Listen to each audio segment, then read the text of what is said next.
Yeah, there you go. YouTube is live now. Sorry about that. I thought it was live. I guess it didn't go public. So you guys see everything now. What's going on, everybody? Evening. What is going on? Do you guys see? It says I'm static and I'm live. But it's not seeming to change. What do you guys see? Okay, it does go there. Okay, let me see what's going on here because it feels like it's super slow. Okay, let me see what's going on here. What do you guys see? Just, I can see and hear you. Okay, good. Yeah, it's like, sorry, all my channels are all like really whack. Okay, cool. I feel like everything's fixed now. We got everything. Sorry about that, everybody. Welcome, welcome, welcome. Let's get the music going here, and then we'll get back on it. Okay. So what's up, everybody? Welcome to the show. Sorry about the lateness. I think all in all, I'm trying very hard to keep everything at 4 o'clock, but the problem is that Sundays, it's just hard to get started at 4 with just some of the family obligations. So I think all in all, we'll probably end up starting at 2. Sorry for the YouTubers. I don't know why it was stuck at why it was stuck at not public. Like, we definitely did make it public, but for some reason it wasn't saved. But very excited about this. The core of this is brand new CPU from AMD, and that's the Ryzen 5 5600X3D. And I'll be honest, the journey to figure out a build for this, has been super interesting, right? It's been weird trying to figure out a build that actually would work with this because, you know, I thought the 5600X3D would be like the 5800X3D and the 7800X3D and the 7900X3D, is that they wouldn't be something that would require something pretty hefty in terms of cooling. So originally, when we had planned to do this build, we were going to do it, and let me start, before I do that, hold on one sec. I forgot to hit record because it was so... Hold on one sec, I'm going to get this recording real quick. I'm a little bit, just a little catching up here. Hold on.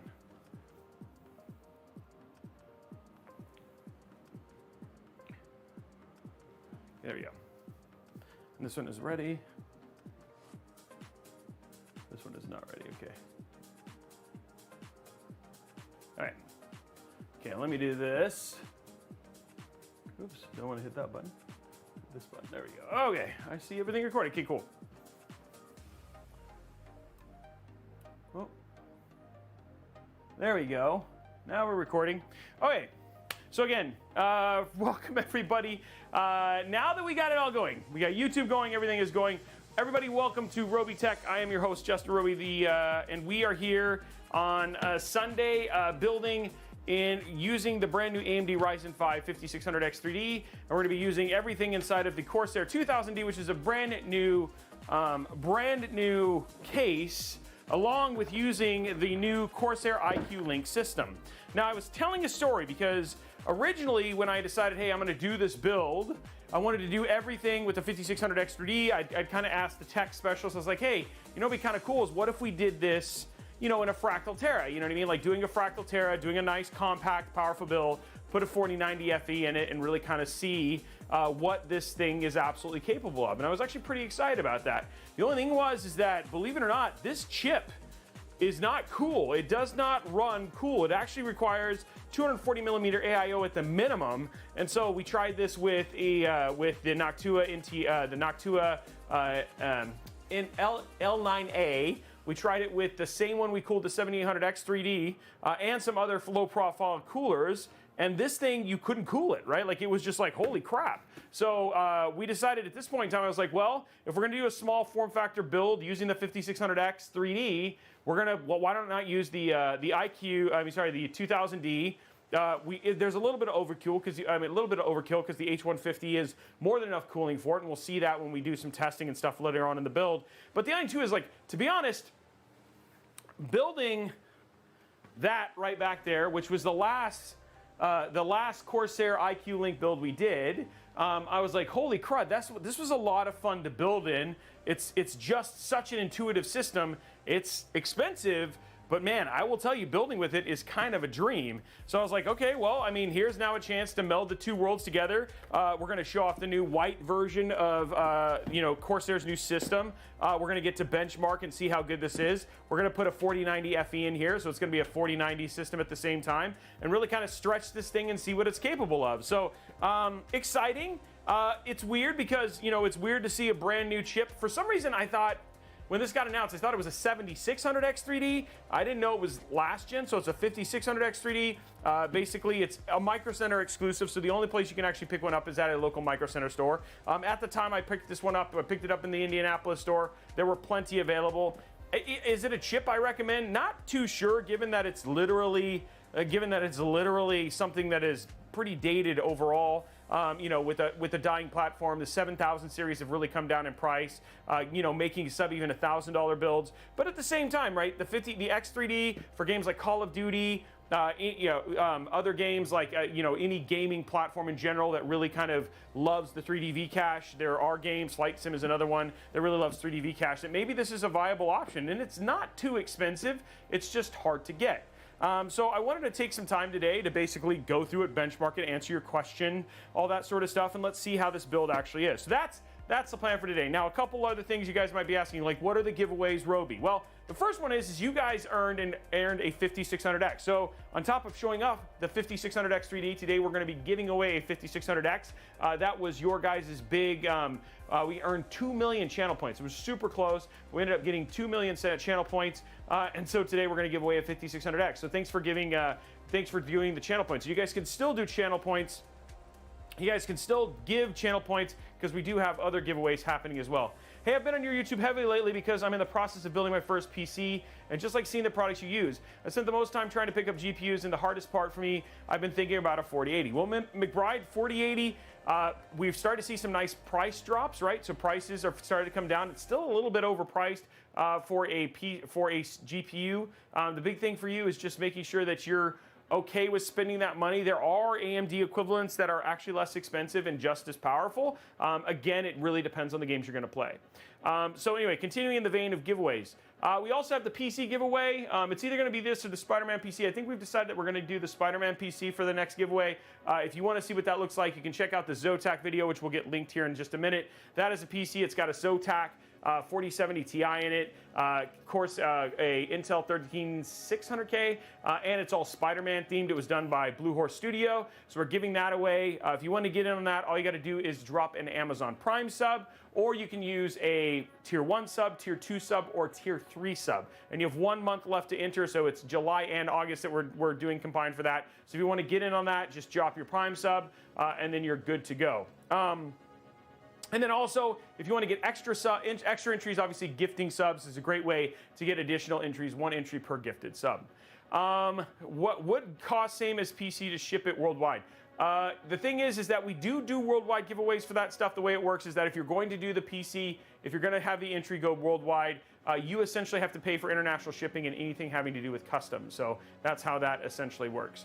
Let's see. We also have, if we get 250 likes over at youtube.com/RobeyTechLive. So if this video, which, I mean, honestly, you guys have been really loving our videos. Both of the last 3 live streams are now well over, almost on their way. A couple of them are north of 10K very easily. And so we have some more on the way. So it sounds like we've been doing a good job of choosing builds that you guys really want us to do. So head on over to youtube.com/RobeyTechLive. Hit that thumbs up button. Once we get 250 likes, we'll give away a $25 Newegg gift card. The other one is that what you got to do is you go ahead and if we get a level 5 hype train, we'll give away a $25 gift card. And then if we get 25 subs over on Kick, we'll give away a $25 Newegg gift card. If we get 50 subs over on Twitch, we'll give away a $50 Newegg gift card. And then the subs actually grow on the other channel. So the more that you give, the more that we see subs, the bigger the giveaways actually get. So it's actually pretty fun. Let's see, I'm trying to think of what else is good. We got a new song debuting today from Pig Radio. We're going to be announcing the winners of the Pet Challenge over at discord.gg/Robeytech. We'll also tell you that the brand new monthly community challenge is now live. So get your best clip and post your clips over at discord.gg/Robeytech. That starts on Tuesday, and once a month we'll choose a clip that the community will vote on, and then basically that person wins $100 hard cash. That's worldwide, as long as you can accept Venmo or PayPal. So should be a super epic thing. We're just trying to get some more clips out there, getting some more engagement from you guys. Blondie's been doing a really good job of basically trying to get some cool stuff going over there for you guys to feel like there's some engagement. We also, don't forget to check out the Robeytech Insider. That's robeytech.com/insider. It's our new weekly newsletter that goes out. Tells you all the stuff that's happening, what's coming up, like when we're going to QuakeCon, all that sort of stuff. So it should be an epic chance for you guys to kind of show and see all the things we're kind of doing in the community. So pretty cool. That, I think, is the full rundown. I think that's everything. I think we'll start getting building here pretty soon. But any questions? Roy, for some reason, to me, your Micro Center shorts looked like it was done on a green screen to me. It was weird. So Andrew, they were not done on a green screen. I think the thing is that they're first of our shorts that were done, we switched to actually shooting, those were all shot on FX3s. So we've been really trying to work on doing like higher quality content. You guys, I'm very excited about this week's Lenovo Yoga Book 9i review. You guys will see those are our first of our videos that have just been shot very differently. And we've also been releasing more content that's like recaps of streams and stuff like that, which you guys have been super digging. But no, that was just done with a different camera. Did I go to LTX? Sorry, it was just done with a different camera. Did I go to LTX yesterday? No. Honestly, guys, I travel so much, and I know that the team at LTX, and honestly, I had a lot of people who were really bummed that I did not get up there.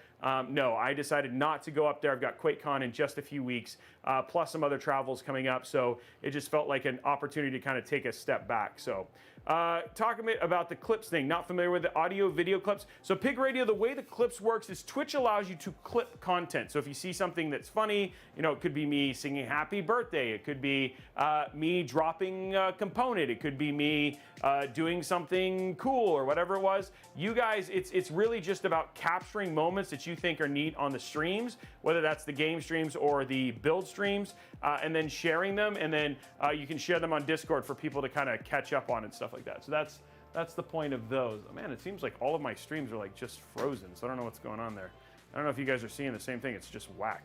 So, but yeah, that's kind of what that's the point of it.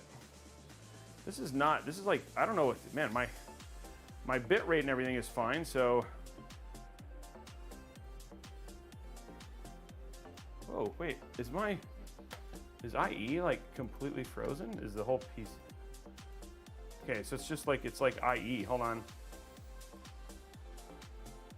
I'm gonna shut down Internet Explorer. Edge, sorry. Okay, sorry about that, guys. It looks like Edge is getting weird, so I'm gonna fix that. Sometimes I will tell you this, like sometimes like if you, I mean, all of these things are bit memory hogs, and so if you don't do something like shut them down or restart them after a time, it just will get all wiggity whack. Okay, music's restarted, there we go. Let's bring up Twitch. Pop that over here.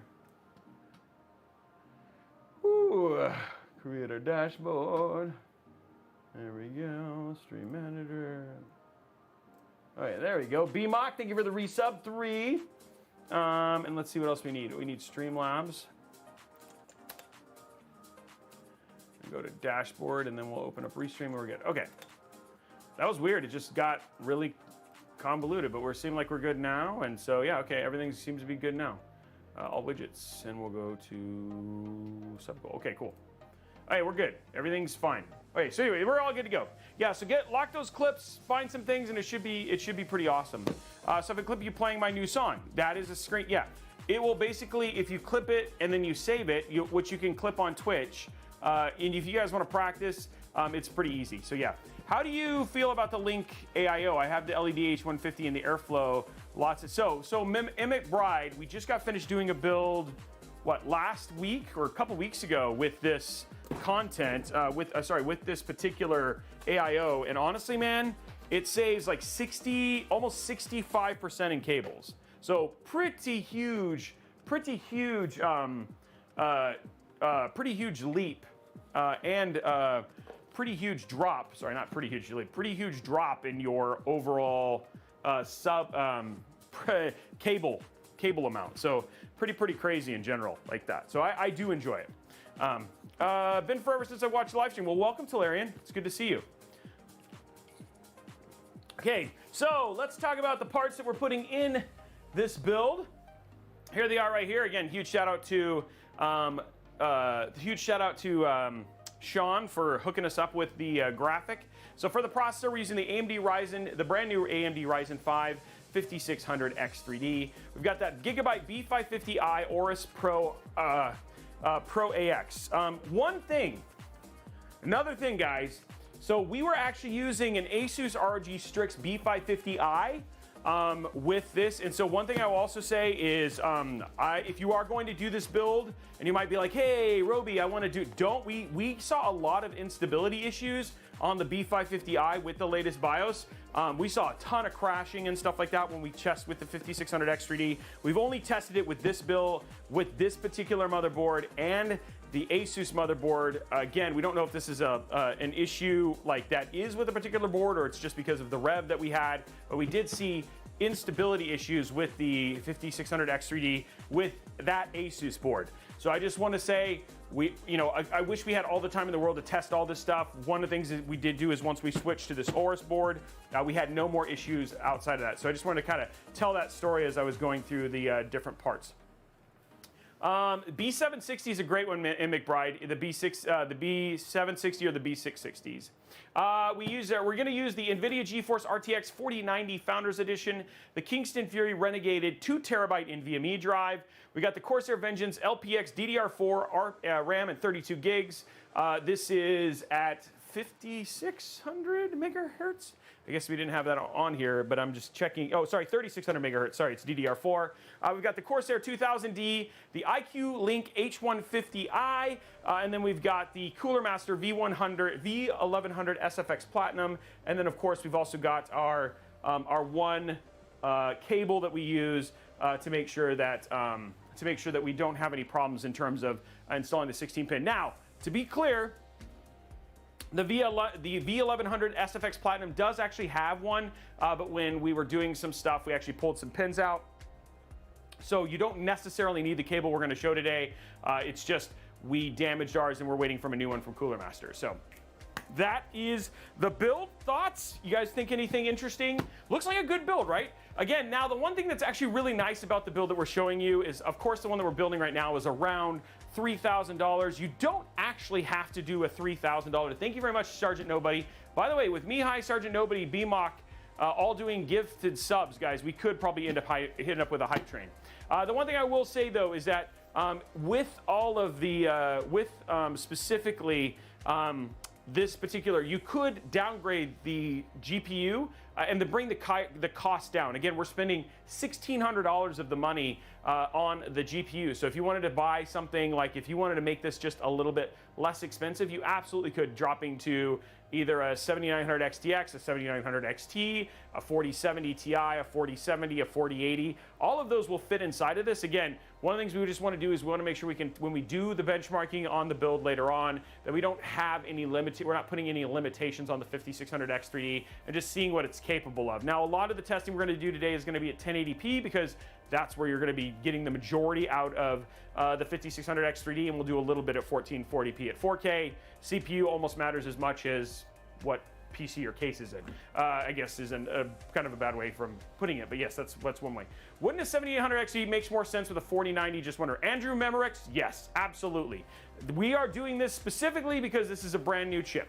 So if you wanted a 7800 X3D is a great pairing with a 4090. To be honest, this is a completely fine pairing with a 4090 too, because at 4K, this isn't going to be as much of a limitation, to be honest, and you're going to see very little difference between a 7800 X3D and a 5600 X3D at 4K with a 4090.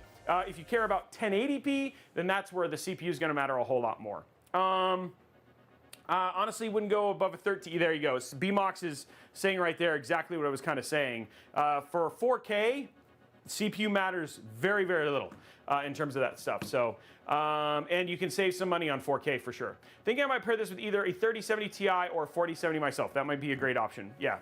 At 4K, it's all about GPU. Okay, cool. Well, there we go. Let's go and go to top down. We'll start building. And again, you guys we'll be answering questions and all that stuff as we've kind of built, but let's get started. Please do not forget, I hate this part of the whole process, but please just head over to youtube.com/Robeytech Live, hit that thumbs up button. I'd love to just get it knocked out so that way we don't even have to worry about it. But let's go ahead and get started on our build with our little itty bitty motherboard. Itty bitty motherboard. There we go right there. Okay, there's our itty bitty motherboard. Getting things started with our really itsy bitsy teeny tiny Mobo. which is always a lot of fun. I like building mini ITX builds just because, I mean, it's funny, we've kind of had a drought of them, and then all of a sudden, thanks to Corsair and even the fine folks over at Fractal, we've got to have some fun with them with the torrents and stuff like that. So this is the Aorus B550i. A couple things just to kind of point out about mini ITX is that you can see here, size-wise, this is, you know, versus an ATX Mobo and a mini ITX Mobo, you can see this is actually quite a bit smaller.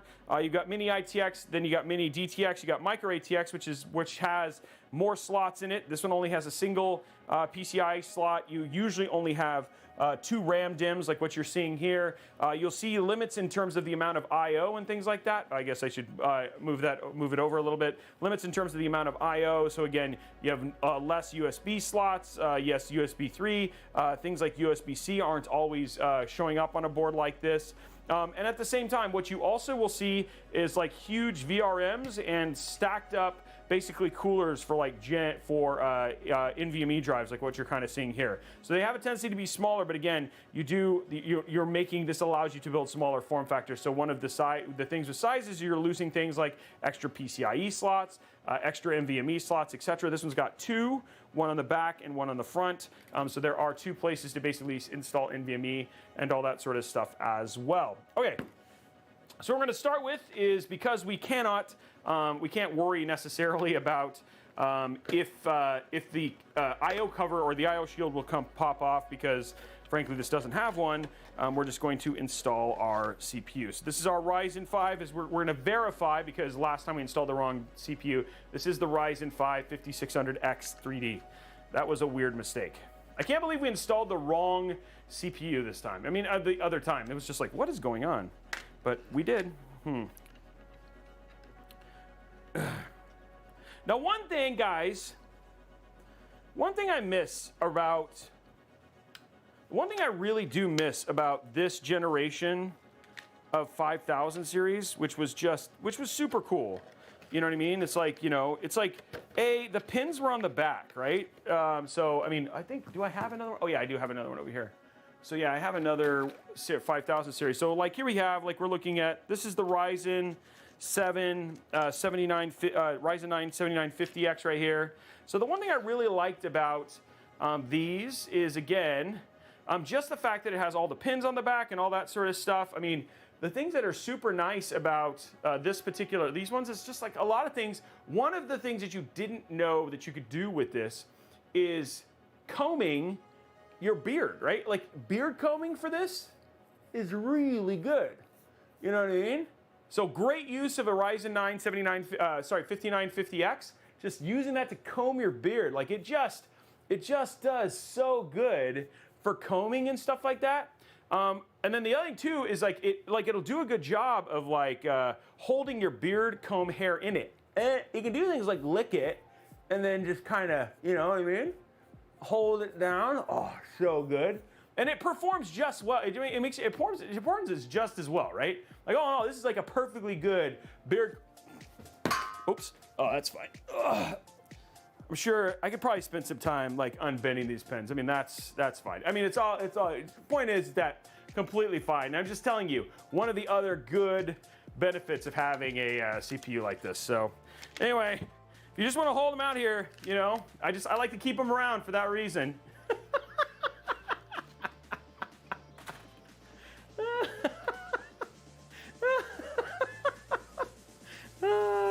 Okay. Okay, going to top down. I mean, we could put it back in the motherboard if we wanted to. Okay, now let's see what's up. Let's see what's going in there.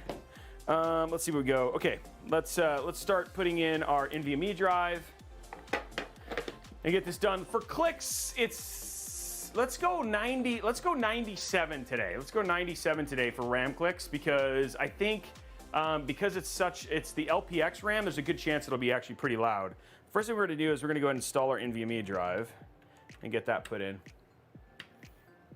There we go. Oh, you know what? I don't think I need to unscrew this. I think these stay in. I think it's just this one. I remember. We'll find out.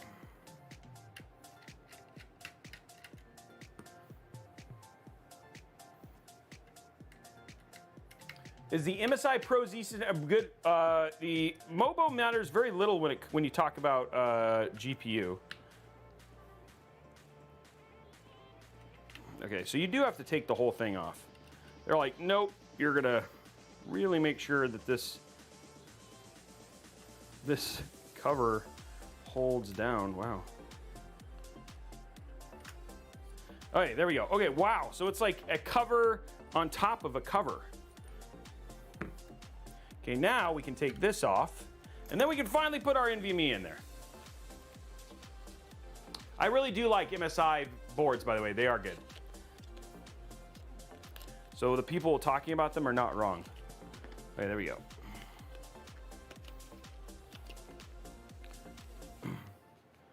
MSI does use, and we started using a lot of MSI boards on the channel. So, hey, congratulations, VIP, dude. That's cool. There we go. Pop this down.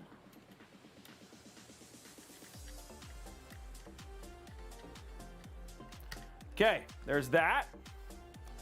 Pop this back down because why not?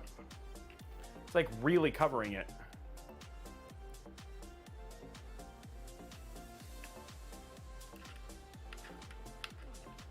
There we go.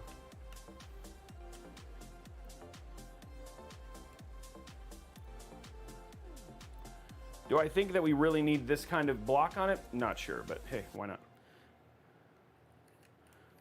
Now this does not have USB-C, which is kind of a bummer for this MOBO. The other one we had was a little bit nicer, but unfortunately no USB-C on this small form factor B550 board. Okay. How are we doing likes on YouTube, guys? Keep those likes going. Okay, let's get ready for RAM clicks.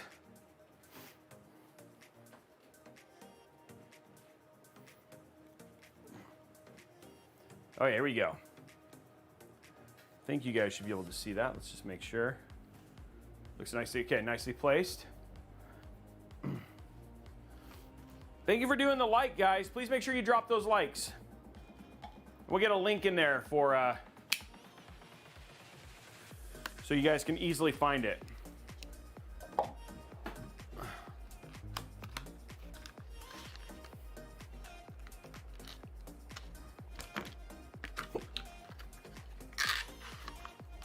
There we go.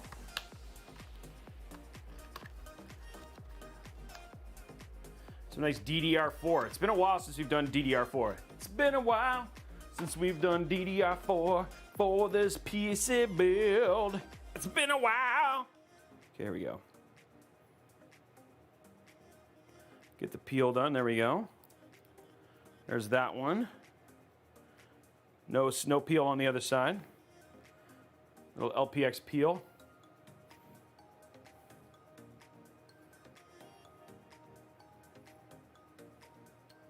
There we go. Okay, cool. Got those peels there.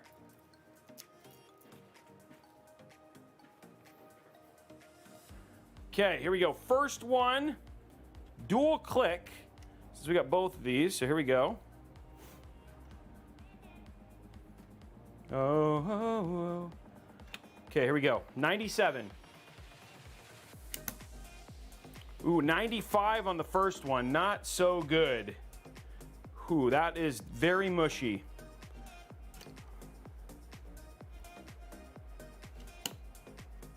$93, yikes. Okay, so no. Answer is no. Everybody voted no. We made it hard, and we didn't do ourselves any favors. The answer was negatory. Negatory. Okay. So no on that. Now one thing I got to do is I'm going to go ahead and pop open the AIO. And by the way, new song. Justin Robey has a show. AIO. And on that show he builds PCs. AIO. With a dad joke here and a zip tie there. RGB, and Blondie Bakiki. Justin Robey has a show. AIO.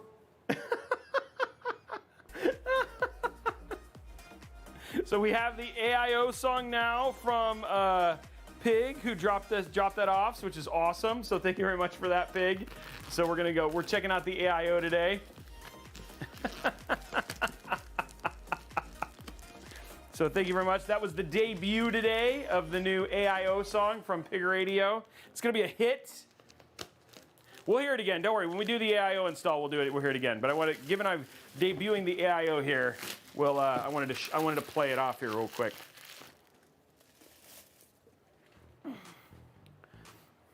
And again, guys, for people who are joining, parts that we're using in today's build, we're using the brand new Ryzen 5 5600x3D. So this is a Micro Center exclusive, brand new CPU from AMD.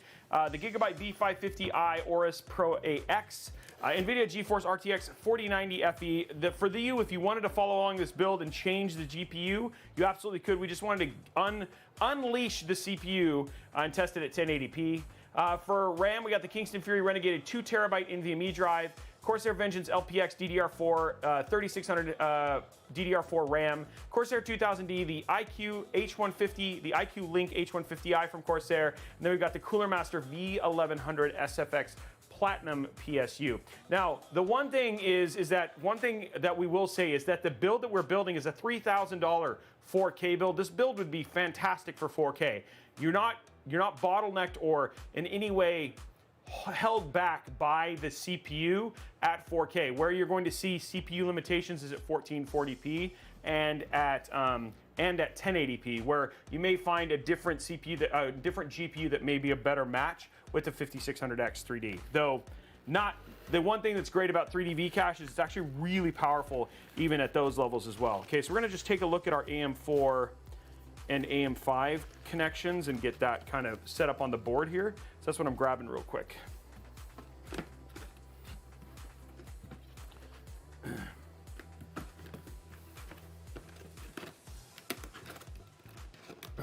Yeah. Okay, there we go.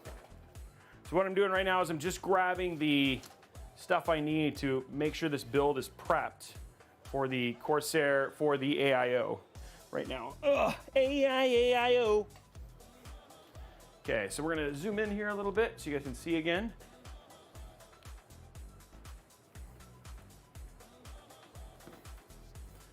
Okay, so I think, if I'm not mistaken, yes, there's little cables in here, so we're just gonna remove these.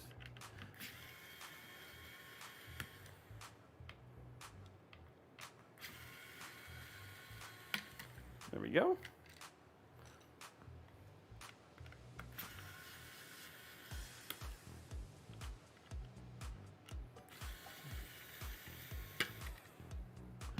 Is your favorite based on performance price? What gives you the looks, and why is that least favorite? Why? To be honest, I probably think that my favorite one I really like is the 5000T, because the 5000T just has a bunch of RGB built into it, all this stuff. I think what I'd love to see is the 5000T, the 5000D, the 2000D, all of these cases with what is essentially the iCue Link version of those cases, which would make me happier.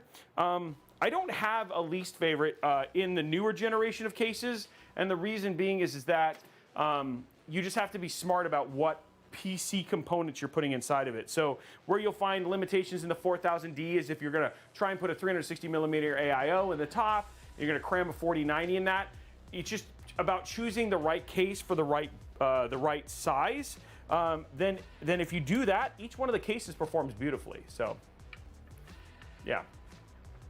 What's up, Ripper Killer? How are you, man? Just getting builds built right now. We're currently getting our AIO stuff put in here. We're going to quickly do our thermal paste real quick, and then we'll move on to doing the other brackets. Just wanted to see what the bracket expectations are for this particular build. So we're going to grab this and our NTH1 and get that taken care of. Oh, come on.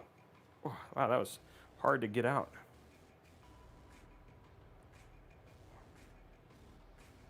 A little bit of a liquidy situation there. There you go. And cover the entire CPU here real quick. Should be an easy Easy process.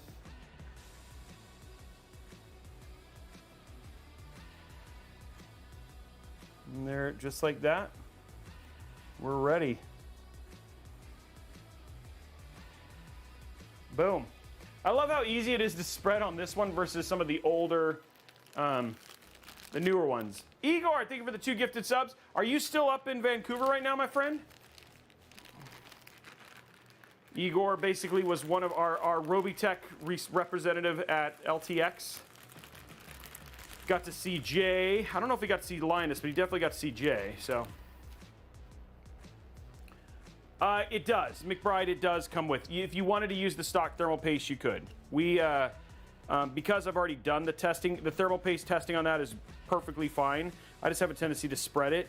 Their spread for specifically for the H150 is actually pretty good. So you don't have to do this. I just always use the same thermal paste. Driving, so you were only there for like 1 day?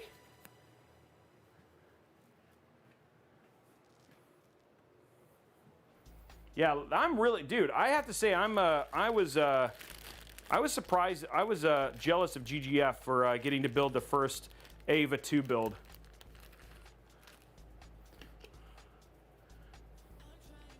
Guys, 78 at 250. Let's finish out those likes.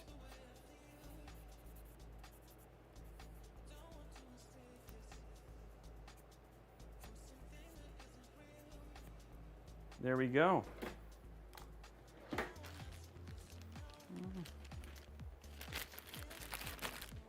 There we go, right there. Okay.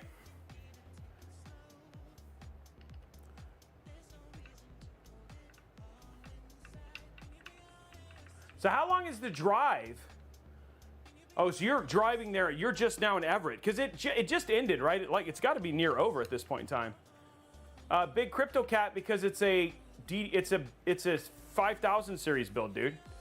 You can't do a 5600x3D with DDR5. This is a brand new chip from AMD, but it's 5000 series. So that's why. You think he said? I think. Do you think he said? I think he said. You think it was like? You think CryptoCat was like DDR4?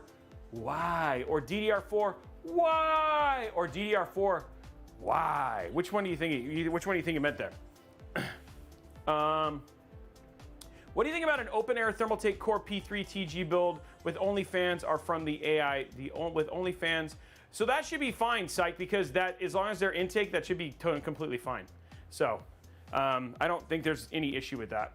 I mean, honestly, it's open air, right? The one thing that's nice is that if you want to get some additional cooling, like if you did the front, the Core P3, and so you had that front mounted with the AIO, and then you had top mounted fans, you are going to blow additional fan air onto the VRMs and RAM, which can help with temperatures, etc., which is nice, but not necessary. But it will elongate how long the parts would survive potentially, because VRMs and stuff like that can actually get pretty hot. So airflow does help them. Okay, boys and girls, there we go. The motherboard is now complete. Okay, back to driving. Still have 30 hours left. Lord, dude, that's a long time. Ripper Killer, the ones that I really recommend, and I'm gonna test, we're getting ready to test the Arctic one. The ones that I really recommend are the EK is a really, really good one. The other one is the one that we're using today, though it's expensive. And then lastly, I really like the Fantex, the T30 V2 is also another good one if you're looking for something super high performance. If you're looking for something low end, but still very, very performing, the LS720 and the LT720 from Deepcool are also very good performance for the cost. And we're gonna be using the LS720 SE on Tuesday if you wanna check that one out too. So, would a 3080 bottleneck a 5600X3D? No. 5600X3D and the 3080 would actually be a pretty good pair. Sergeant Nobody's like, please don't die. Okay, guys, here we go. Let's grab our case. Okay, so here is our 2000D here. Let's go and get it stripped down.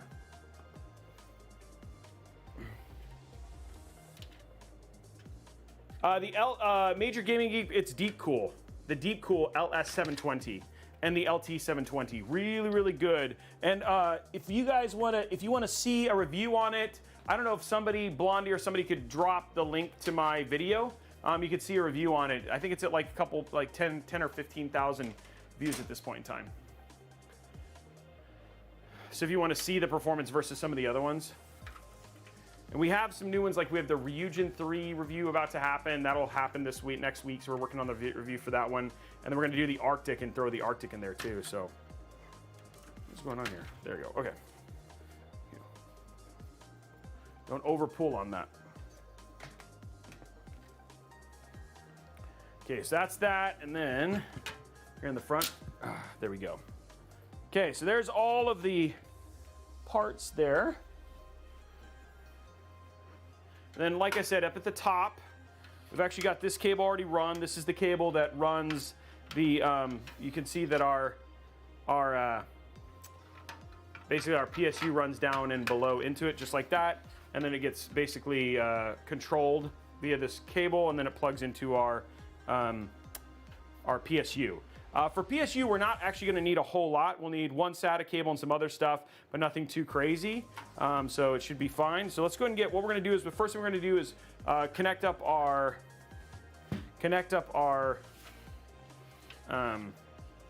Mobo, and then we'll get our PSU in and then get our GPU in. We'll get all that stuff. The last thing we're actually going to install today is our AIO. So that'll be the last thing that kind of goes into it. Let's zoom out here. Okay, guys, let's see. Can we get to 100 likes real quick?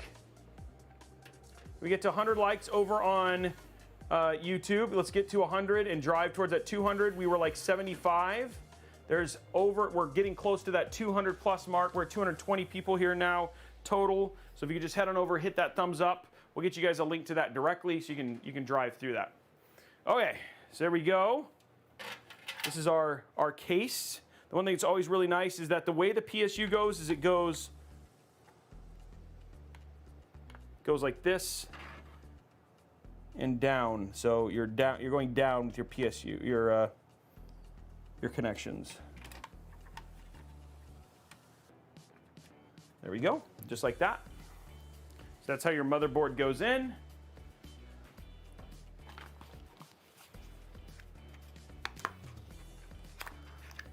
Is there a difference between about Micro Center motherboards? What do you mean, Carson? What do you mean a difference? Like if you purchase a motherboard from Micro Center, it's no different than purchasing a motherboard from Newegg or any place else. So it's just a store. So there's no difference in the hardware.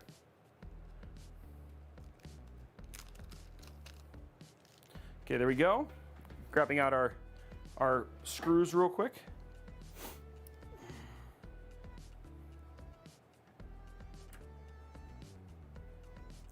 Pop that in there.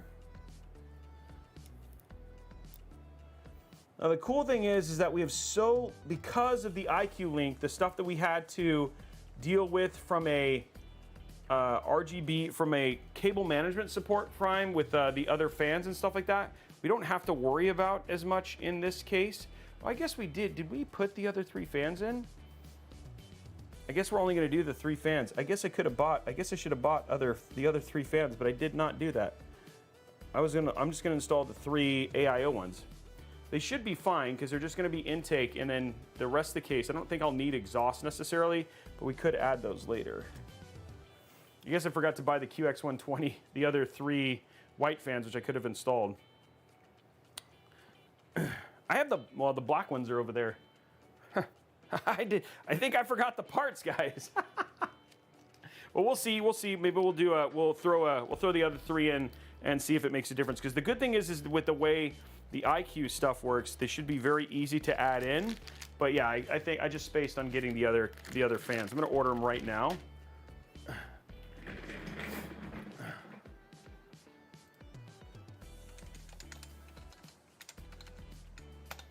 Oh, not. Let's see. I forgot that there were 6 fans that go into this build, but QX120, Corsair.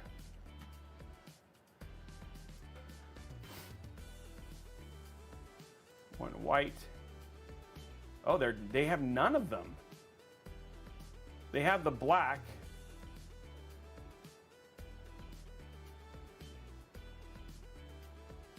Okay, so we're gonna have to order them from Newegg. They don't have the QX120s in white on. Oh, they do have them here. Oh, they're on sale right now. They're on sale, literally, they're on sale for $20 off already. So add that to cart. No thanks. Proceed to checkout. So we'll get those and throw those in here just to see if it impacts the performance at all. I think I just assumed I only put in the AIO, but I actually could do 6 more fans, so.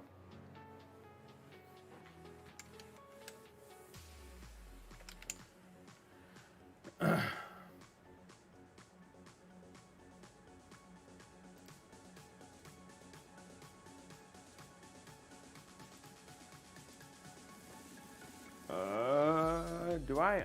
I guess I didn't bring it. Okay. Okay, well, let's do it this one then.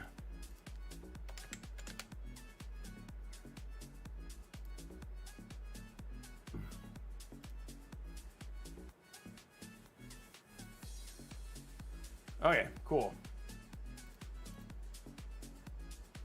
Hold on one sec.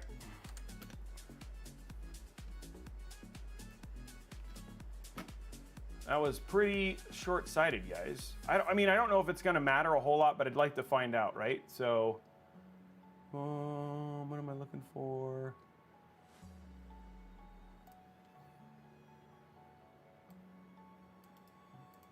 Oh, man.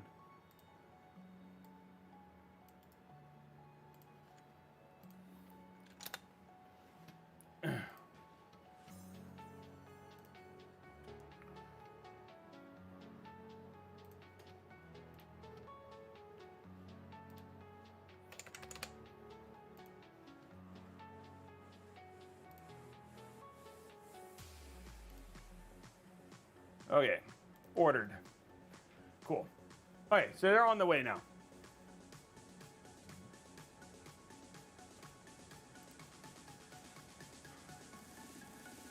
Okay, cool. Let's go ahead and finish out the build though, because I still think it's not going to matter a whole lot, but it would be good to have some air for the GPU. And we do exhaust for those anyway, so I could just put 3 other fans, but I would like to use the same stuff for that. And then it'll be nice to show how good they are to upgrade as a potential like secondary thing, which would actually be kind of cool. Okay, so we got that done. Let's go ahead and start running our cables. So this does actually have an HD audio spot, so we have that kind of in here right now. Where's my, oh, there.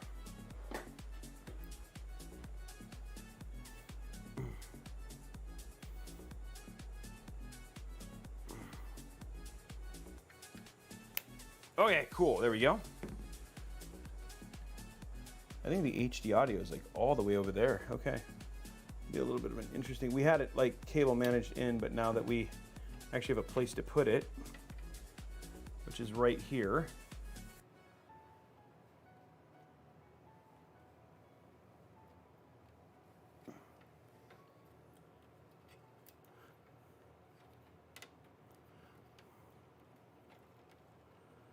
Now we still have a cable that has to go across this, so we'll have to figure that out here in a minute. How we're going to cable manage this. And then these are also interesting. So USB-C we don't actually have on this build, which is unfortunate, but we do have. I think that's all our front. You think that's our front panels, guys? I don't know if it's this one or not. We'll have to see.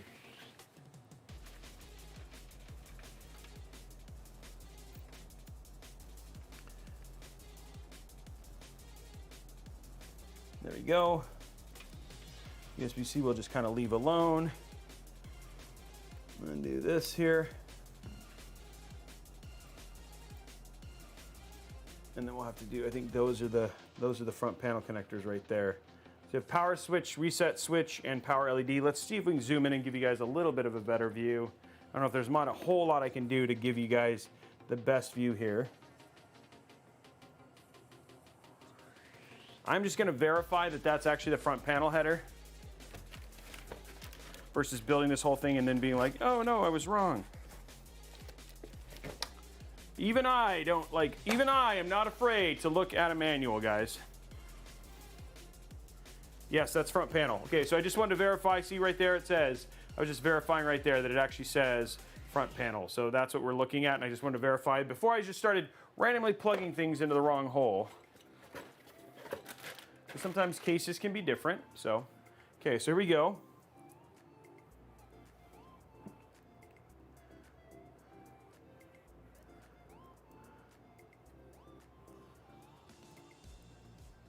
So we want reset, power plus and minus, and then reset switch and power switch. So power switch. This is where it would have been actually, like I would have been like much love to Corsair. And if Corsair you're watching this, it would have been super nice for you to just give me a full, for a micro ATX, it would be much love to just give us a full header. You know what I mean? Versus like split. It's kind of annoying. Come on, just give us a full header, guys. I mean, the case is already pretty pricey. System question. I have an ITX built with a 5600G 1660S GPU.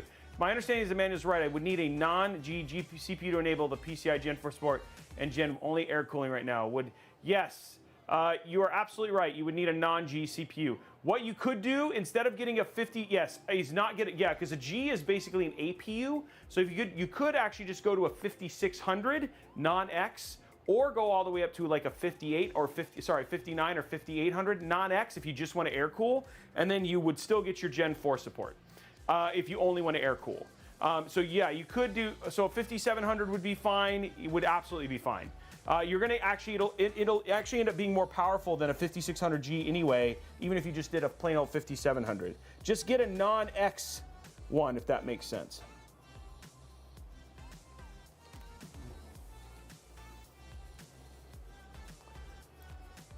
Okay, here we go.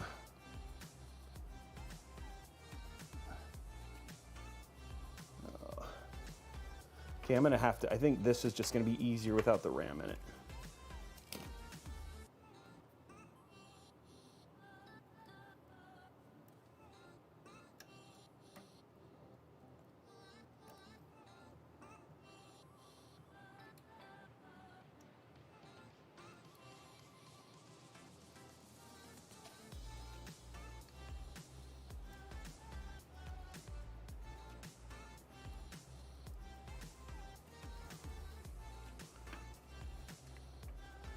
Okay, all we're doing is getting the, ooh, that was a much better click. Those clicks were much nicer. Wow. That was like, I think it's just, maybe it's because it was on like a soft surface or whatever it was, but that was a much cleaner. Now that would have been nice if I could have run that all the way. We're gonna have to worry about this.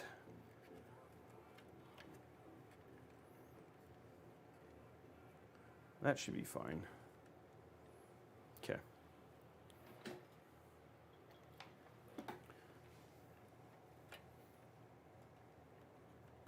Okay, what we're doing here is just getting the cables remanaged here.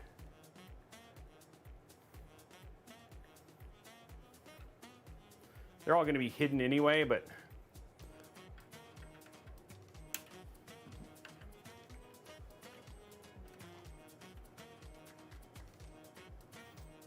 we'll probably run that one along with the power cable later.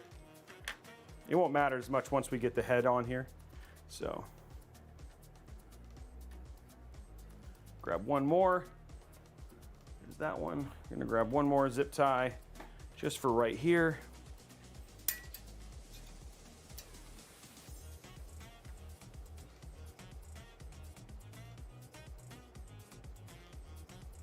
Come on. All this is going to get hidden anyway.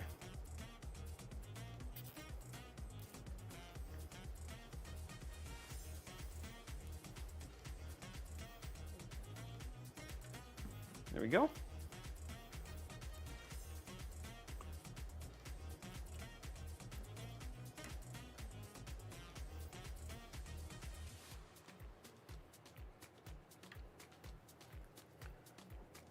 There we go.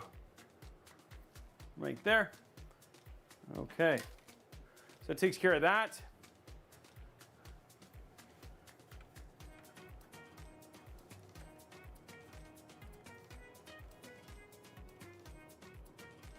There's very little cable. There's like very little tie downs here, so that should be fine. I just don't want this to hit the thing. So we'll strap this into the PSU. Right now what we're gonna do next is we're gonna go ahead and put in our GPU and just kind of have that squared away.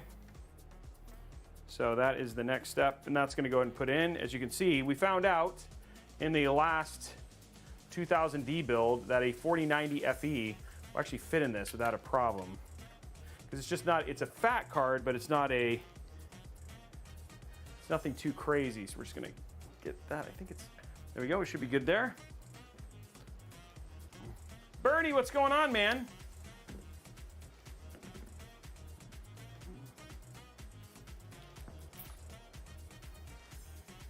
How we doing likes on YouTube, guys? Ugh. Thank you, McBride and GSXR Therapy for the sub. Okay, so here we are. We got our beautiful, ginormous 4090 here. Ugh. Which is, of course, a 3-slot card. Anything else? Because it'll all run off of the other cable.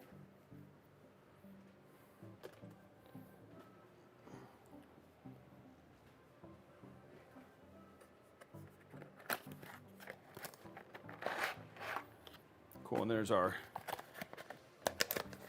cable for that. Okay. Okay, so now what we're going to do, grab our, this it is right here.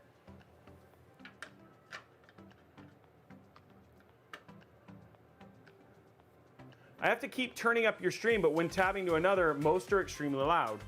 I don't think the soundscape is overly quiet. I mean, the other thing too is maybe they just have a louder soundscape. Looking at my bars and stuff like that, I'm pretty normal. I can turn it up a little bit like this. So that's closer to, it's not peaking right now. And then music's just about there. How's that? Is that a little bit better? I turned it, I don't want to peak, so I care about peaking. My master volume was probably a little bit low, yeah. There you go. Okay, here we go, guys. Ugh.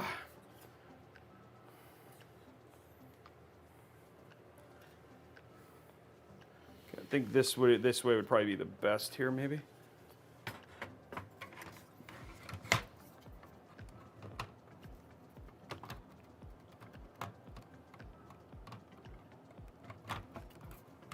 There we go.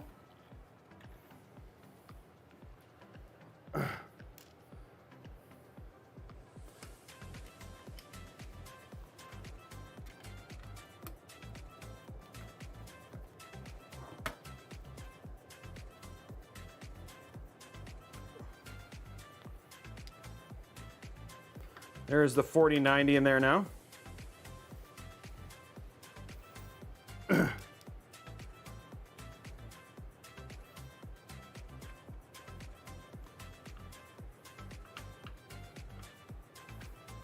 Okay, there we go.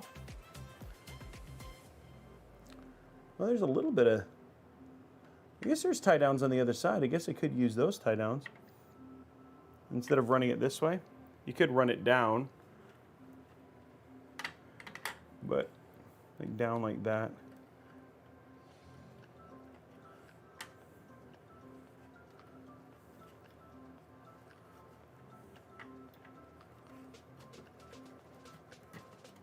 No, that seems worse.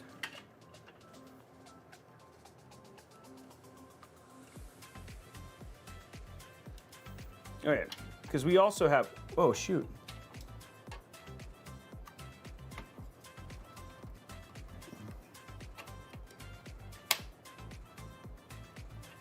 There you go.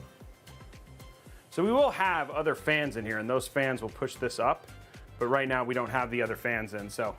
Okay, let's see. Next step in this is actually getting our GPU. So we have our GPU's already in. All of our cables are in. We're gonna grab our PSU, and then our PSU is we'll go and get our PSU installed.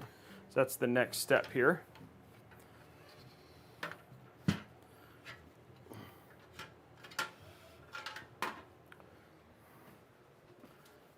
Ugh.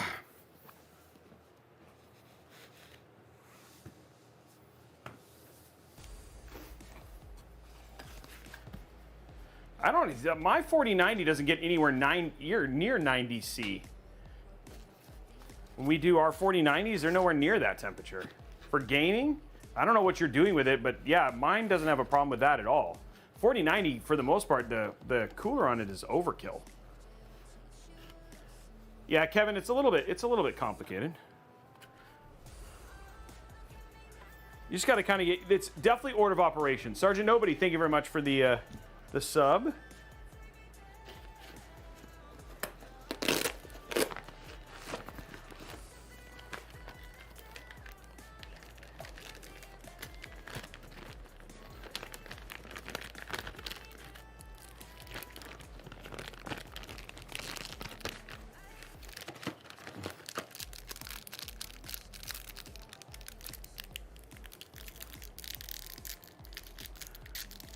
We've used the 600 watt wires before and they're fine. I don't have an issue with them for the 4090.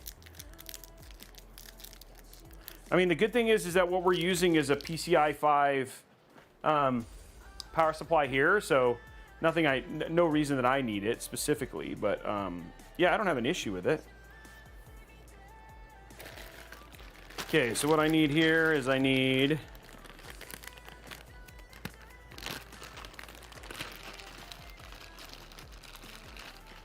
I mean, I guess it depends. Yeah, but it can't be 100 degrees Fahrenheit in your house.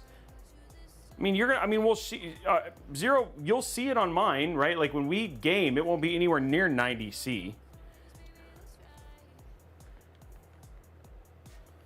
I understand the outside temperature, but I mean, if you don't have the cooling capacity, that's not I mean, if you're playing in 100 degrees and your room is at like 100, 80, 90, 100, right? There's not a whole lot the card can do about trying to improve what is essentially bad ambient temp.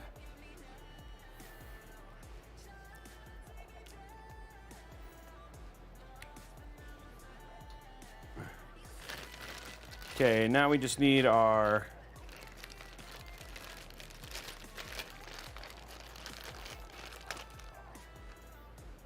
And honestly, 90 degrees isn't, I mean, the thing is made to run at max, at TGP all the time anyway. So if you're running it, yes, it could have some long-term impact on your, like you might lose a day or two of overall lifespan, but for the most part, like you're still not, it's not going to impact your PC.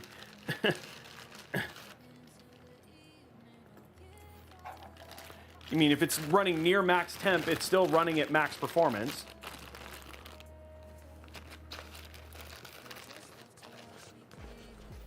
But I mean, like that's like blaming, like that's like saying like, hey, my PC runs like crap when I play games on the sun. You know what I mean? It's like, I mean, that's not the thing. It's like, all in all, then you may have to go to a less powerful or less heat intensive unit given where you live. You know what I mean? I don't know if that's mad to get upset at the hardware.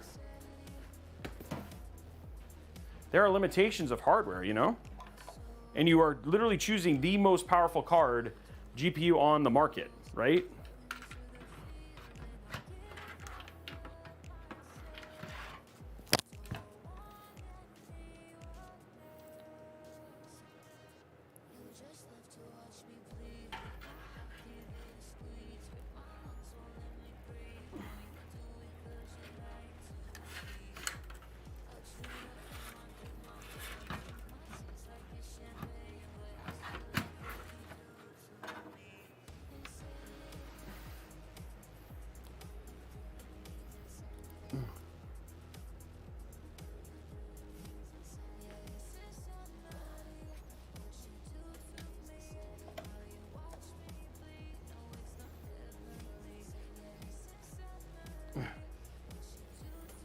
Yeah, like it's just hot there.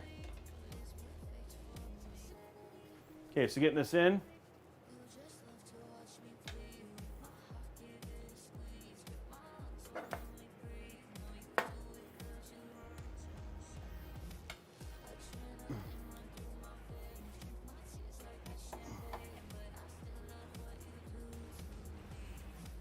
There we go. Okay, so that's in. So now what we're gonna do is we're gonna run this stuff and get it all in and cleared and all that kind of jazz.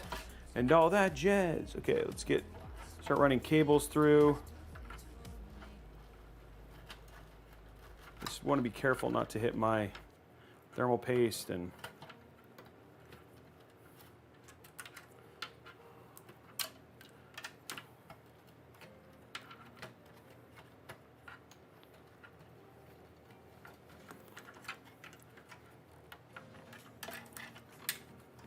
okay, so that's where we'll be able to mass up all the cables for now. Okay, start getting this all cleaned up here.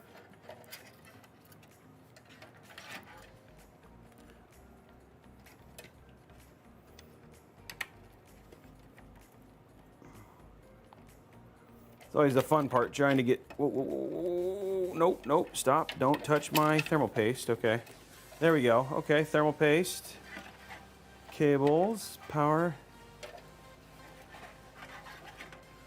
Okay, where is our, there it is. Okay, CPU.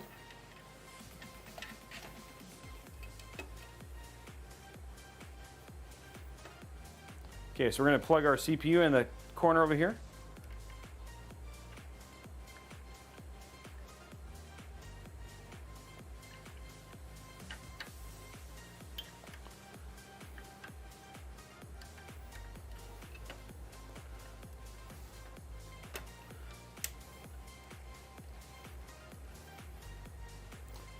Okay, then we're going to take our, this is our, we're going to run, what we're going to do is we're going to run our, we'll have our little unit, our little iCue unit down here. What is, I feel like this is like, what, this is twisted. Okay, this I don't want to have underneath, so.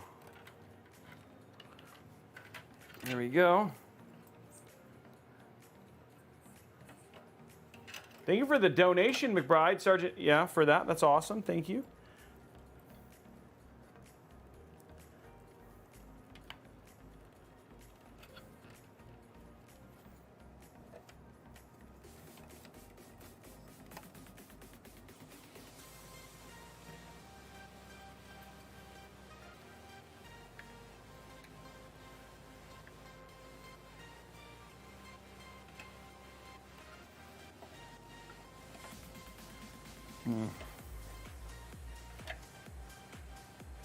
What I'm figuring out right now is the best way to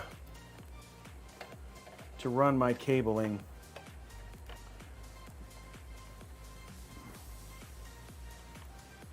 There you go. Okay, so there's PSU in.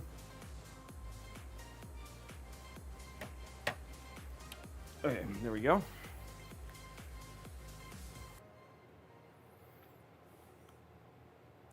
I just realized, guys, that my AIO is going to sit over here, and you're not going to be able to see the fans. The fans, you're not going to be able to see the RGB fans at all.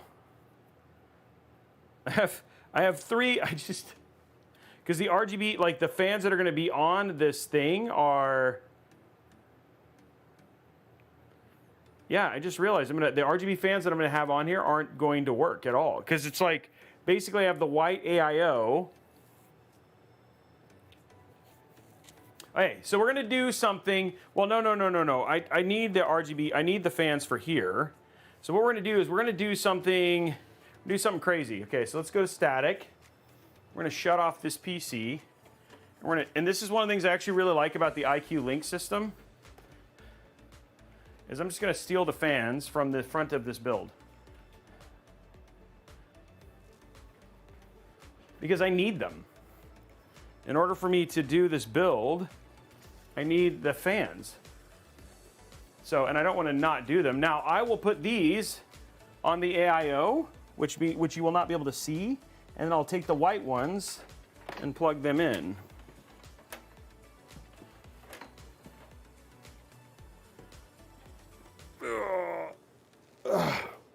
So, and luckily this with the iCue Link system is actually pretty easy.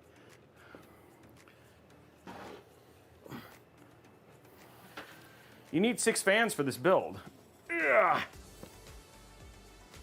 Okay, so what we're gonna do is we're literally going to side here, and then I will place them back later.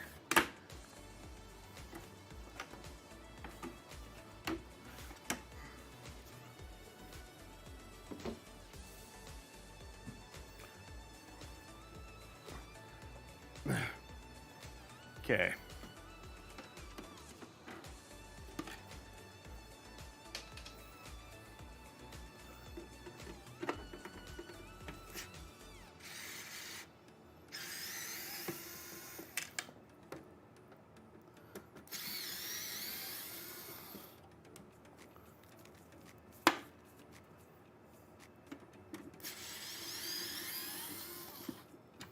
I just completely spaced on the amount of fans I need.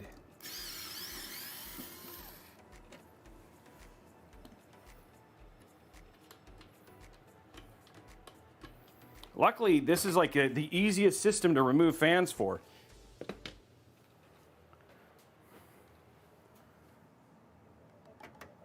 And I'll show you.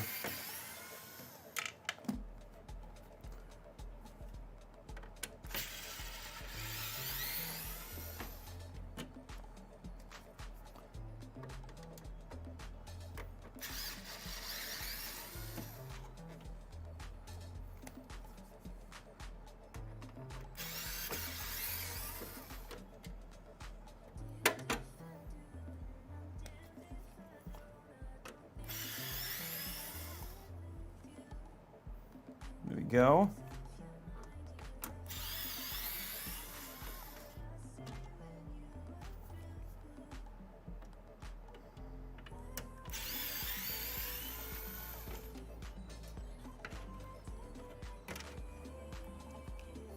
Because I need 6 fans. I completely forgot 6 fans, and I wanted to use the iCue stuff, so there we go. Okay, so all we do to disconnect these fans is just do this. There we go. There you go. The fans are disconnected.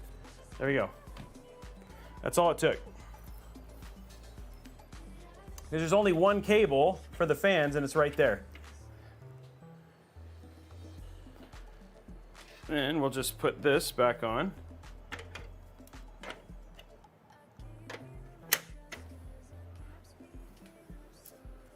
I forgot to order. I mean, they'll be here, and I'll replace these. So then this will be. But I gotta replace this build anyway. So we're gonna strip this build down anyway. There you go.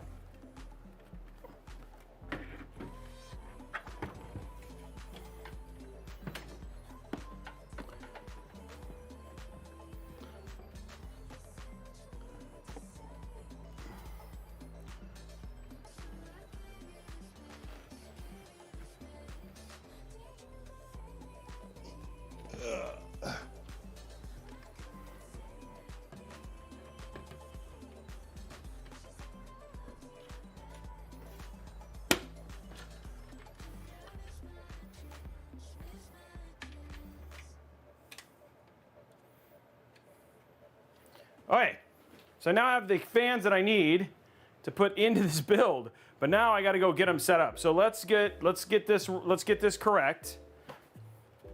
A little bit of a snafu there, but we'll get this fixed real quick.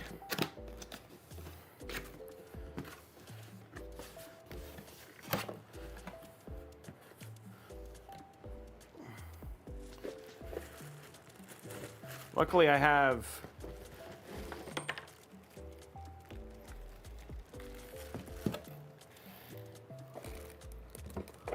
what the heck?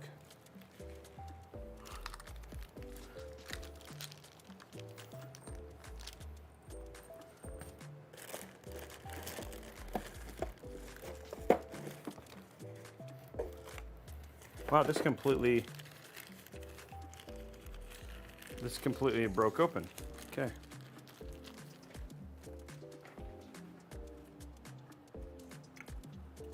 This is why I have extra baggies, guys. Okay, let's go to top down. Look at this, all the hardware came out.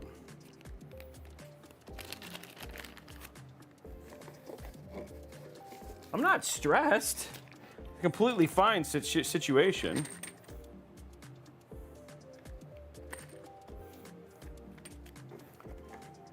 I just like was getting in there. I was like, wait a minute, this isn't gonna work. And then, yeah, I just didn't order I didn't have all the components here, but I will here shortly.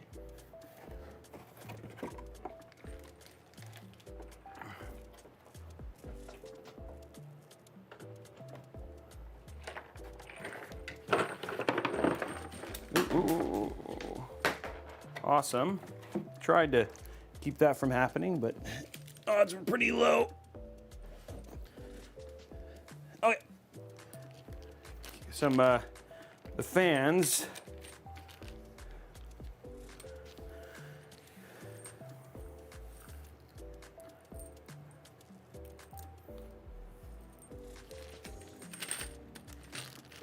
Okay, that broke open. Okay, cool. Now I got it all right.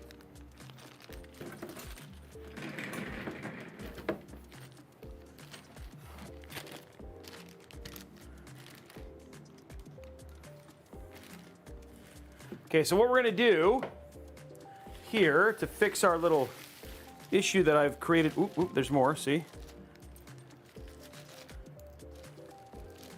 It's like hardware everywhere. To fix our little hardware issue, yeah, okay, so we're gonna undo this. Crud, I heard another piece fall here somewhere. Okay, so what we're gonna do to fix our issue is we're gonna remove these and switch them to the black.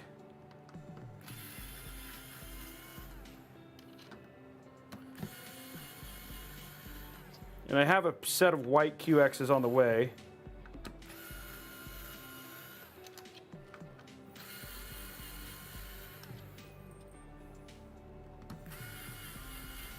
Now you will not see these fans, because these fans will be inside of the build, so it won't really matter.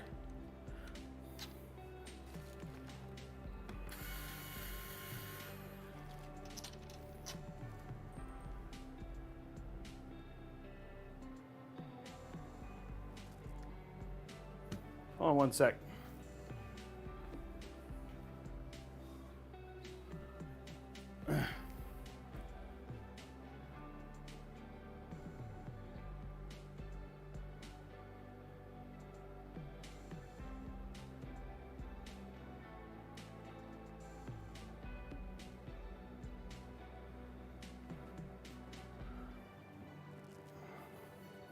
Okay.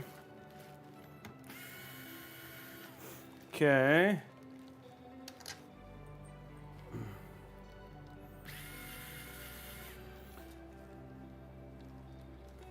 Oopsie.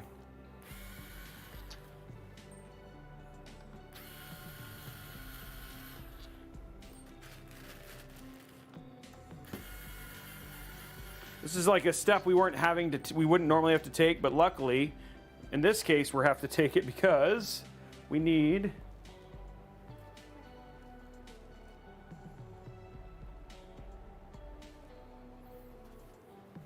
so we're going to throw these on here. So funny, these hadn't been peeled either.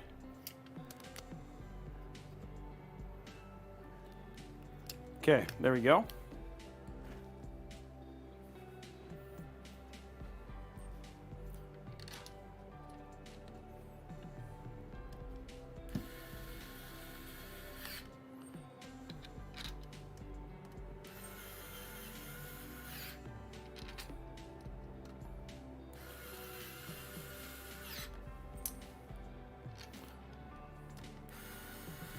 Man, I'm so grateful that I had this whole second set of fans. And I'm okay with it being black for this one because, like I said, you will not see these. Because these will be not visible at all.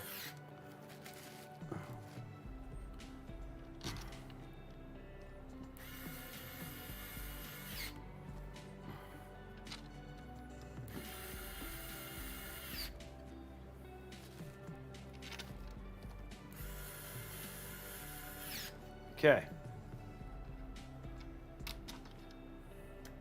Wow, you guys are finding out what Smoke should have for dinner, huh? Okay, there we go, guys. How we doing likes on YouTube? Almost 300 people here now. Okay, there we go. Oh, there are more pieces in here, maybe? Okay, no more pieces. Okay. Okay, so now the AIO is back together.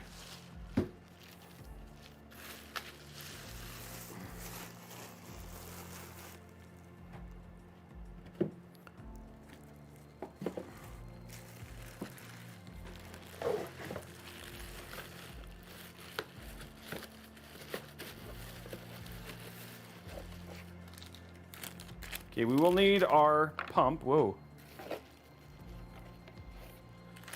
Okay, we'll need that. Rest of this we'll get to here in a minute. This is all the connection stuff.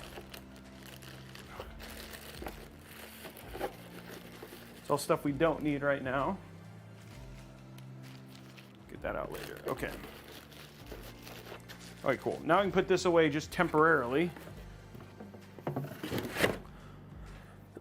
Now what we need to do, which is going to make this whole situation easier, is we're going to install the other fans. So the 3 fans that we just got finished taking apart, we're going to install, and we're going to use a super small cable to get it squared. Okay, so we're going to take these, and they're magnetic, which is really nice. We're just going to pop these in right here.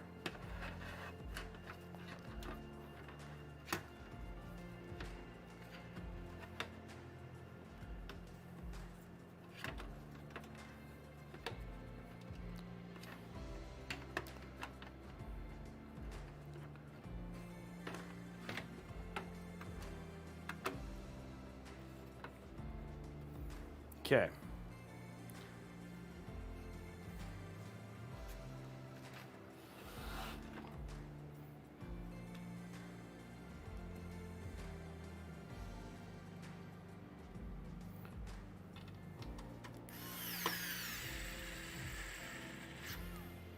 Okay, let's grab our cable for it.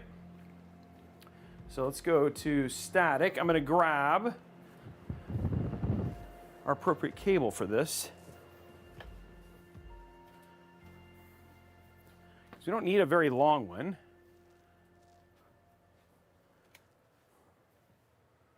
Run them all in here. LC100. I'll do that.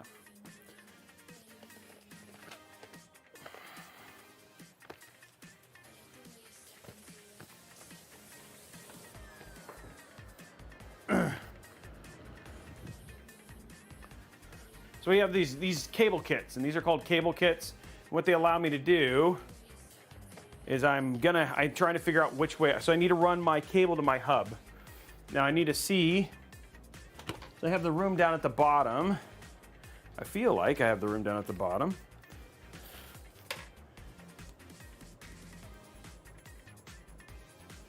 Should be okay. We're gonna see if we can just run a really short one.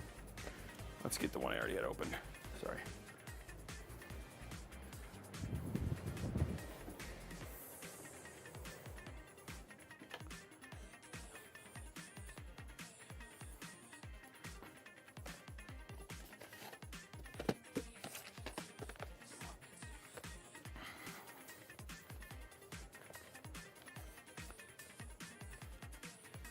I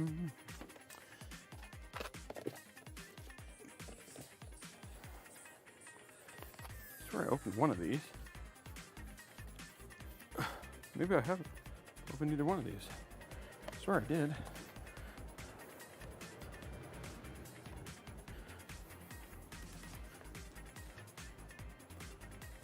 There you go. Okay.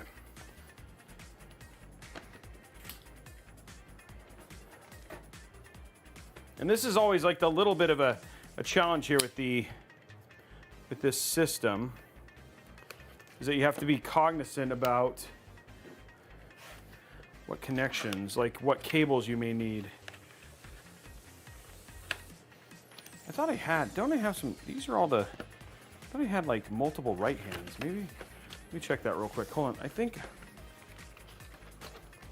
I think I have right hands. I had some long right hands and some regular right hands. Take a look here.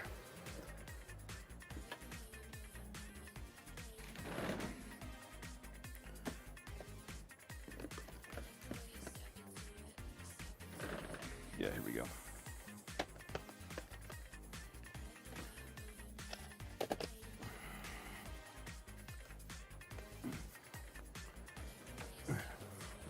This is what I needed.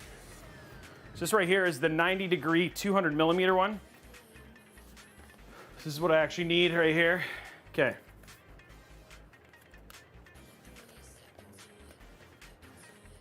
I'm going to top down here. And these are like the things you always, like this is the little bit of the difficult thing is like, what cables do I need for my link system? Okay, here we go. Shoot, that was what I was trying not to do. Okay.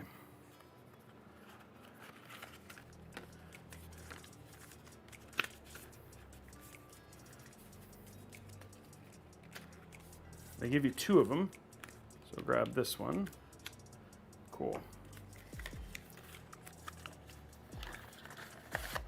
So Thomas, if we can add these to the list. We had to add a white one and a 2-pack of 200mm. So add 3 fans and the 200mm. This is welcome to a little bit of a world. Okay, so now we have the special cable connector for it. So I'm gonna install that real quick because that's gonna be at the bottom here. That's why I only did 1 fan. Let's see. SFF builds, you're always just a little bit more complicated. All right, so now what I'm doing, taking this out, I'm going to install my cable. Okay.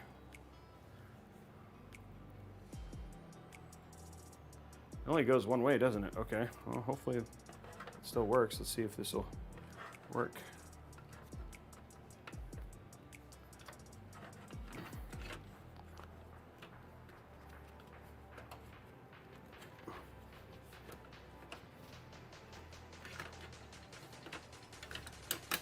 Okay, that should be fine. Okay, cool. It looks like I can pinch a bunch of cables down there, so.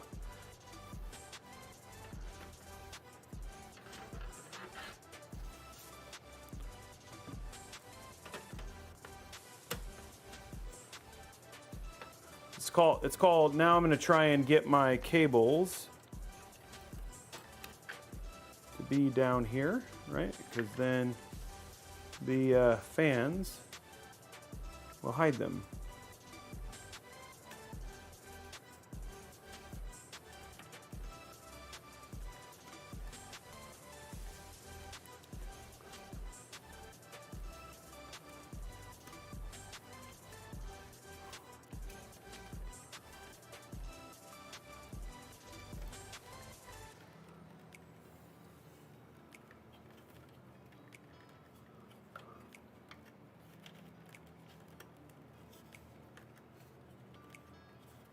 Okay, let's see if the cables will hold that fine, or if the fan will even work with that. We'll have to see. This is what we're trying to do is, how much can we hide cables using the fans? And the problem is we have this really bad. There we go.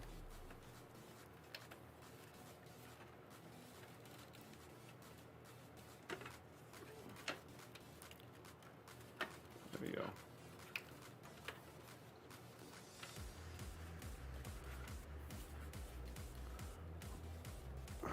Wow. Doesn't look like very well at all here.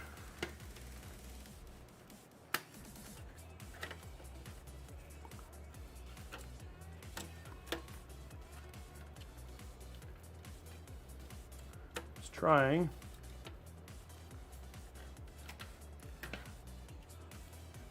Okay. Not very well. Okay, so we're gonna have to run these, I think, up and over.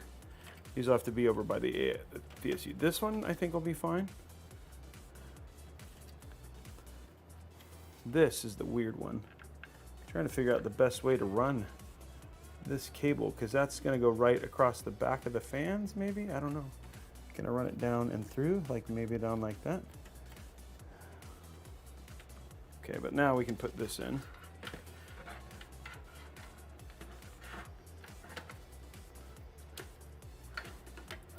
Excuse me.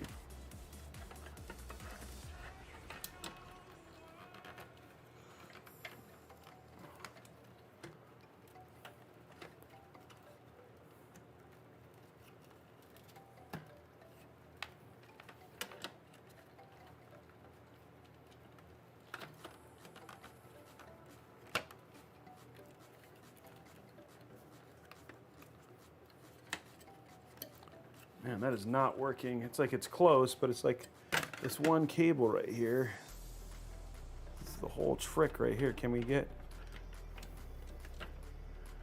this hidden here?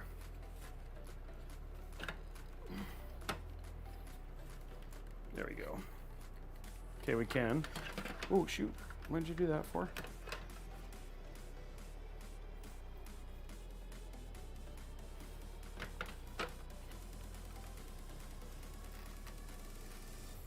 What is this hitting?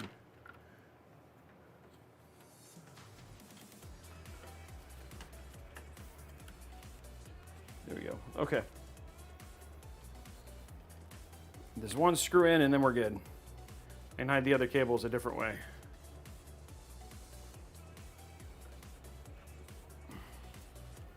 It's all about this one screw in right here.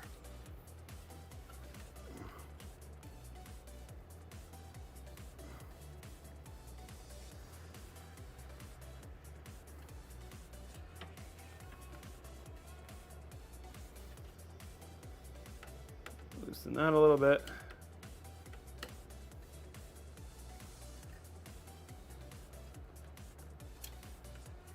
There we go. Okay. Now we have the fans hooked up, and the good thing is there's only one cable I have to worry about for that.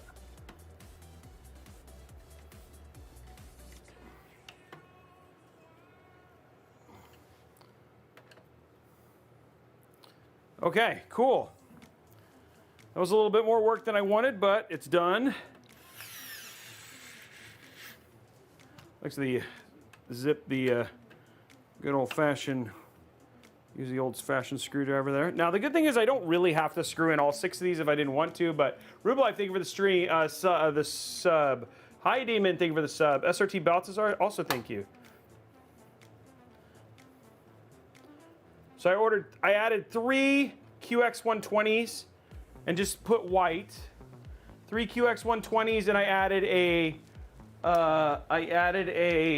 90-degree 200 millimeter fan, cable to it because we were missing the fan, so that's what I added.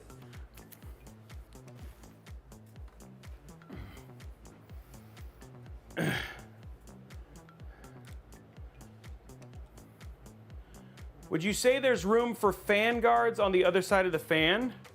I can look. There are fan guards already, I think.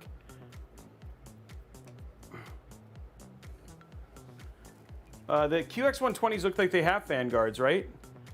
Am I mistaken, Org? Yeah, it makes it easy.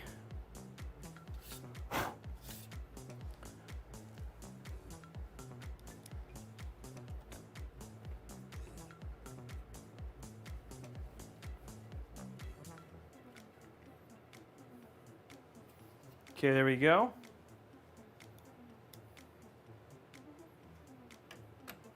Yeah, I don't think. I mean, I think you could do fan guards if you wanted to on the other side. I don't think I'm going to hit them. I don't think there's going to be anything. I mean, I built in this. Obviously, we built in this case not that long ago, and it was fine. So, but yeah, we're going to cable manage, so it shouldn't be a problem.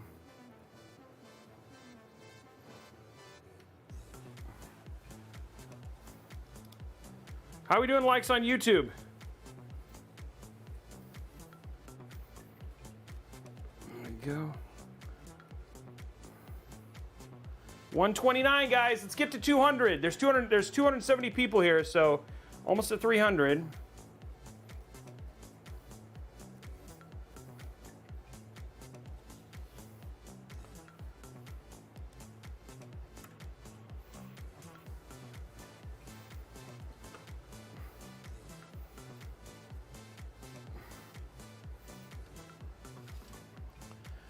Okay, so we got that. We got this fan. We got this cable kind of trapped down here. This one is actually, these are going to go in here, so these will be fine. They'll be fine if I put them in here. They won't, like, that's where I ran them last time, and they were fine. So let's run our, this cable goes right here. There we go.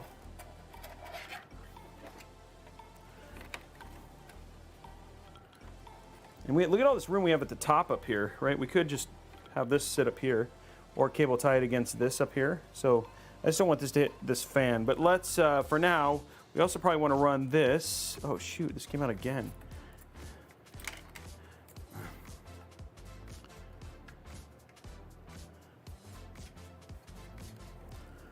I guess I could, if I really wanted to. I could just basically cable tie this like right here.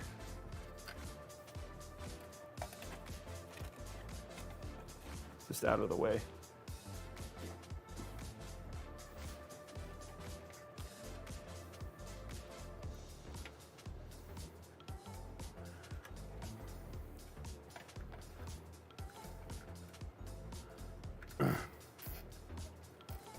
Okay, there we go. That just clears this, so there's no issue there.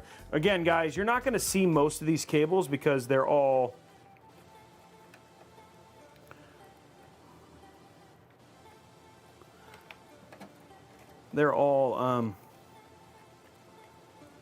going to be hidden by the AIO. So the one thing you're just trying to do is make sure that none of the cables hit the AIO, and then get this. This thing does not want to hold in there, but there we go. And then these I'm going to basically have sitting in there.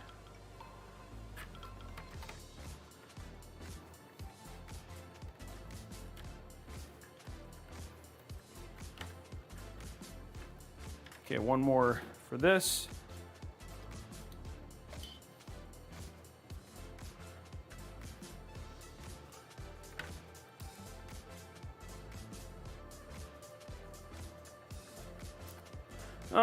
Sometimes it's not necessarily skinnier, it's just smaller. It's skinny doesn't seem to be the problem. The issue is just small, like length. I mean, like, I wish you could get just like make yourself like super tiny and then like go in there and like control the cables, right? Like get, you know, like come down here and push the cable all the way in or something like that. But again, this is I mean, it's still going to be pretty clean. You will see very little of this because the AIO covers the whole front part. So this will be off to the side here like this.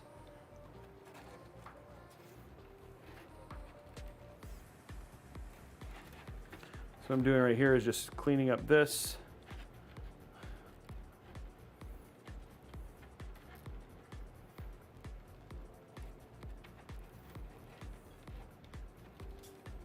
Go.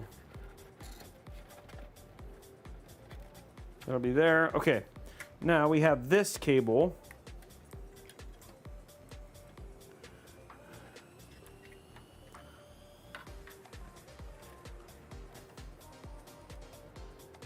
We'll have all of our cables basically managed here in a second. Dude, this thing just this cable, like this USB 3.2 is not sticking.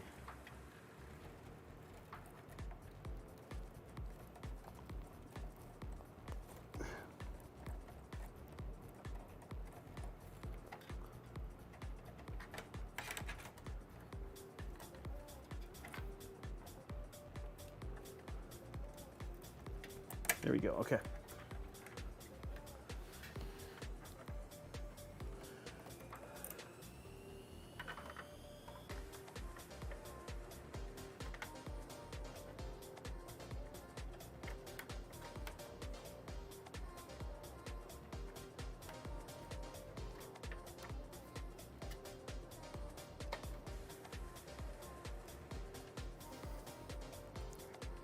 Okay, there's that's so we can power the hub. Okay, let's worry about the hub right now, and then we'll actually have everything. Should have everything squared here. I think I want to actually do it the other way. Rotate this way. There we go. Okay, cool. Okay, so now we have our little hub, which is magnetic, which is awesome. So we have one cable. This is our fans.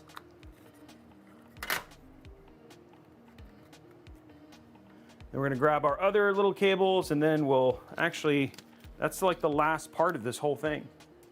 We just need to grab our cables for the AIO.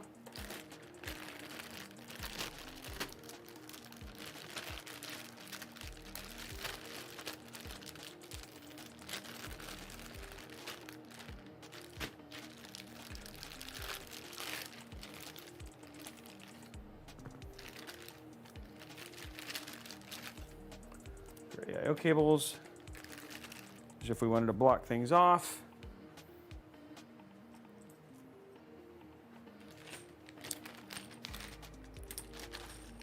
Oh, I forgot. Dang it. That's right. This actually doesn't, oh man, I forgot about that. Guys, forgot that the power for this is not a SATA. It's a 3-pin EPS cable.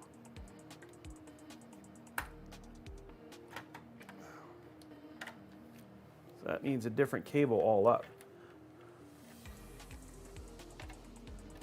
The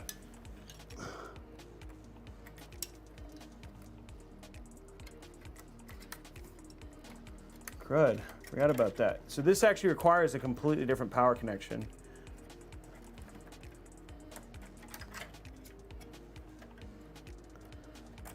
It's almost like running a VGA cable down.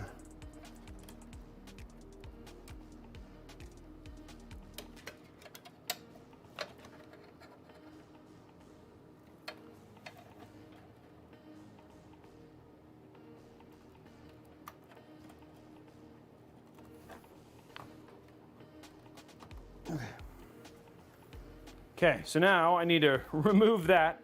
Let's go and plug the rest of this in though real quick so we just have it. Forgot about that. Okay.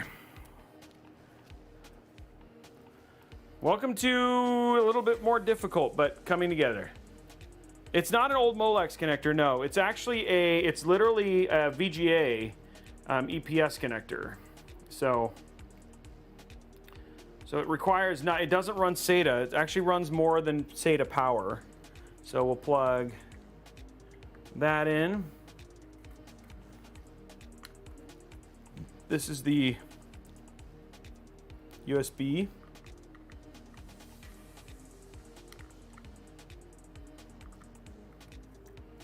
we'll have to run, and then we have this is our, what's going on with the CPU, Robey?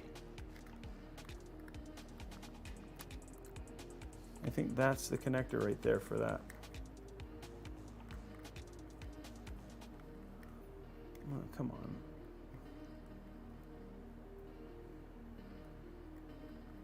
Okay. So there's our connectors. This one is going to go right here.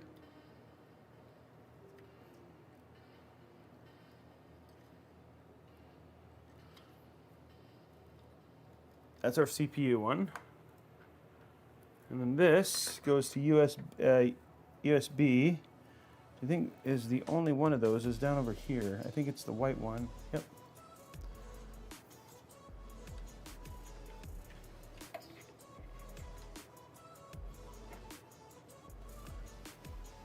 Okay.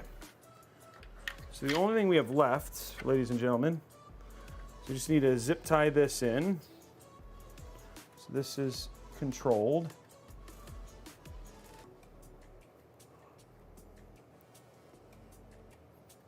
We'll zip tie it onto this cable. We could actually also zip tie this cable. So I have like one single routing of cables here. All right, getting it. A little bit more you know, it's funny, I actually thought this build would go pretty quick, but I was kind of wrong. It's like every time, small form factors just kind of fool me.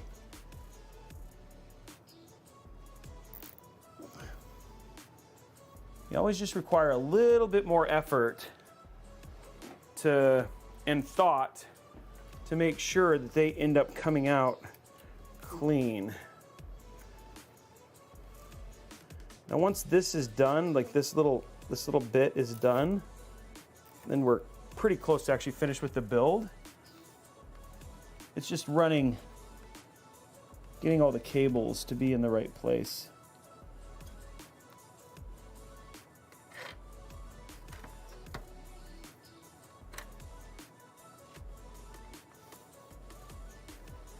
I think that one, just zip tying it right there. I think plenty of people have built SFF and would definitely agree with me that SFF builds just take a little bit more planning. Would you agree?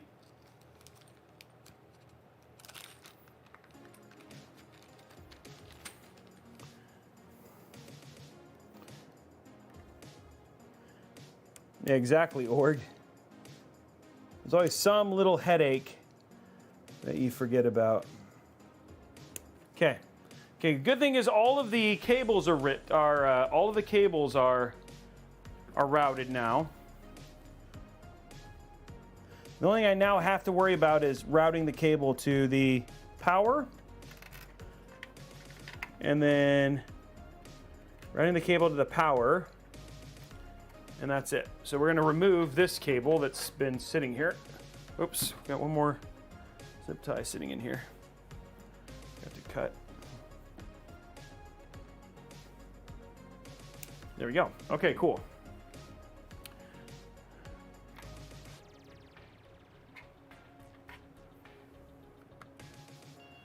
Okay, there shouldn't be any cables there should be no wires that hit fans at all either, which is, I know, one of the things Org brought up, so should be good there. Okay, let's grab some water. Yep, smaller cases, more complex builds. Okay.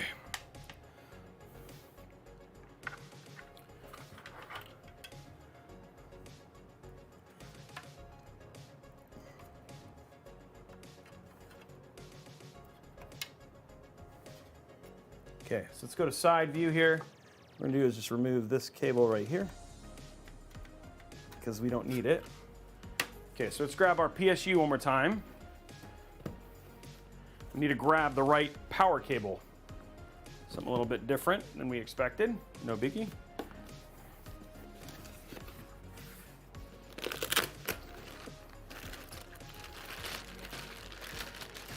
What we need is one of these. What we don't need is one of these.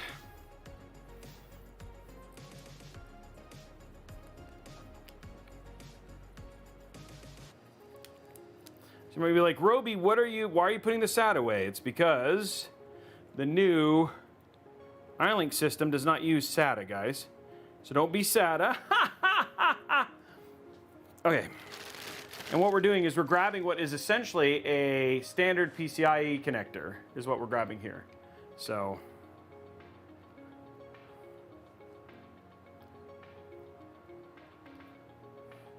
yeah, Bluebird, you're right. Okay.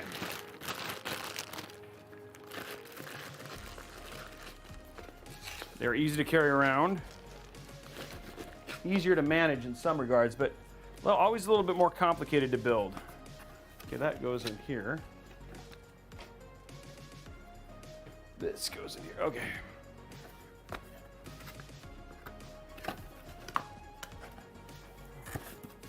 Okay, now we've got that. What we're going to do is we're going to take this cable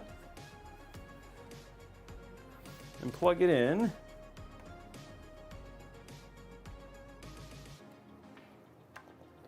So hopefully I can get to it. Ugh. It's always a little bit harder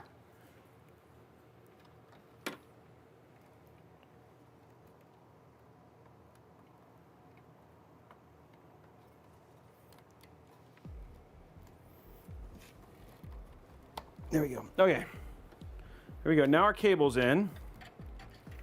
Okay, so we're gonna run this cable.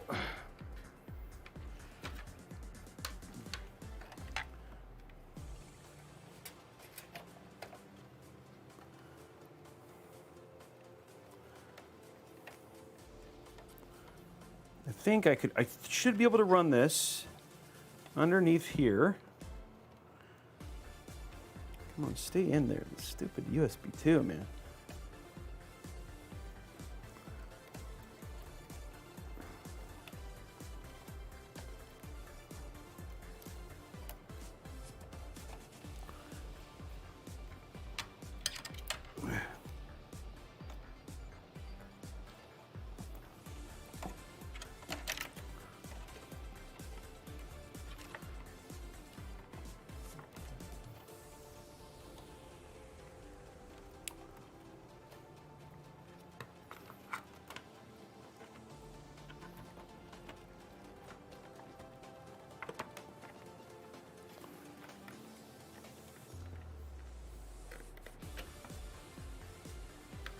Okay, plugged in.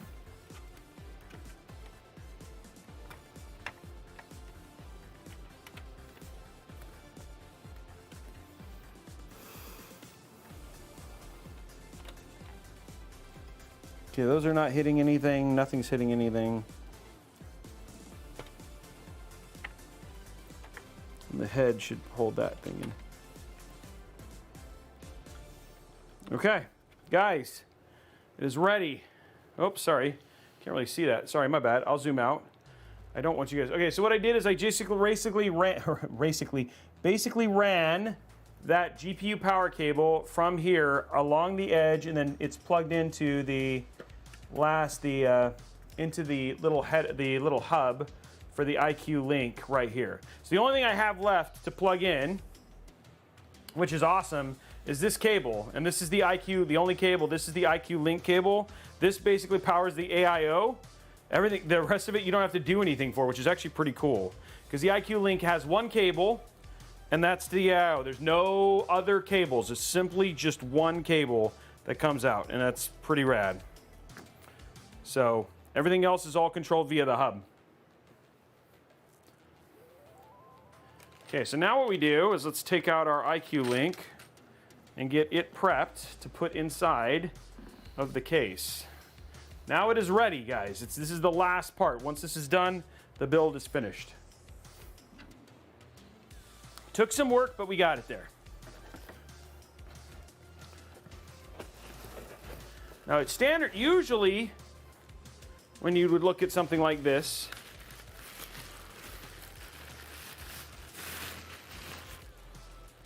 it would just be like it would be white fans, but because I needed to steal the fans from the other case, I did. So we could do this.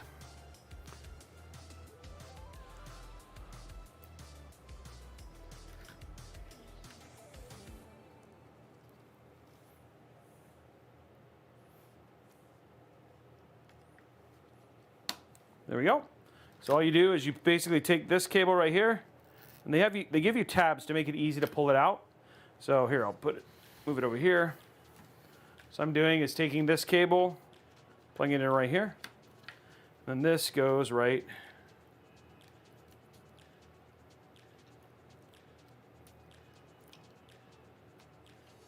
like that. So there's now our fans are plugged to our AIO, and this cable plugs in just like this. There we go. And then this will go to our fan hub at the bottom, and then it's all hooked up.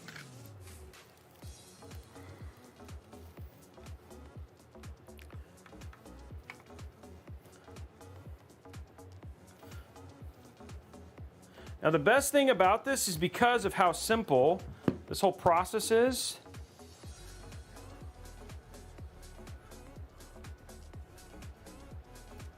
you don't have to do anything spectacular to the AIO. Like there's nothing that you have to do. You just basically You can plug it in. There's nothing else to, there's no other cables for it, nothing.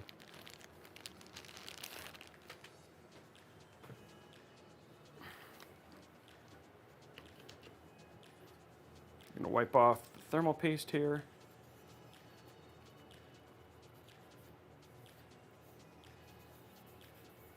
We're gonna use our own.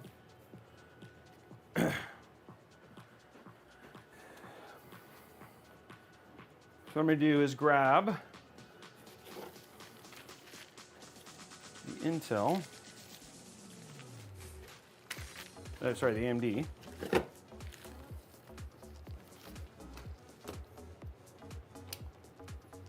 we go. There we go.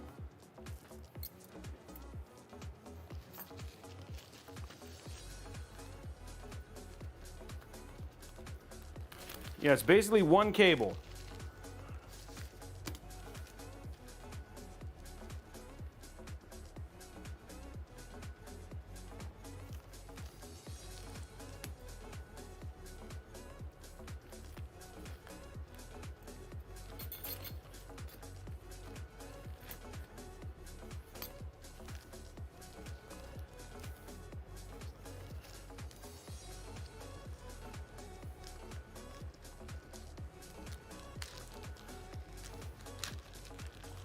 Okay.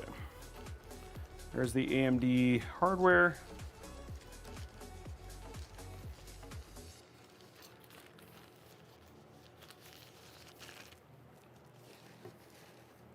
Okay, so now what we're going to do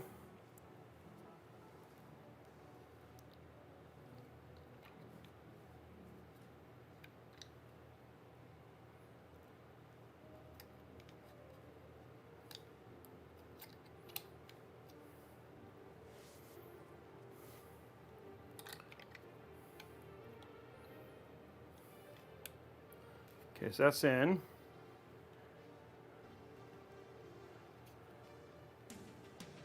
Now what I got to do is peel here.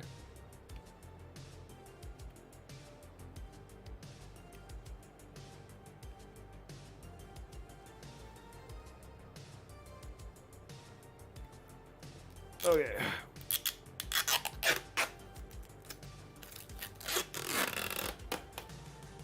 Nice peel. Okay, cool.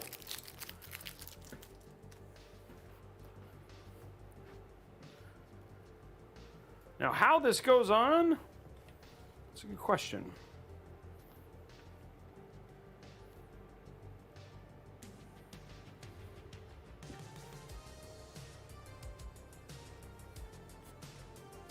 Should just be like this.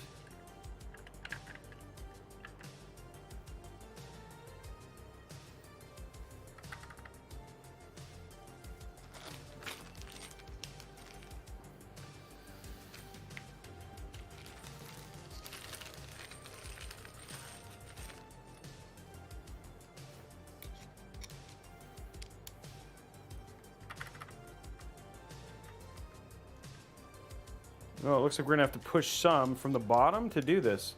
That's always fun.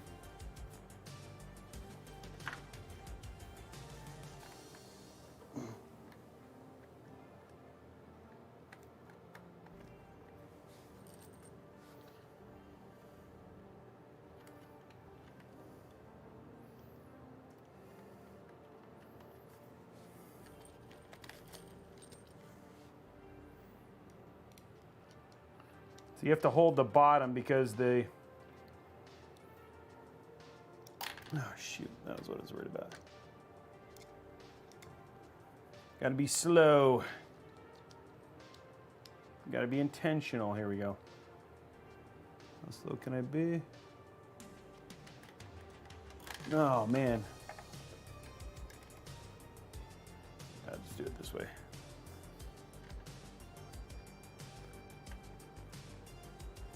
There we go. One more. Just trying to do it. The magnetic is not strong enough. Okay, cool. Where's my... Oh, there it is. Wow stick time. Wow stick time, guys.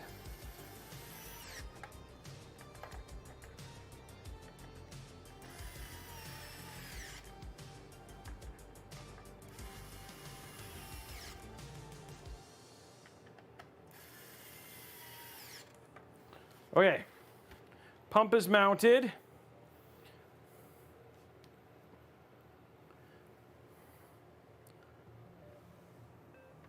Cool. Okay, that is interesting. So we're gonna have to put tubes this way.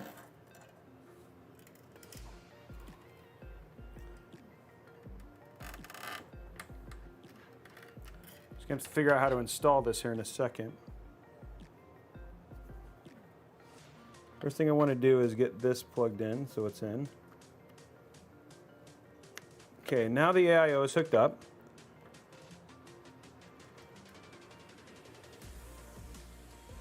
So the table, the tool, the fans are a little bit. Oh, there is a key over. I'm not really worried about it right now. Okay, so let's put our AIO in.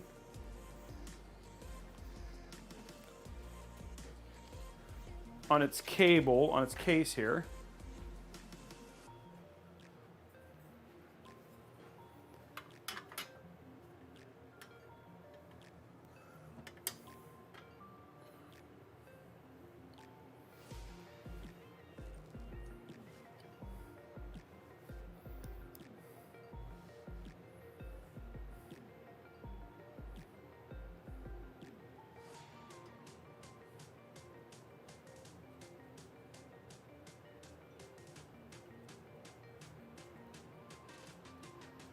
There we go. Okay.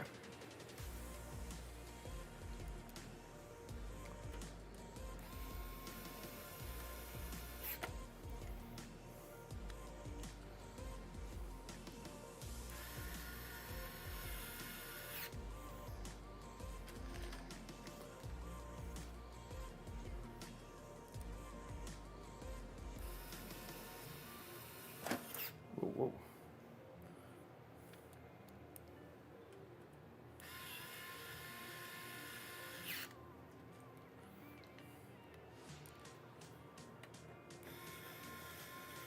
Man, that's some super nice tooling. Like those screws go in so nice.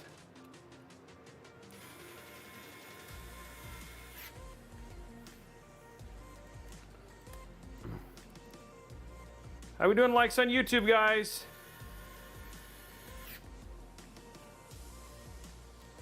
Come on, guys. Let's go ahead and scroll up to, let's get it to 200. Let's just race to 200. How fast can we get to 200? Let's drop the link here. Let's drop it in chat. See how fast can we get to 200, guys? That may be the only giveaway we unlock, given what we got here. We have the 56. Hey, by the way, thank you for the Neweggs. Somebody gave me a kick sub, so appreciated that. Okay, there's all of our things. Because remember, we unlock a $25 Newegg gift card. We still have the 5600X we're giving away too today.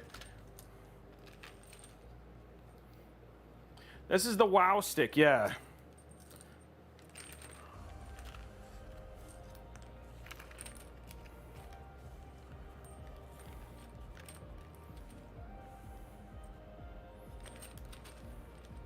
There we go. Okay, there's all of our fans and all of our stuff in. Okay, there we go.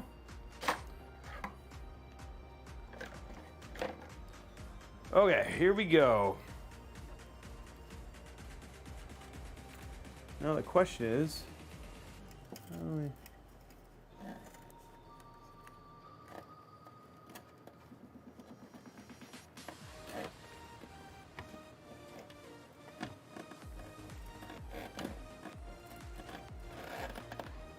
wow, this is like,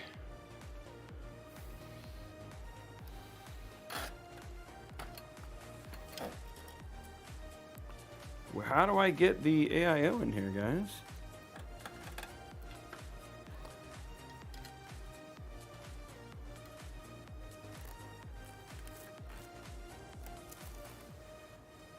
Looks like you're gonna have to bring the cables down, okay?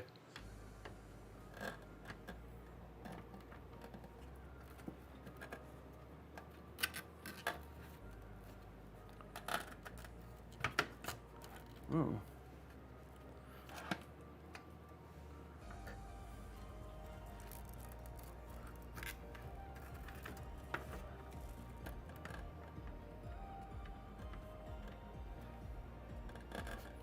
Did I put this? I think I don't think I put it in backwards. Maybe I did.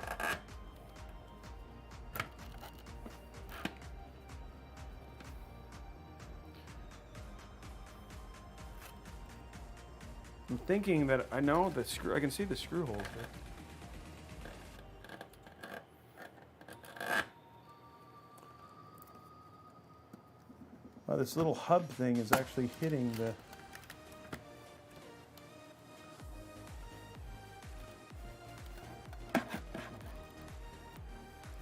I wonder if I have this backwards. No, because no, I don't, because there's only one way for this to go.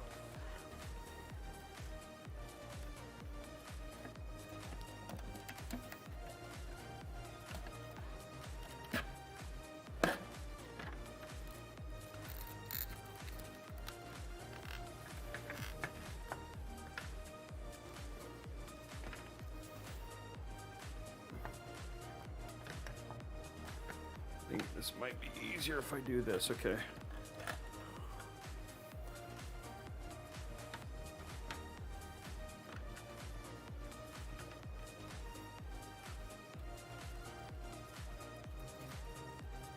Well, these cables are like...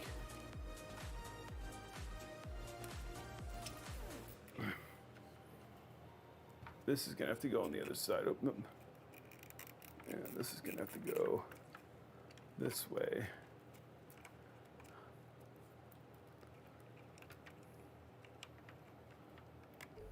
There we go, the bigger hub.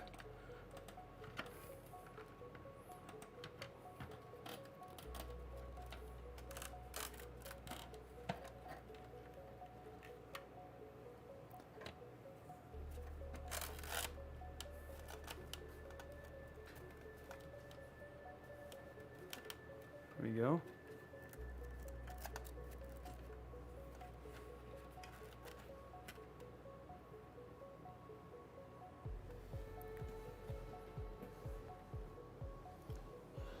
Trying to see if anything's going to hit.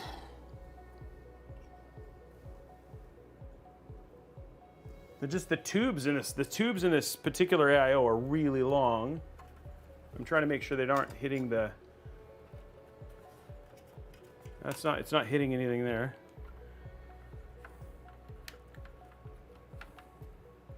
Okay. I mean, it's closed.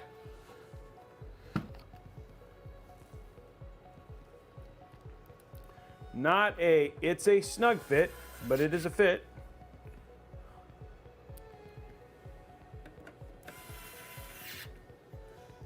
I guess you could actually, oh, maybe you could run the, I mean, I wonder if you could run the tubes down this way. Like they could potentially run that way all up.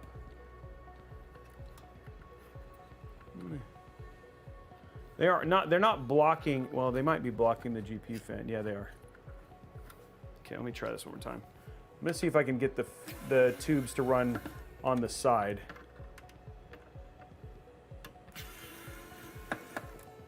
So maybe they run on the outside, so like this.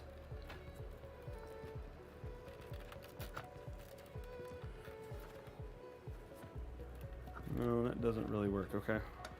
Okay, we'll have to do this up again.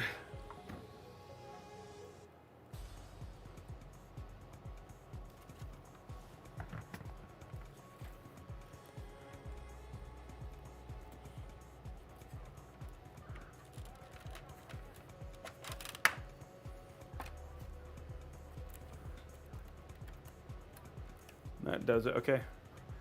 Now it's not hitting the fan, right? I can't tell. It's not hitting that fan.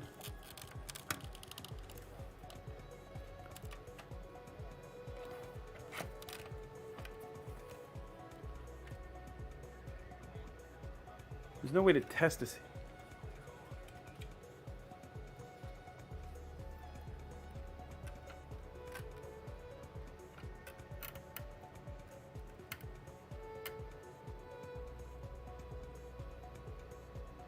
I don't think it's not hitting, okay, it's not hitting the AIO fan, it's not hitting the GPU fan anymore. Okay, cool. It's just some long AIO tubes, guys. Okay, case is done, build is done. That was a lot of work.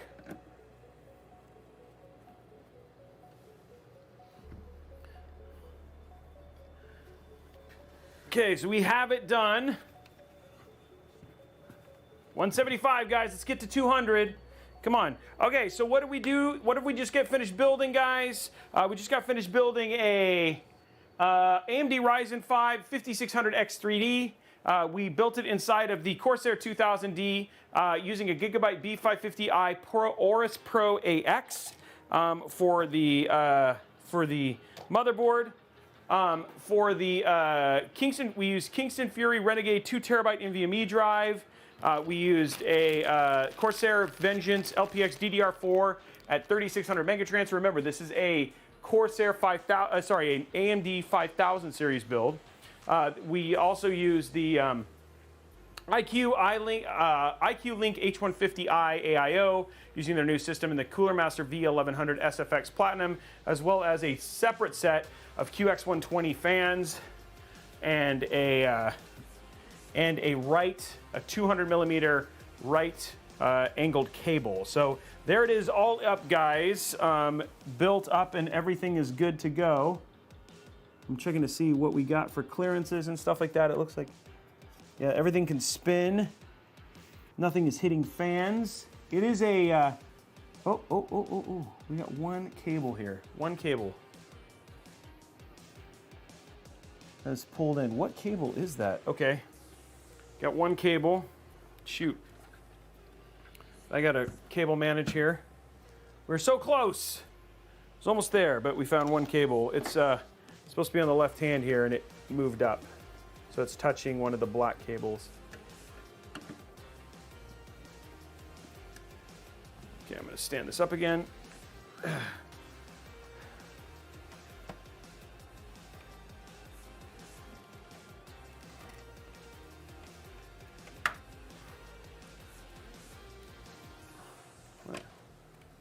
Where are you now? Oh.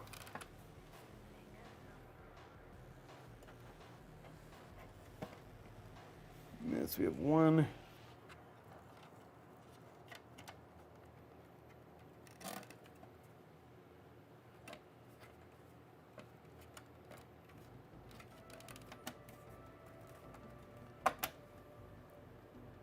Okay, now it is not hitting it.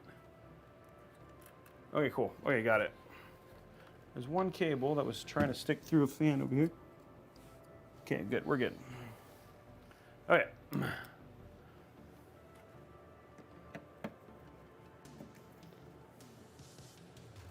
Okay, that is the build. There was a little bit of, there was definitely some figuring out fit and finish, but it is done and it is in. Okay. Woohoo! That was some work, guys. How are we doing likes on YouTube? Okay, so now let's put it all back together. And we'll do our sponsor for today, which is Storyblocks. Oops, let's turn this around. So there's our first part on. Looks good. Okay, let's grab our front. Go to side camera here.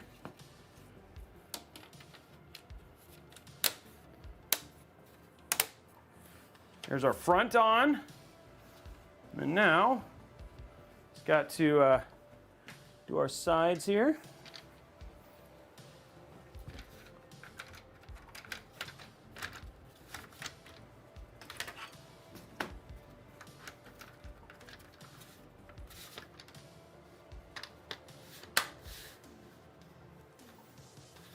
What the heck is going on?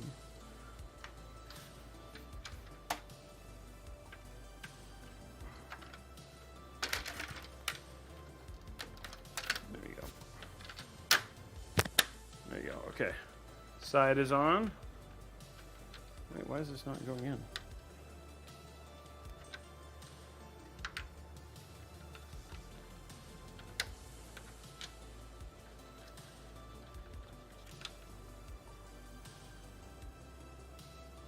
Why does this feel like it's not all the way on?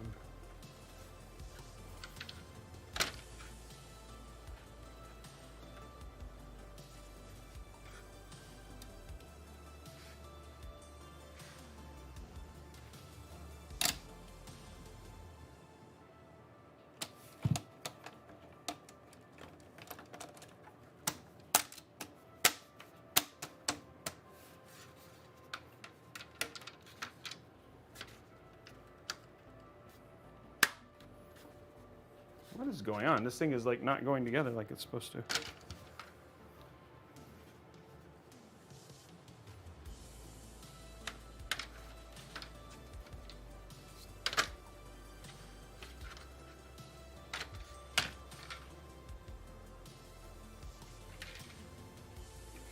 Yeah, I'm putting it on the wrong way.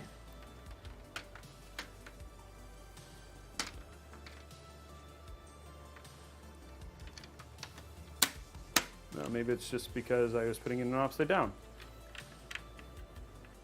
Okay, well that would help. Put it in the right way, Robey. I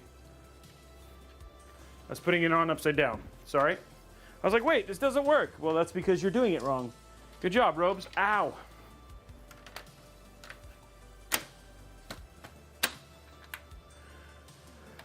Okay, there we go. Our build is done. Wow, this is not, again, it's not sticking into this. And it's not hitting all the way against the edge here. This is not going in all the way. Am I hitting something that's like keeping this from closing?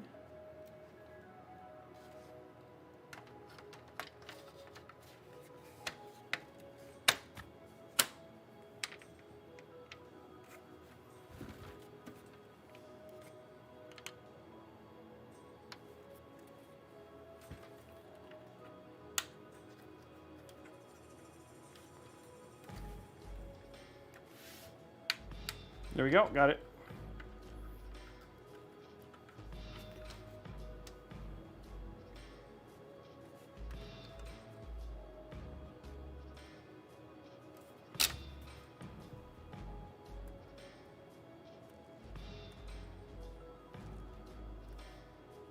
Feels like something like it's just like maybe it's just a little bit off or what, but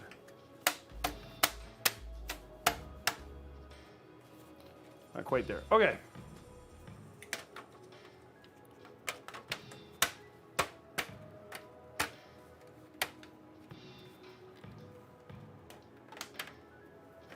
No, it's just not, this doesn't feel like it's going the way it's usually fit. It like fits beautifully, but it's not quite doing it the way it usually does.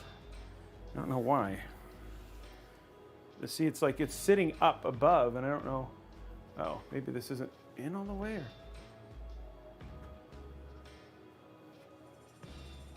Oh, that's in. All right, well, it's on. So there's the build. All right, so let's do our, yeah, it's very plasticky. Yes, it is very plasticky, but I don't know why. It just feels like it didn't quite all go together. So there it is. We're gonna turn it on in just a few seconds. What we're gonna do is we're gonna go through our did we do zip ties, Blondie? It just has a, like, it doesn't look like it looks like the back is, but it could be, I wonder if I do this, right? No, it's almost like the case is not quite.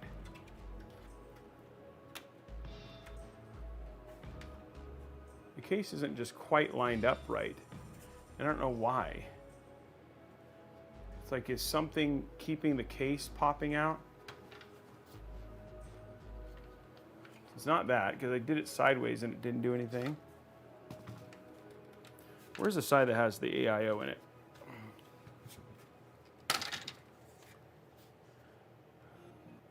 Oh, shoot, okay. Okay, I see what one of the problems is here. Well, no, but it should be in. Oh, but maybe that's just keeping it from doing its thing.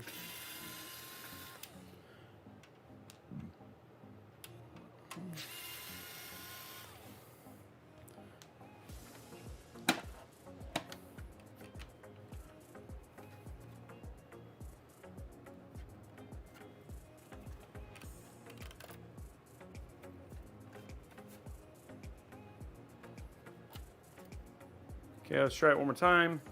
There's a little foot that was out a little bit, maybe. Shoot. I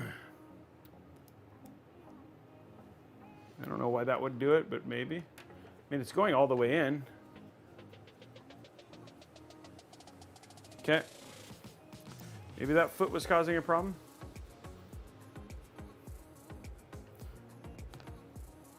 Okay, it's all in now. Okay, try that one more time.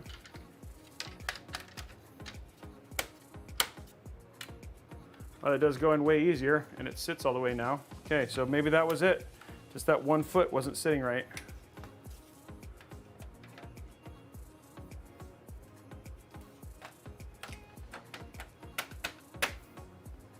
The back is not quite.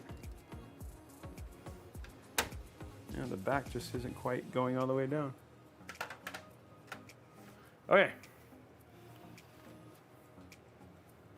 I mean, the funny thing is like this has to be, it's their cable. It's like their thing. So I don't know. Just feels like it's not quite going down all the way.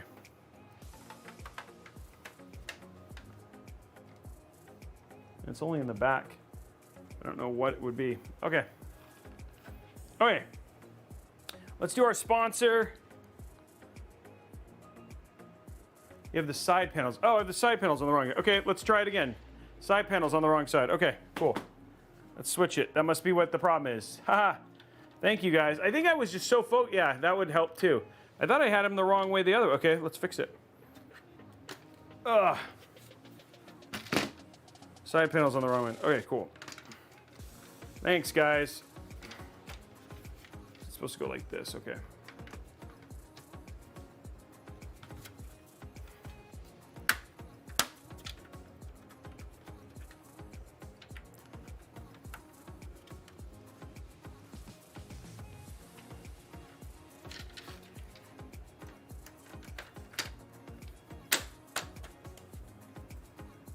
Ow. Oh, that hurt. That really hurt.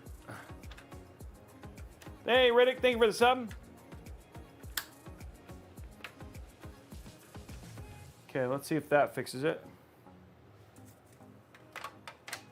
Hey, it works. Okay, cool. I was like, geez, I was like, yeah, I knew this something was like messed up. Hey, it's all correct now. How did you guys know the side panels were on the wrong way? Is there some... is that what's doing it? You just saw that from a distance? Man, I'm gonna get a blood blister there. Okay. Okay, well, it's on now, right, and it's fixed. Okay. Oh, wider. Okay, the trim. Cool. Thanks, guys. Appreciate the extra eye. Sometimes you stare at the same problem. Okay. If we want to get a 20 sub, if we want to get a hype train, Riddick just dropped 20 gifted subs, guys. So Riddick just dropped 20 gifted subs. So all we'd have to do is get a hype train. Be pretty easy if people want to go ahead and jump in and do that. And so if we want to get that unlocked real quick, that would be huge. So all you got to do is the before PC, yeah. So anyway, thanks for finding that, guys. So if people want to do, all we got to do is get a couple people to drop like a gifted sub, 100 bits, and we'll unlock a hype train. So let's get that done real quick. And then we'll do the zip tie count in just a second for odd and even. But there's BMOC dropping it. Come on, a couple more people. Then we'll unlock and get another, we'll get another thing going too. Come on, guys, you can do it. While you guys are getting that squared, I'll get our stuff all set up for the section. Tony GT3 giving it a couple more. We just need 2 more. Rattleton dropping it as well. Rattleton doing it. We got 1 more person, and then we'll unlock a hype train, and we'll be super close to level 5. We got to get to hype train level 6. Come on, guys, let's do it. That'll unlock a gift card. And there it is. McBride dropping 200 bits. Let's see what level we're at right now.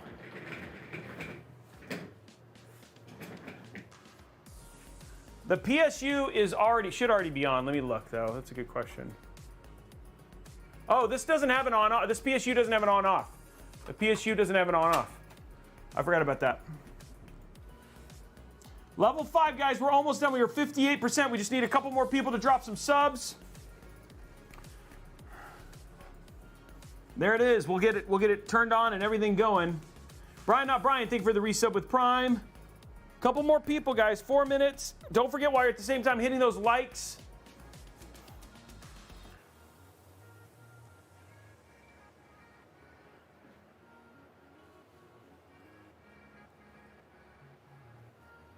Level 5 on a Sunday. Yes, it is. Come on, let's do it, guys. 3 minutes and 58 seconds.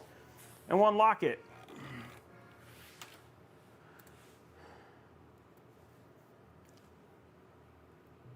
Raddington getting it in there, 60%.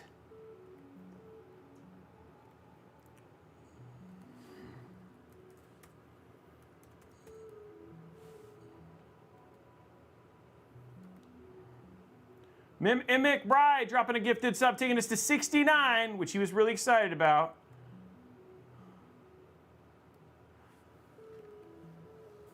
Let me grab my phone real quick. Where is it? Where is it? Where's my phone? There it is. 202 likes. Okay, guys, we're getting close to that too. Got to get to 250. We're at 202 likes.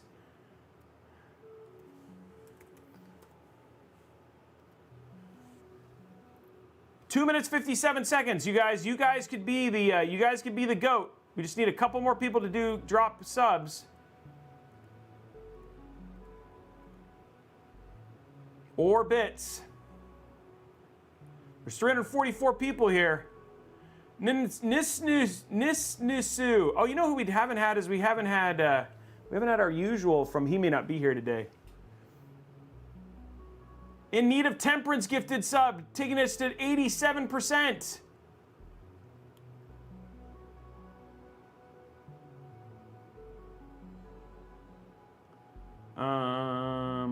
Let's see what else we got that, and then we got.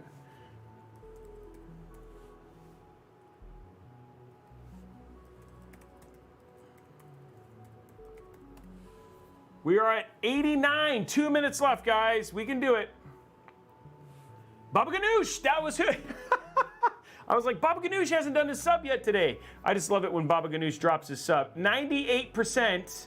We're almost there. Baba Ganoush almost dropping it.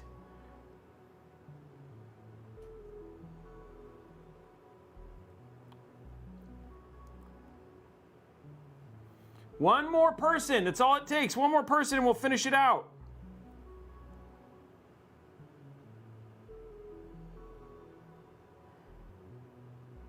Who's going to be the one who gets us all squared? There it is. Baba Ganoush doing one more gifted sub, taking it in there. And there it is right there, 100%, guys. And we're now 3 subs away from unlocking the $50 Newegg gift card. So yeah. 2 subs away from unlocking the $50 Newegg gift card.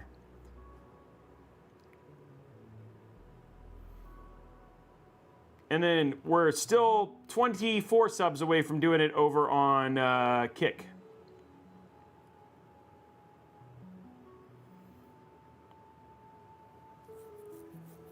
So can we get 3 more subs and then we'll unlock 50?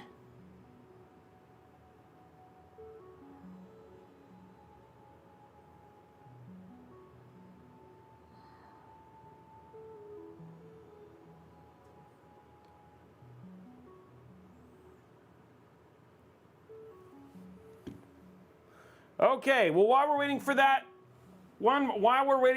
I want to go through and huge shout. We're going to go ahead and go to our capture here.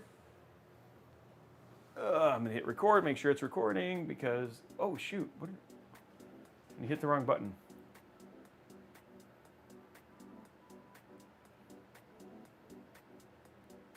Oh, okay, there it goes.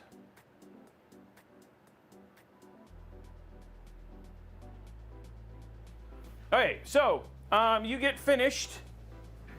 So one of the things is one new sponsor here for Robeytech is Storyblocks.com, which, oh man, that is like not ideal. I think that other one, it's like it looked really good. Hold on.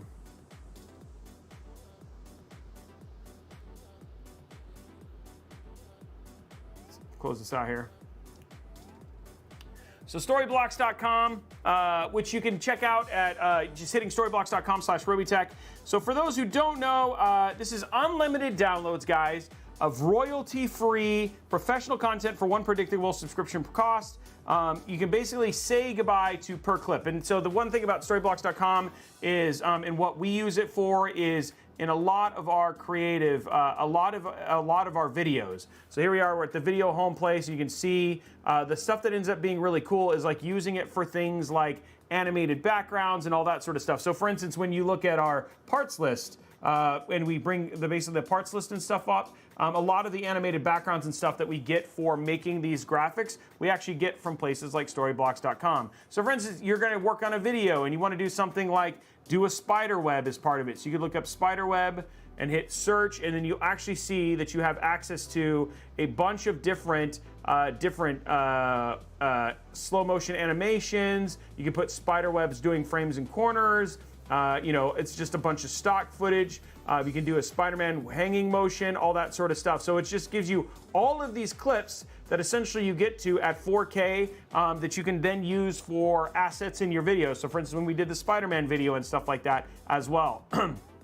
The other thing that they also have, which we have played before on the show, is royalty-free music. So the channel that we've been playing is the electronic, which is right here. So the electronic one, as you can see, that you can then use any one of these assets for either doing stuff on stream, which their music is actually really good. So you can just hit play here and then it plays the entire playlist. And then you don't have to worry about it. You just add your YouTube channel or your Twitch channel, and then again, you're not worrying about getting any takedowns or anything like that as well. The last thing that I really like is, for instance, the big one for me is the sound effects, and then of course the animated backgrounds. You can see here, let's just look at the business, and here's a data one, and then you can look at animated backgrounds, and then here's a ton of animated backgrounds that you could use for any one of your assets. So here's like looking at this one, and then you can see the glowing abstract. So it just gives you a bunch of different options to go ahead and help up your game for whether that's Twitch streaming or content creation in general. So it's pretty rad. The thing I really like about it is for any budding content creator or streamer, it's a great way to create high quality assets for a low cost. And the best thing about it is a lot of the other places where you used to go for getting things like this, you'd usually have to play on a per clip basis to have the content rights and stuff like that. So this, you don't have to worry about it. Like I said, it's just a one-time use. You basically pay a subscription fee, and there's a bunch of different options. You can check them out and see what's best for yourself. So just go in to get started. Head over to storyblocks.com/Robeytech to get to take a look, or you can go down below in the description or in the banner down below and take a look at it, or !Storyblocks for more information. So pretty cool. Worth checking out. And a huge fan of the site, and we use it for a lot of our YouTube videos. The other thing I want to tell you guys about, of course, is now we get finished with a build like this, and you get finished building, and you're like, okay, Robey, well, now I want to put something like Windows on it. Well, you know, how much does a copy of Windows cost? Well, Windows costs anywhere between $150 or $200, but if you want to take here, let's take a look at Windows 11 Pro. So here's Windows 11 Pro or Windows 10 Pro. So here's Windows 10 Pro. You can pick it up, instead of being $100, you can pick it up here at VIP/CDK deals for $23.09. But if you hit buy now, and then what you do is you use code RBCK at checkout and hit apply. What was $23.09 drops down to $16.16. So pretty inexpensive. Very, very nice, inexpensive way to pick up Windows. They're completely legit keys. And we've had thousands upon thousands of people here within chat who've used them to pick up copies of Windows. Now, the other thing, too, that you can also grab here, you don't necessarily have to grab Windows. You can also check out Office 20. So here's Office right here. Here's 2021. Regularly, if you were going to purchase this from Best Buy or whatever, it would be about $206. But again, same thing. Hit buy now. Use code RBCK at checkout and hit apply. And what was $75.76 drops down to $53.03. So very inexpensive, nice way to get Office or Windows. You know, if you have questions or anything like that, you can check it out right over here at VIP/CDKdeals.com. And then if you want to ask, you can basically ask anyone right here on the channel as well. Here at home comes out and then just over $13 from org. Yeah, it's legit. You can have a lot of people who have basically talked about it. Okay, last thing that I want to tell you guys about, and then we'll get to the build stuff, is Robeytech.com. So if you want to see, like we have a bunch of commission builds coming up this week. We're building two of them. We have AMD rigs coming up on Thursday. We have a commission build on Tuesday and a commission build on Sunday. If you would like me to build you a PC, if you like a build that you see here and you'd love to have me build one here on stream, you can head over here, hit commission, and email me, and I'd love to build you a PC. We try to do 2 or 3 a month. It's a great opportunity to build, to have us build systems for different price points, and we love to get the chance to do stuff like that. So you can reach out to me right here at robeytech.com. The other thing I want to point out as well is the new Robeytech Insider. It's a newsletter that tells you everything that's kind of going on this week. So what happened this week? Here's our video clips and the videos we released. Here's where you can check out clip choices that we've seen from the community, what's going on with Team Robeytech. Blondie has a whole section for the things that you guys have posted, so we can see here, there's Quackers from Blondie, we got Corruptu from Meatbow, and then we got Miss Mayhem's cat as well. It also has any giveaways that are currently active. For instance, the Sparkle GPU is up for grabs. There's 5 days left on this giveaway. And then also we're going to be doing things like meeting Team Robeytech, and then big deals for the week in general. So we're checking out robeytech.com/insiders. Also, we have all of our builds located here. So if you see a particular build, for instance, here's the build we just got finished building today. And here's a stream to it, shows you how to build it, what the parts are. Any of our other builds are all listed here as well. And then the last thing is also worth letting you know, guys, as well, right here on the home page, you can also find all of the latest GPU drivers as well. So if you're looking for a GPU driver and you don't want to search, just head over to robeytech.com and it's all listed here as well. But let's see what deals Tom's found for us today. Okay, so stream deals for this week, for this stream. Gigabyte 15.6 inch 144 hertz Core i5 12500H with an RTX 4060. $200 off, making it $899.99. Plus, you could upgrade that. You could upgrade the RAM and the NVMe drive. So that's a very good choice. We have some 4060 laptops that we're going to be doing reviews for, but they're surprisingly performant. And the best thing about it is we love to show good laptops that are sub $1,000, because I know a lot of you guys are looking for good gaming entry-level laptops for stuff like that. If you wanted to upgrade the RAM, here's G.Skill Ripjaw Series 32 gigs, DDR4 3200 megahertz. You can get $54.99. So you can take that 8 gigs of DDR4 and upgrade it to 32 gigs for an extra $50, still keeping it below the $1,000 price point. Here's an MSI Spatium M450. It's a 2 terabyte Gen 4 NVMe drive, $70. So if you were to take those two, the NVMe drive and the RAM, and throw it in here, you'd have a sub $1,000 laptop with a 2.5 terabytes of NVMe storage and 32 gigs of RAM, and you'd have a 4060 with a 12500. So that's great for 1080p gaming at most of the games that you probably care about. Asropa 15.6 inch 144 hertz portable gaming monitor, 1080p. Especially if you're into laptops or you take laptops on the go, we have some Asropas and some Asus and a bunch of different of these portable monitors. They're super thin, easy to put in your backpack, and then they basically double your productivity because you have a second monitor that you usually plug in via USB-C, which is really, really great. $129.98. And again, this is like a whole you could spend $1,192, and then you could basically have this great travel backpack. We've seen these before, and you can get this like soft brush cleaning tool, and then you basically have a great back to school laptop with good productivity right there with a second monitor and all that stuff. So this is like a nice little back to school kit that Tom put together for you. And again, $1,192 plus tax, and you get everything here, which is actually pretty awesome. So good job, Tom. So if you have some people getting ready to shop for coming into the holiday, this is a good option for you. You can go from there. And then Blondie, if you wouldn't mind, I hope you were. Oh, thank you for doing the story block. Perfect. So yeah, hopefully that gets you all squared away, and you guys are essentially good to go for some. Yeah. And don't forget about story blocks either. Yeah, all that sort of stuff. So anyway, guys, that is it for all the deals. Everybody say thank you, Tom, for finding those. It's time to turn on the build, and let's go and count our. Let's go and count our zip ties. It's not a lot. Not a lot at all. Just so you guys know. So there's 1, 2, 3, 4. 1, 2, 3, 4, 5, 6, 7. It is odd today, guys. Odd for zip ties. Yeah, good pack rat. If you were to pick up that laptop, then you were to add the NVMe storage, the NVMe and the RAM. It's actually very, very impressive how much that laptop kicks butt. So, just saying. I do not think you'll be disappointed. So Darren, actually we have 300 plus, but it's like kind of it's winding down to the end. We still have the giveaway for the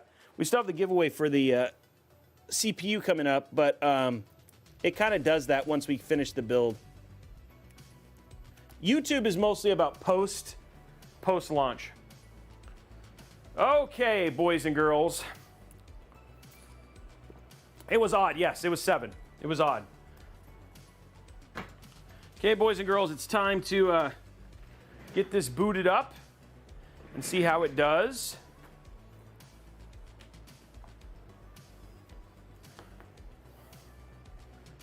The unfortunate thing about this case, or about it's not actually this case, it's the HDMI cable that we use here, is that,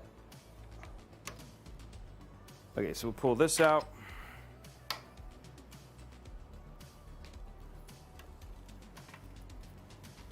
This HDMI cable is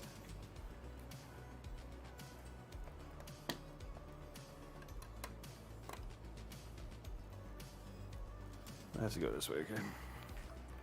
This HDMI cable is so thick.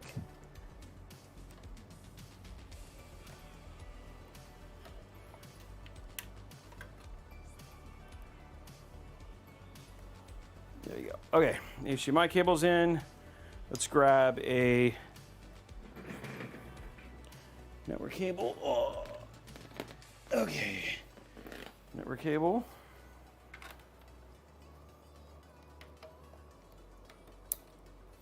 There we go. Okay.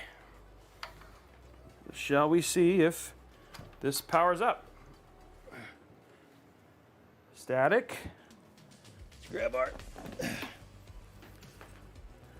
Will it post? We're still waiting to see if it will.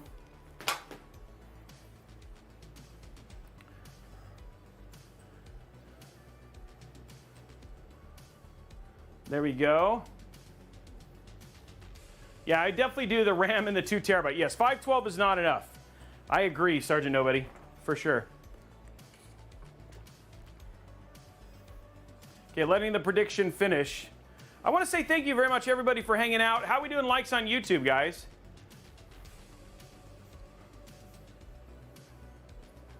What is that? Oh, that's just the...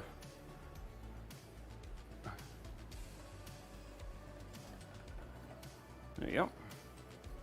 213 at 250. Go hit those get those last likes done.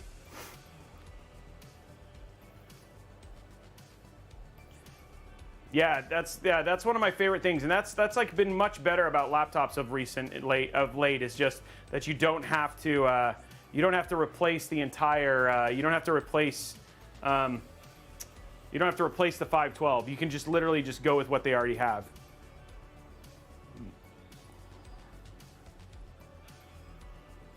Of course he did, Sergeant Nobody. That was his whole plan. Okay.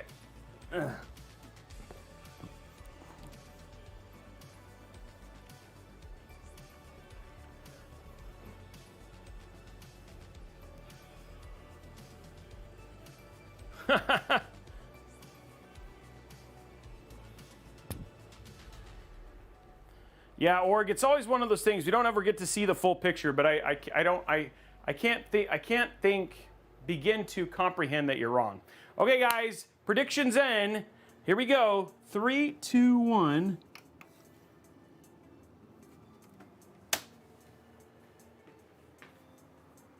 There is the lights.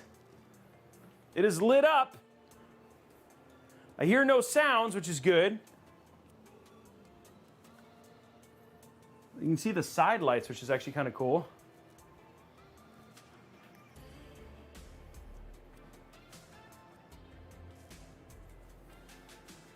We are waiting. Waiting. I see the RTX, the GeForce is lit. Oh. There it is right there. It is posted. There it is right there. It is posted. So you're officially in post territory. So it is posted, ladies and gentlemen.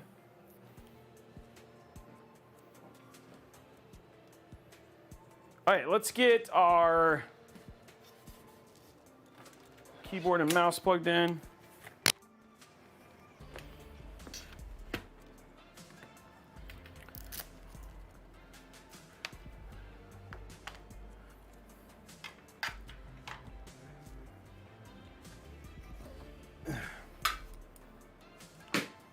You finally won one wager.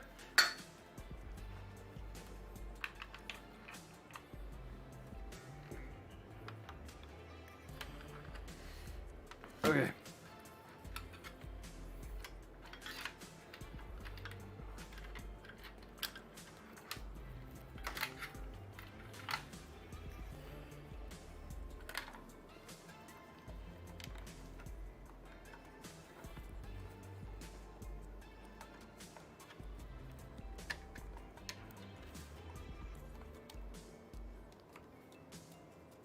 Okay, all I'm doing right now is getting the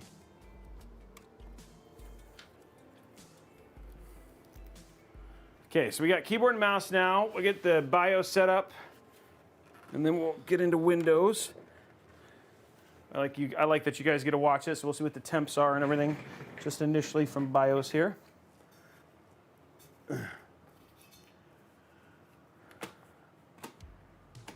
Wow. That is some...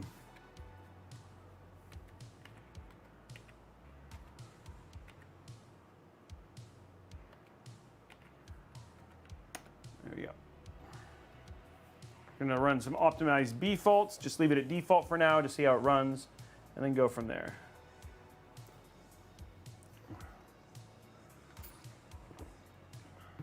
Okay, we're just waiting for the... Okay, let me get the side going here and get it in the right place. Build looks good. Impressive, all that sort of stuff. So everything there looks nice.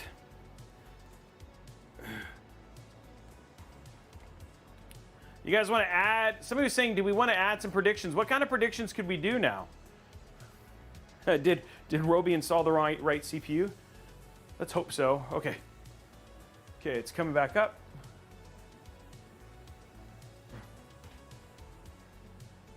Okay, so we are back in. I am going to reboot, and I'm going to reboot real quick, and I'm going to reboot, and I'm going to go back in the BIOS to make sure we're all set for what's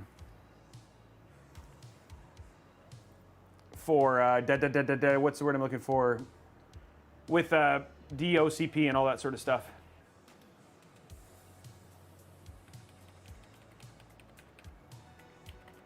Okay, let's see here.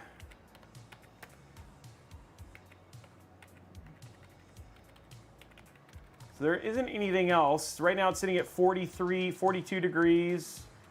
System temp's fine, everything else. We've already updated all the stuff. There it is, Ryzen 5 5600x3D. So there we go, we just enabled XMP, and then we're just gonna jump back in. And those fans get off a lot of light on this side. Okay, now that we've got that, we can put in our final connection here. So you guys have seen everything. The last thing I gotta put in here. Okay, last connection here. And we'll finally have everything done.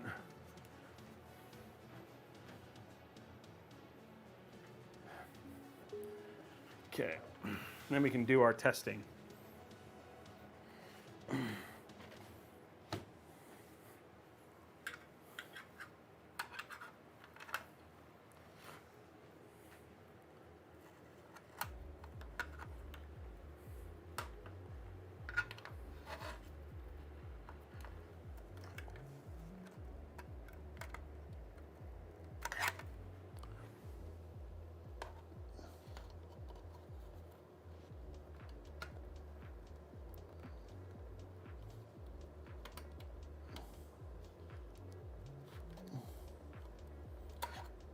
Come on. There you go. Okay. Okay. Now we have everything. Hey, what's up, DePoets? How are you? Okay, got it done. Okay, there we go. Build is done, set up. Now, let's go and start the process here.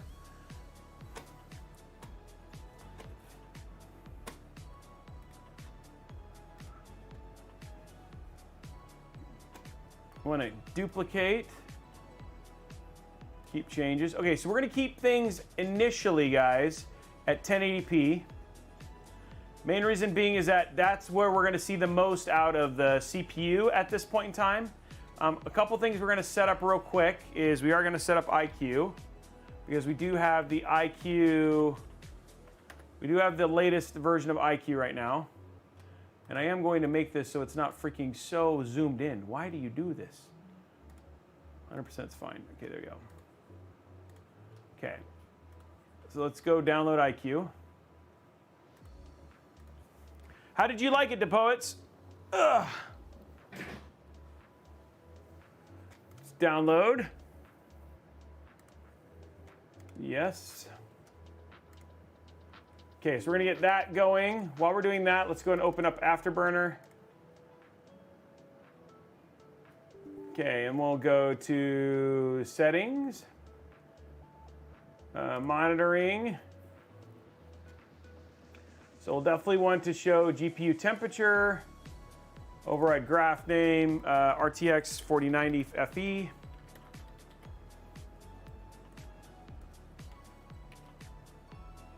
Apply, we want GPU usage, showing on screen display, override group name. Boom, apply. Memory usage for sure, showing off right, apply. Core clock, show, override, apply. Memory clock, show, override, apply. Power percent, I don't know if we care, what do you care about power though? Temp limit, voltage limit, no load limit, that's fine. CPU temperature, there we go, show, override group name, Ryzen 5600x3D. There we go. Apply. CPU usage. Show. Override. Apply. Clock. Show. Override. Apply. Power. Show. Override. Apply. RAM I don't care about. Commit change. Frame rate I care about. And frame time I care about. So show and on display, override group name, we'll just call it game, apply, and then frame time, we'll do show, text and graph, override group name. Okay, there we go. So now everything is set to show us there. We'll go to on screen, more, okay. Shoot, it's not showing it, crud. Oh.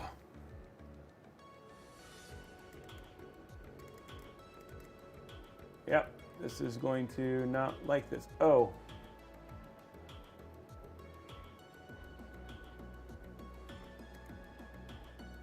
Crud, it didn't install correctly again. Gosh. Okay, well, oh, no, it's there. Okay, so it's showing. Okay, cool. We'll leave it alone. Create desktop shortcut. No, create short, that's fine, next. So it is working. But see, this is what I was talking about. Look at the 4090 FE temp. It's like 34 degrees.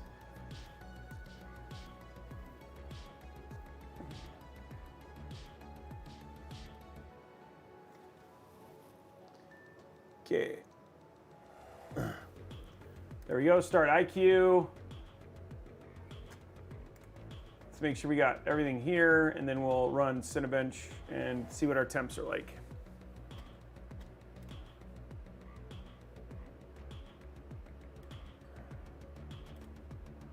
Okay, let's update.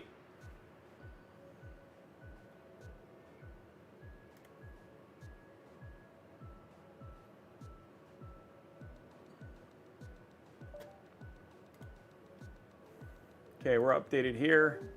We have everything else good. Let's go to, let's just put a, Grab a wallpaper here. Well, it's an, let's do this one because it's not, even though it's not, let's, it's still a Corsair build. I might have to, there we go. Okay, the only other thing I need is hardware info monitor.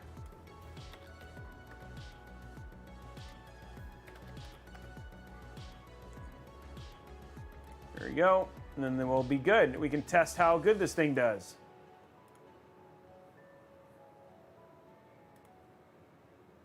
Okay, guys, we're good.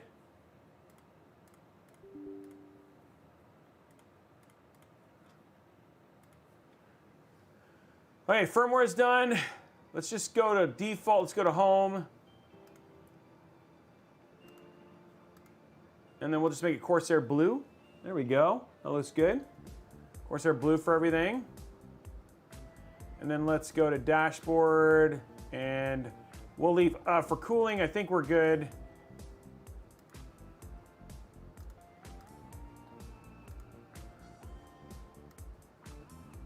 So we'll just leave it, right now we'll go ahead and put this extreme. And then for fans, we'll just leave it, we'll put everything at balanced.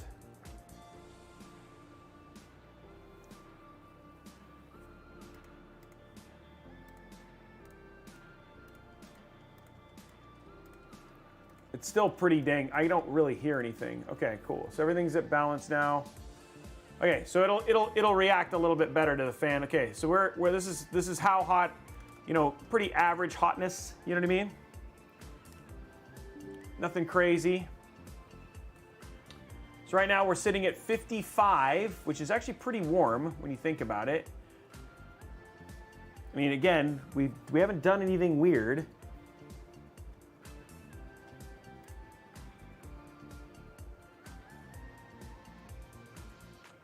Wow, this is like really warm for this temp.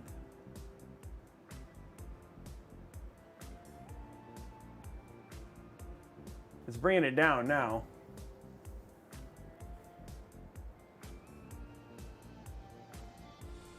Okay, it's pretty, something was running. Let's see what we got here. Oh, 47% of the CPU is being used. Oh, Steam. Ah, Steam.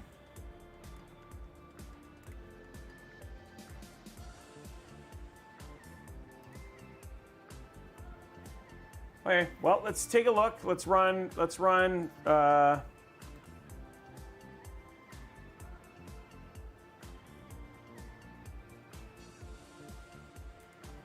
Cinebench.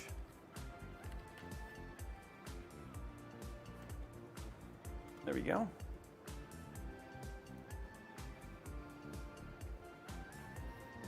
Open. Okay, cool. So we got Cinebench installed already. Go to 10-minute. This thing is just getting, look at this, it's like getting hot.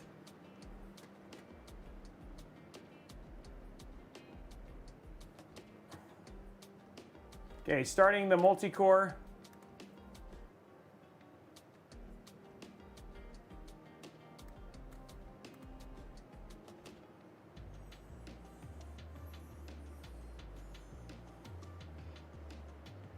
It's keeping temps fine. This thing does not run, I mean, again, but this is showing you, guys, I have a 360 millimeter AIO, and it is, dude, this chip runs freaking warm.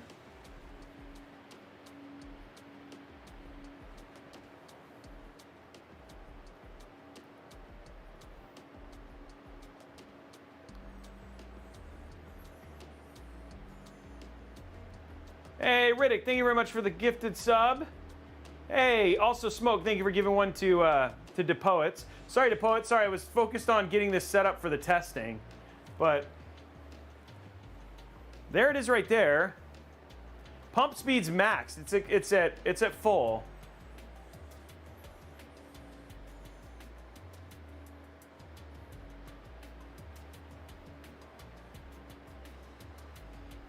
Kevin.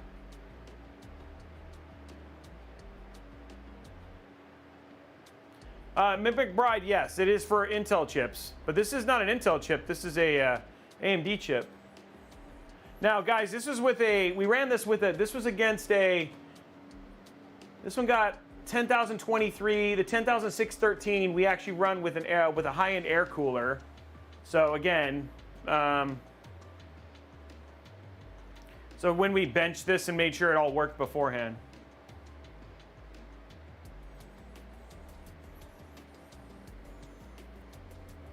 Yeah, okay.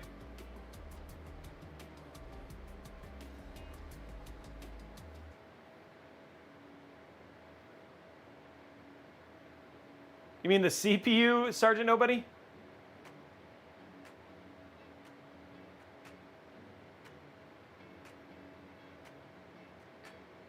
Yeah, it's a toasty CPU, especially for 105 watts. I mean, guys, I know that we don't have anything whack. Like we had good thermal paste. This is a good cooler, and the pump and the speed is good. I mean, 80 is fine. It's keeping it at 80 degrees pretty, which is reasonable. And you guys have seen this. We tested this on a 13.6, right? Or whatever was in this other one, the 240. And it did a fine job on the 7800X3D.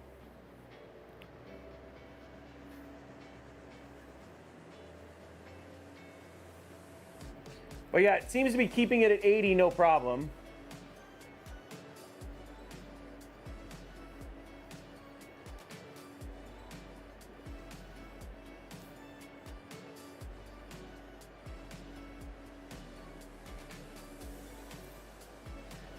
I don't know about that, Org. I mean, it's a 360 millimeter AIO just pulling fresh air from the front of the case. You know what I mean? Like it's literally getting 3 fans of intake direct into 3 fans going through here. It's just like, I don't feel like I don't know if the case is making that big of a difference in terms of the temps.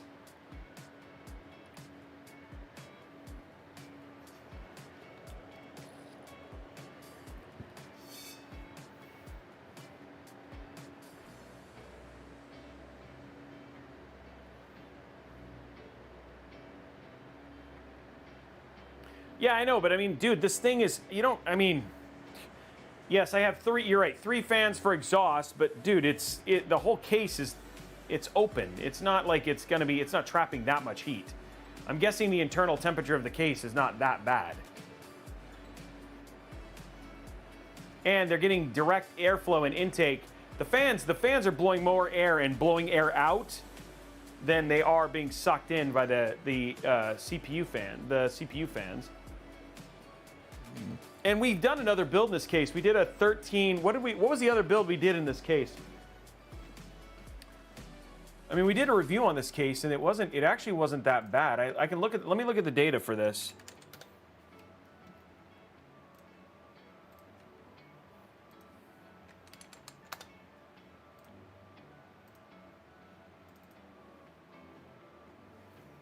So looking at the data, when you look at this versus, so the 2000D with a 13900K, CPU was in the 80s.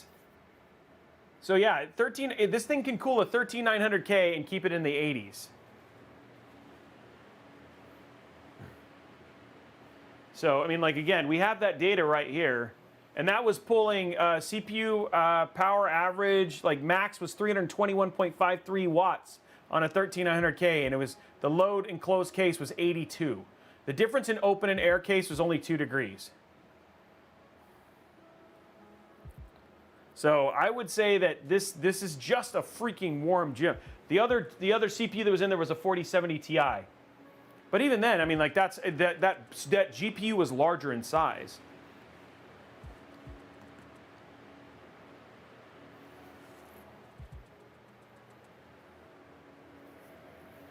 So, I don't know, man. I have no idea. This chip is just really warm. And remember, that was an H150i. Okay, cool. So there's that. Let's just see how this does, though. Let's check out some games. So we'll start with Modern Warfare at 1080p.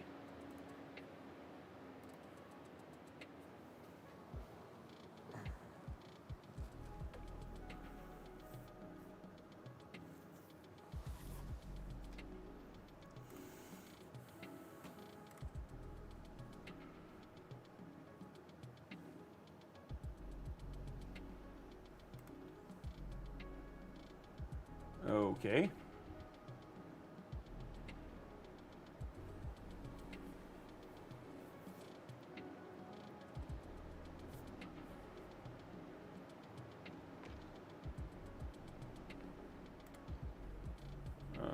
Okay.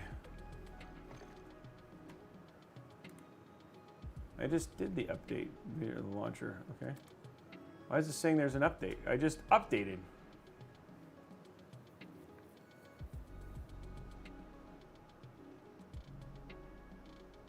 There's 3 fans intake, 3 fans exhaust. The 3 fans that exhaust go through the radiator. It's the same setup as we had on the 13900K.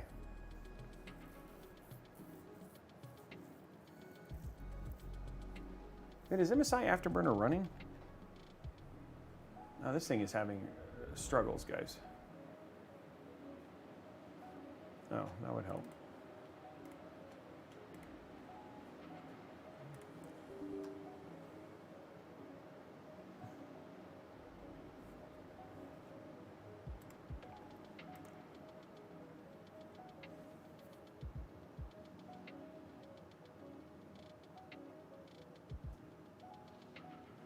Yeah, 7800X3, what, new update available? What is this thing saying? It's like saying new update available. I updated via the freaking thing. What is going on? It says there are no updates.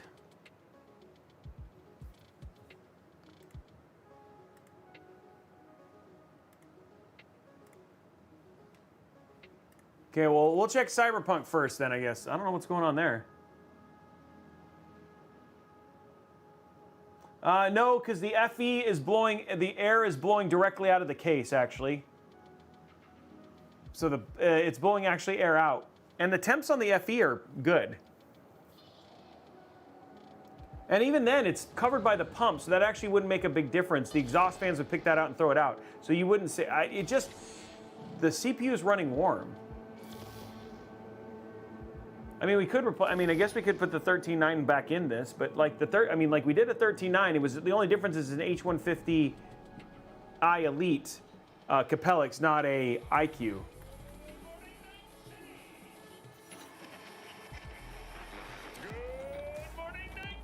Okay, why is this so whack here? Oh, this thing is really struggling here.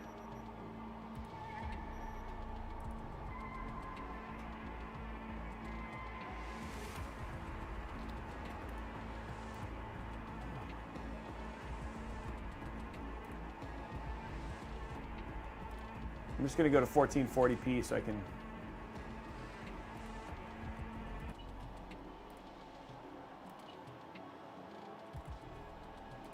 Okay, so let's see how this does with a 1080p.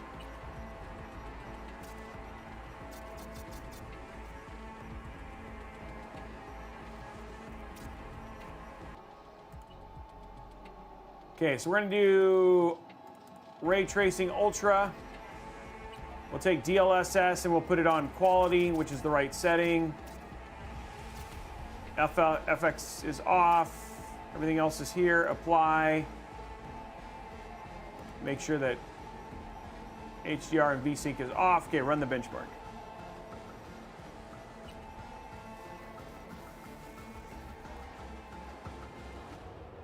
I don't know. I mean, like, again, looking at, I mean, this is not the only I have not seen, I have from other feedback we have seen on these cheats, on these particular builds, we have seen other feedback that the chips just run really warm.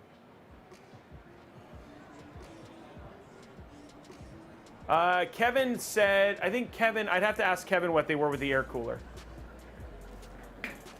We had to use, I don't remember what air cooler he used. Let me text him. I can text him and ask what air cooler he used for the 5800X3D and what the temps were.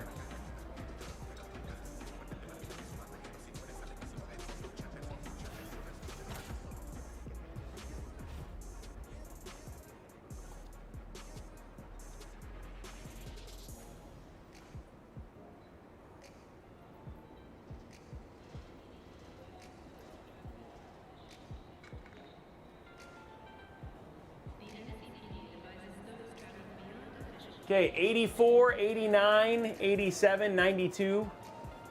Again, not surprising given that, wow, these kind of this stuff's kind of all over the place. For 1080p, again, we're very, very reliant on the CPU at this point in time. So 120 with a 5600x3D. So average FPS. We saw some big fluctuations then. Hey guys, 227 of 250. Let's see if we can get it finished. Okay, so let's just try raw. This is raw, no DLSS at all.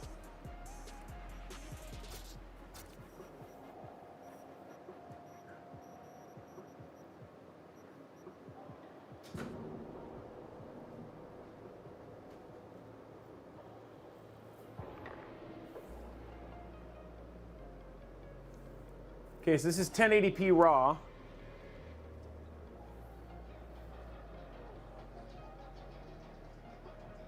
No DLSS at all.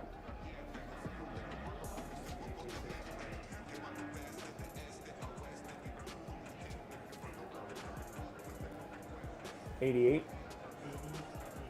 Okay. Yeah, this is running, it was running, this one with Cinebench, it was running at 80 for 3060 with a 360 millimeter AIO.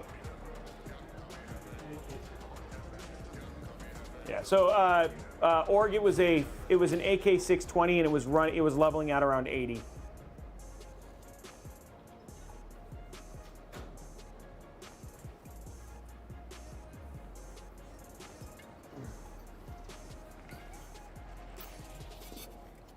Gearkin, we're just trying to make sure, what we're doing is we're making sure there's no GPU bottleneck, so we're testing 1080p. We actually should see improvements in 1440p.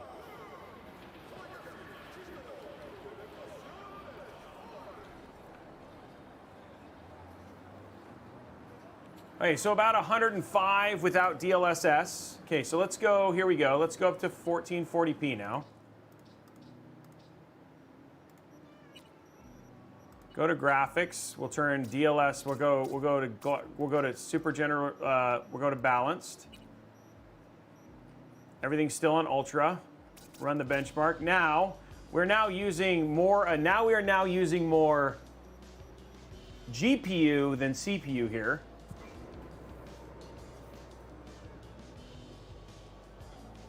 Because Gearkin, if you're gonna play 4K, the CPU doesn't matter. CPU matters so little. And you would see that if the stupid thing was not working. Right now, MSI Afterburner is wiped out, so I'm gonna reboot after this. You would actually see that CPU usage at 1440p is much lower than it is at 1080p, and at 4K, it's almost non-existent. You don't need to spend the money on a CPU when you're doing 4K gaming. So actually 4090s with like 13.6s or 13.7s make a lot of sense. I agree, Smoke. I don't know if there's, I mean, maybe there's the seating's wrong, but again, like, it's not like it's hard and the cooling was done and it had good thermal paste.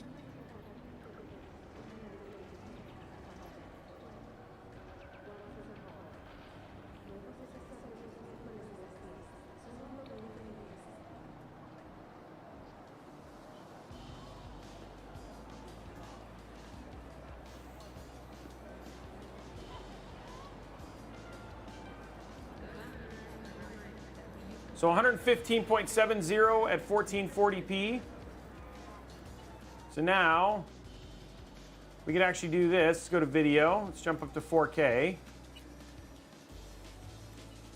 Set this up to performance. And then we'll do raw 4K too.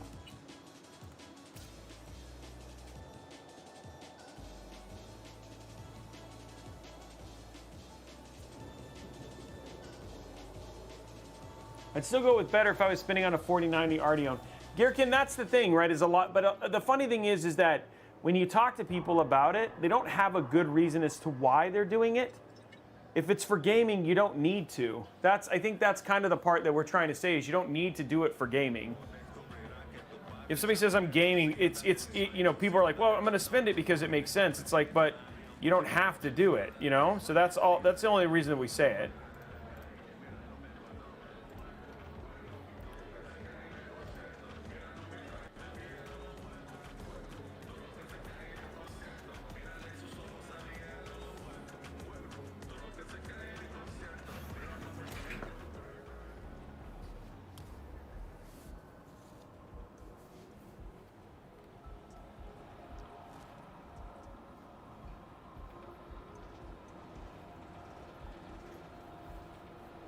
That's what the problem is. I've got the part of the monitor in my. I was like, why is that? I think it's because the monitor is in the frame here. Let's go a little bit more this direction. There you go. Better.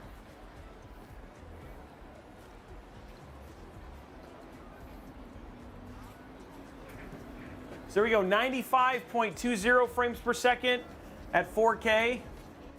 And then again, that's with a Ryzen 5 and an RTX 4090. Now let's just see what the, let's just turn off.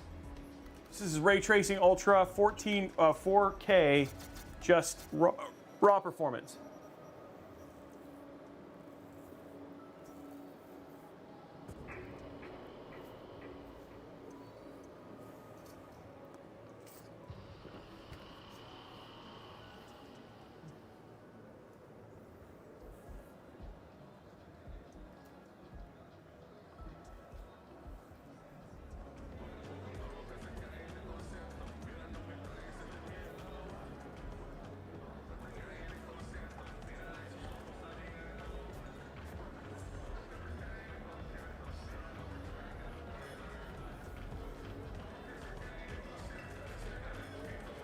And again, in this case, we're using almost all GPU at this point.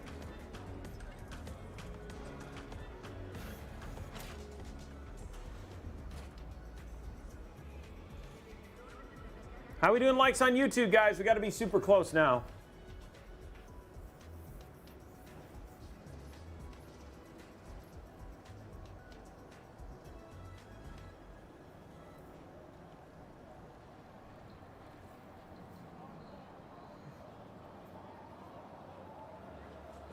$235. We're only 15 away, guys. I got a lot going on. Damn it, I need more Okay. time. I've got a lot going on. Okay, so I'm going to reboot because it's being funky. See if MSI Afterburner will work this time.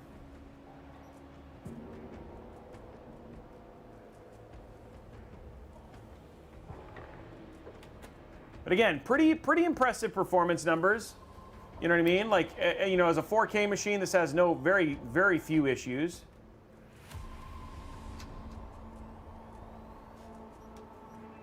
Okay, so let's go ahead and drop this. Let's reboot.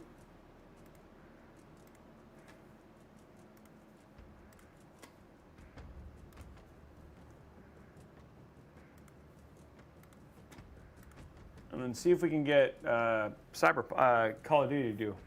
11 away, guys. Hit that thumbs up. There's a link right there. Hit that thumbs up so you can unlock that last $25 Newegg gift card.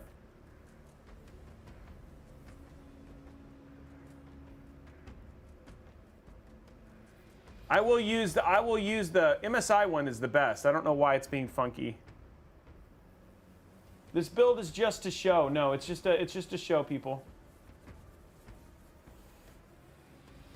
And again, guys, parts that are inside of this while we're waiting for the reboot, we have a Ryzen 5, the Micro Center exclusive Ryzen 5 5600x3D. Motherboard, we got the Gigabyte B550i Aorus Pro RX, AX, NVIDIA GeForce RTX 4090 FE, Kingston Fury Renegade 2TB NVMe drive, a Corsair Vengeance LPX DDR4 RAM, 32 gigs at 3600 mega transfer, Corsair 2000D, iCue Link H150i, and then we've got the Cooler Master V1100 SFX Platinum is the board. Okay, let's see if MSI is going to behave now. It was being funky before, but hopefully it won't. Oh, dude. Oh. I don't know what does this to this. Okay, let's see if maybe we'll get lucky and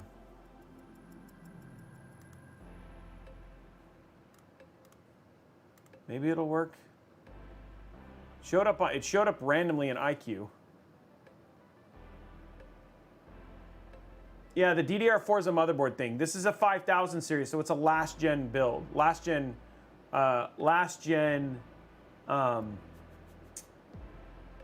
Ryzen build.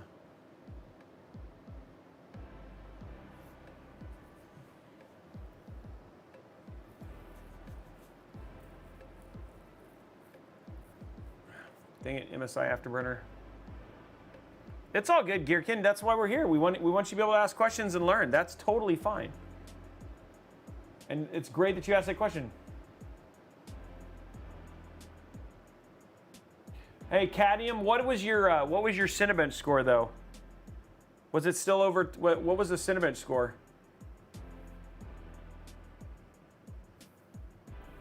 Why is this doing this? It says new update available. Please update via the launcher, but I can't.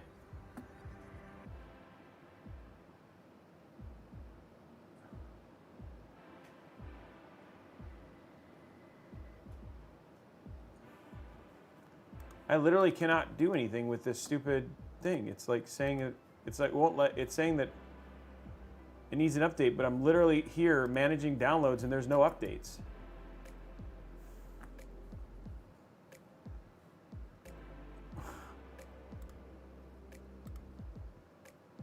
I don't know what is going on with this thing.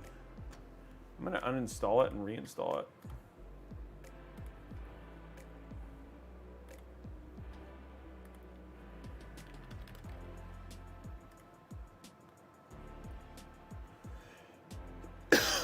Oh,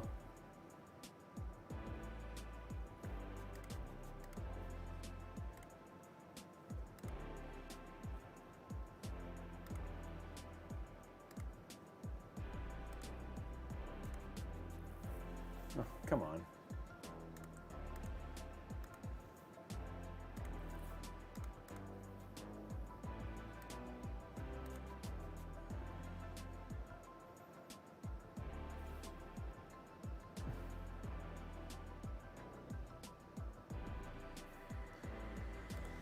Yeah, Riva Tuner is all that stuff is set up. I just don't know why it's being weird.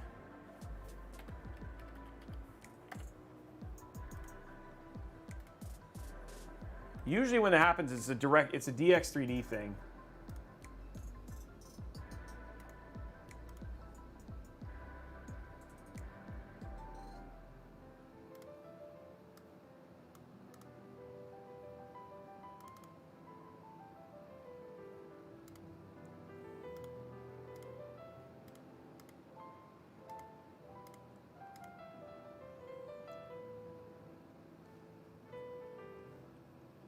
I am doing very well, Princess Trunks. Thank you for asking.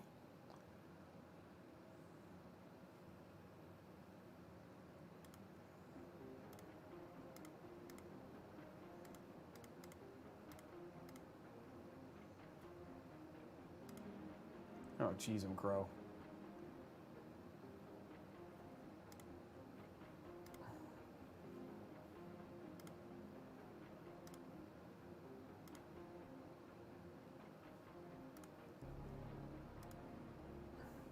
This thing is hosed. I hate. It's a DX. It just. Oh my gosh, this ticks me off.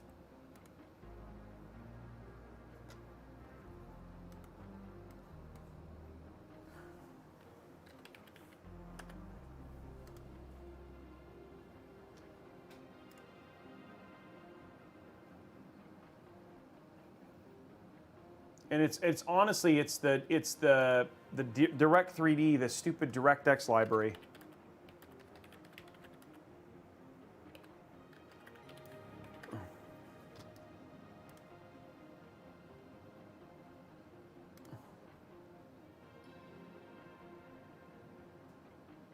And you need you need a more interesting one.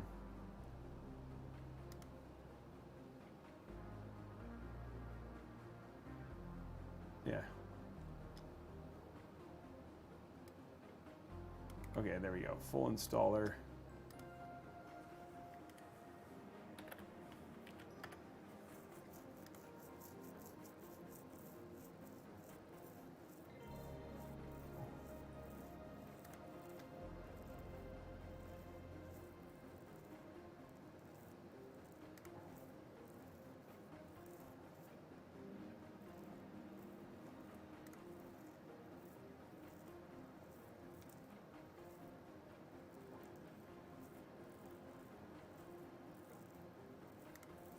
I don't think this is it.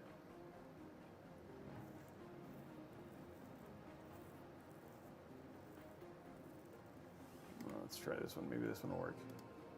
No, this one doesn't work. This is the web setup. Nope, I need the...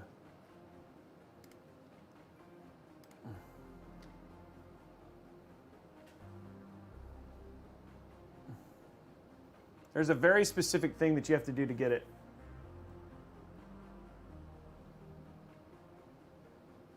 And for some reason, MSI Afterburner is not installing it anymore, or it isn't. So I just want to, if this is what I need to do, I hope this fixes it.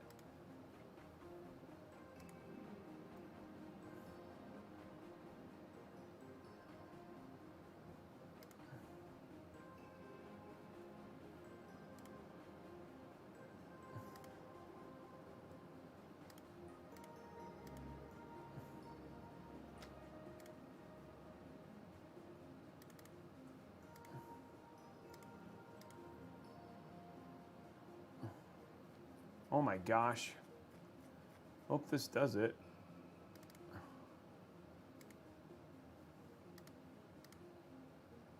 Don't install the Bing bar. See if this works. Okay, let's see if this fixes my problem.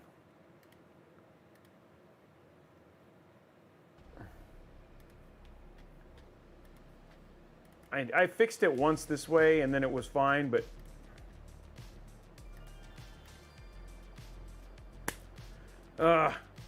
sorry guys, I can't play COD. This is a clean install. For some reason we can't play COD. We can't get MSI to work.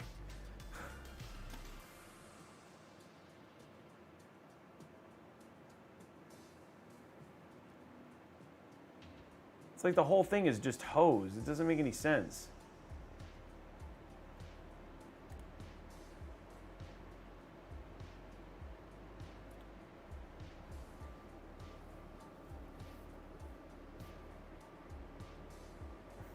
Looks like my wife is like looking at this. New update available, but it says download, upload, there. It says update via game launcher, and then I'm going to Steam, and there's no update. Look, there's no updates. It would be here, and even here it doesn't show.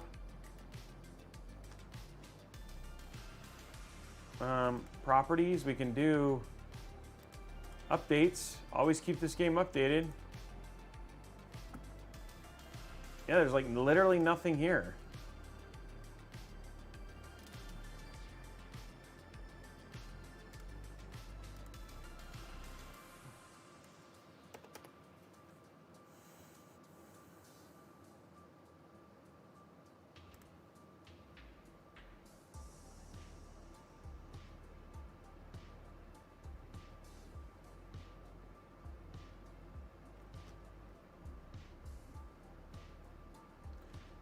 There's a redist in the MSI folder. Let me see what we got here. Let me...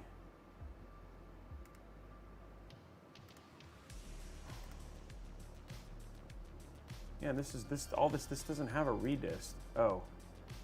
Let me look in here on this PC. Files, MSI. Yeah.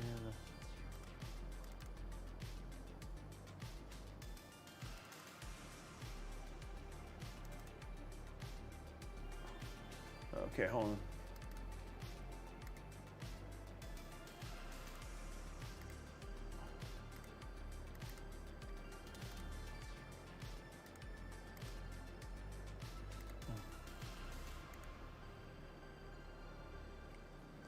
It says there's a redist in here for...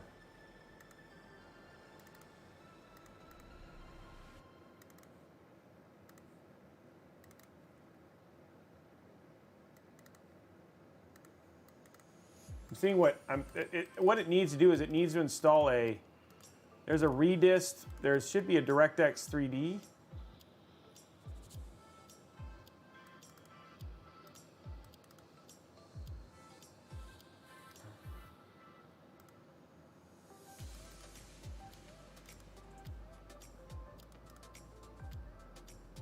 Yeah, and this is the RTS one.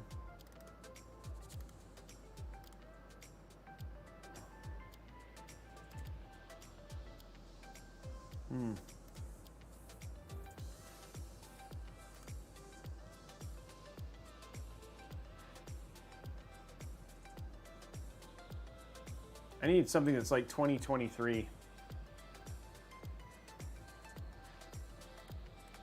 I'm trying to remember what it was. It's like...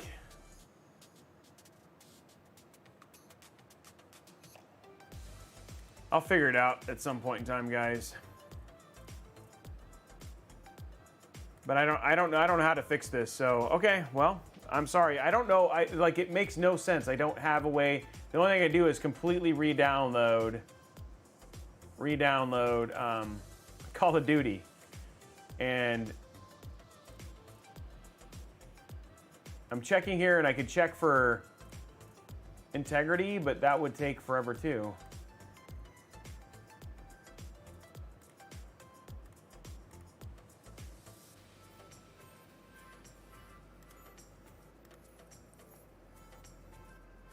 Yeah, and you can't, there's no check integrity, so it's like literally, like the only thing I can do is re-download the game.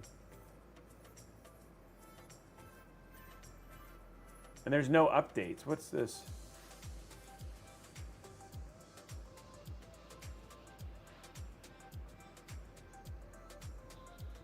It makes 0 sense. I want to show how this runs, but it doesn't work.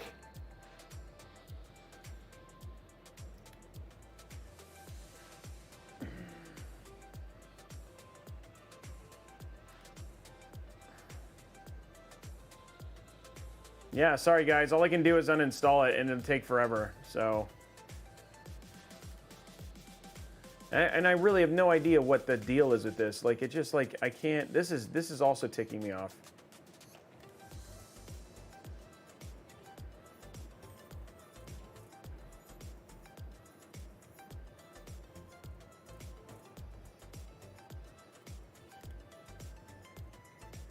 It's like literally, okay, I'm gonna try one more thing. And I don't see the DirectX stuff in here, so I'm gonna try this one more time. I wanna see if I can get this fixed, because I gotta figure this out. Microsoft, where is it? MSI Afterburner.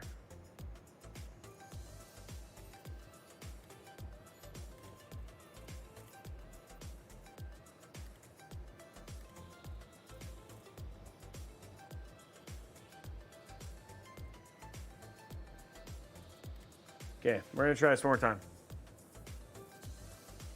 Well, no, it's not COD. It's just flat out. It really is. It's not COD. It's like COD just won't launch.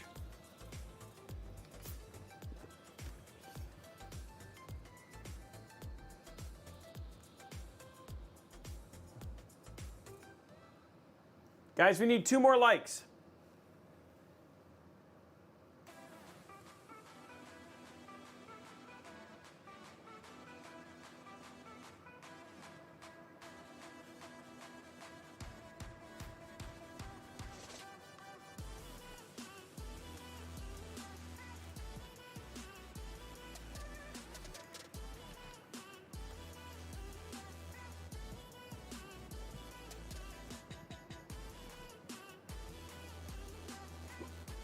Okay, let's do this.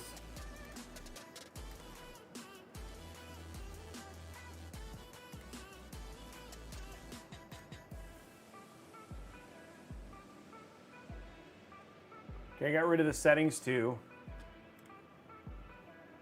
Just gonna make sure this thing is gone.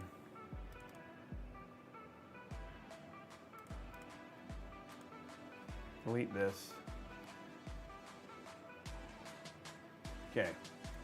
Do this one more time. Install one more time.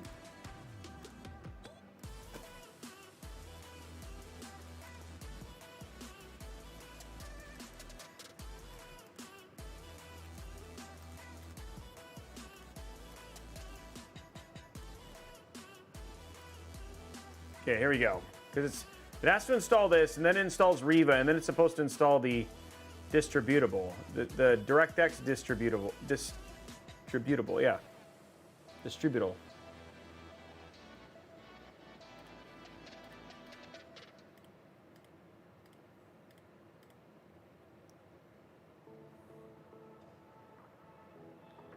See, there's that one. See, this is DX Web Setup Oh, it's in Redists. See, this is the thing I don't think is getting installed. Okay, so there. So I have to go to here. Finish. Okay, so now go to here. Program files. Riva. This one.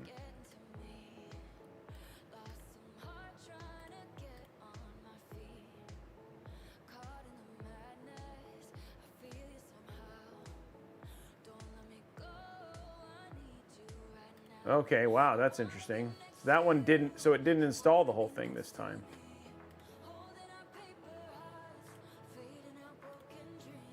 Yep, seeing it's broken. Okay, well, I don't know. I mean, I don't know how to fix that. It's just like, yeah.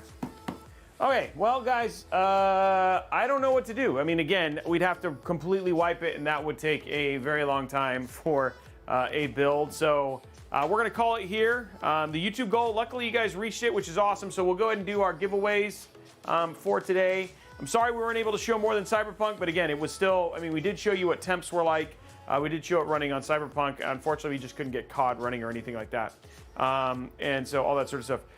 Somebody said verify the game files. That's usually what I was doing. Usually it's library, Call of Duty. You go to manage. You browse local files. And there's the thing is usually it's right here. It's like you go to here, but it's not. There's not a verify files. Oh, there it is.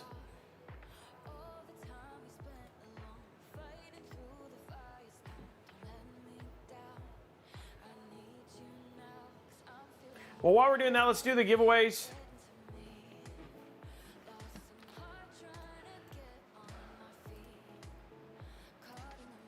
First one that's up, guys, is we're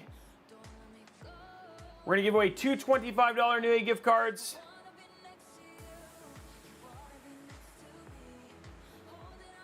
No, we're giving away one.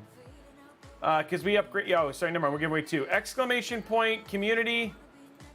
Two giveaways. Exclamation point community starting right now.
Hey, I got it to work. Okay, cool.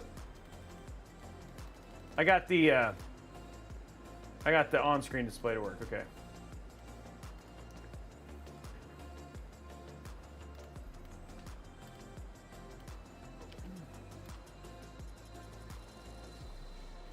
Still counting out, guys.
Okay, we got that at least. Okay, I verified 38 files failed to validate and will be reacquired. Okay, so it's reacquiring files. Okay, so we're going to try this again now. See what happens. Congratulations to our winner, In Need of Temperance, and Kenneth HD 32374.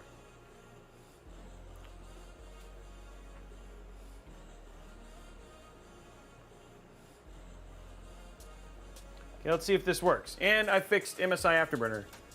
So hopefully, maybe.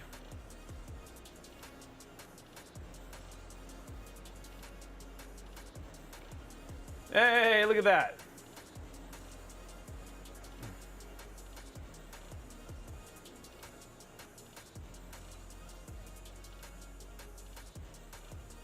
Hey, looks like it's good. Okay, accept.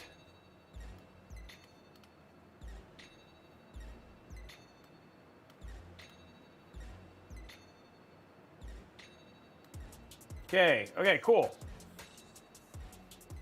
Okay, we'll run the $50 Newegg gift card for exclamation point Newegg now, and then we'll wait for the CPU one here.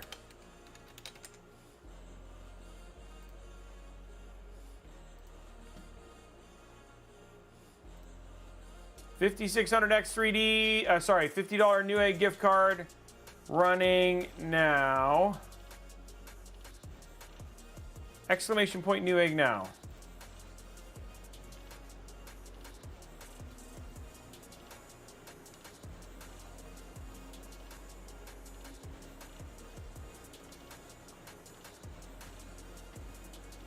Okay, so let's start here. Settings, display, graphics. We'll start at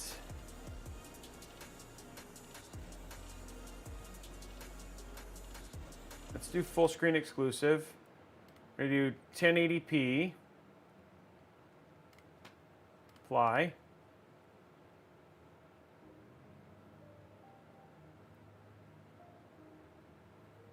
Okay, let's go quality.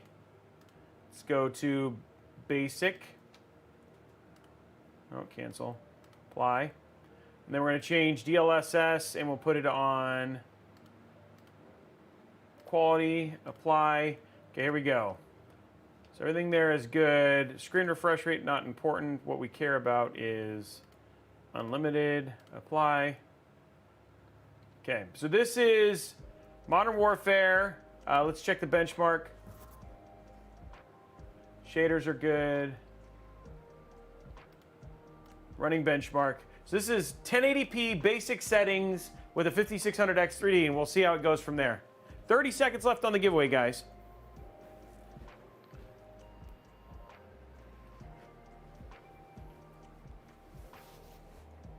So 1080p.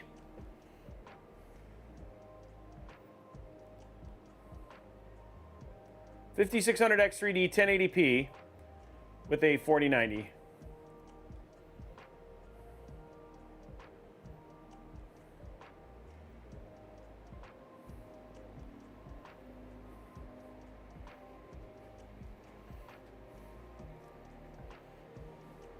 And congratulations to our winner, Mark H in NC.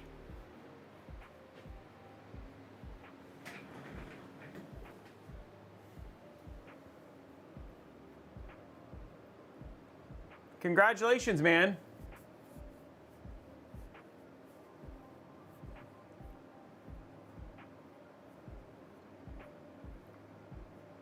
Hey, this is actually pretty impressive.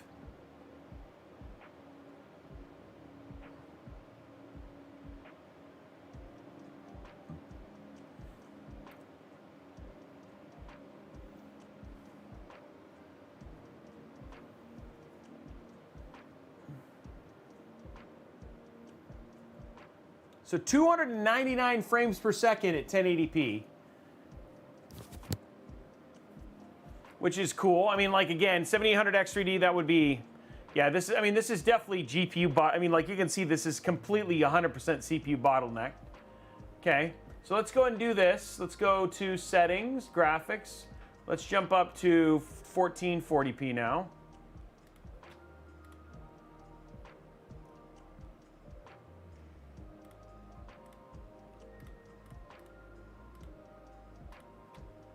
Okay. So this is 1440p now. So that was 100% CPU bottlenecked. Again, the faster your CPU at 1080p, the better. But again, look at the ratios of the CPU usage now and between CPU and GPU usage. Now your CPU is sitting at 69%, 70%, while your GPU has jumped, while your GPU has jumped. Look at it, 98, 99. Your GPU is getting used way more here.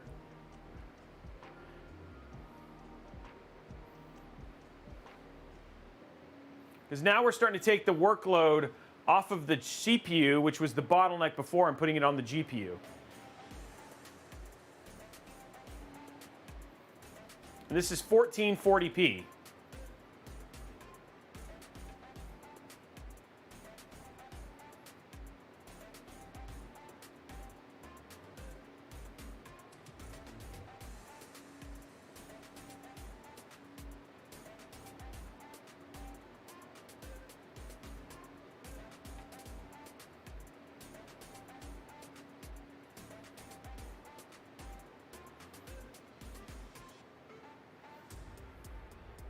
So 298 frames per second. This is where it's important to understand. This is where CPU bottlenecks can be a thing. Again, now you're seeing 92% bottleneck on CPU and 98 on GPU. And again, only a 1 frame difference, and you've literally doubled the improvement, right?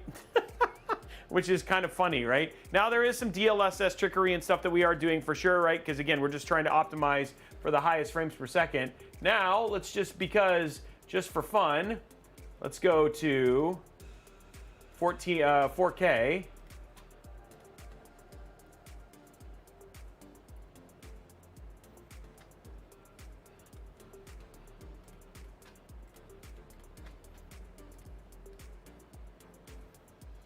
Okay. So this is 4K basic, now with a 4090. Now watch the GPU and CPU. The bottleneck was 92% CPU, 8% GPU in this case.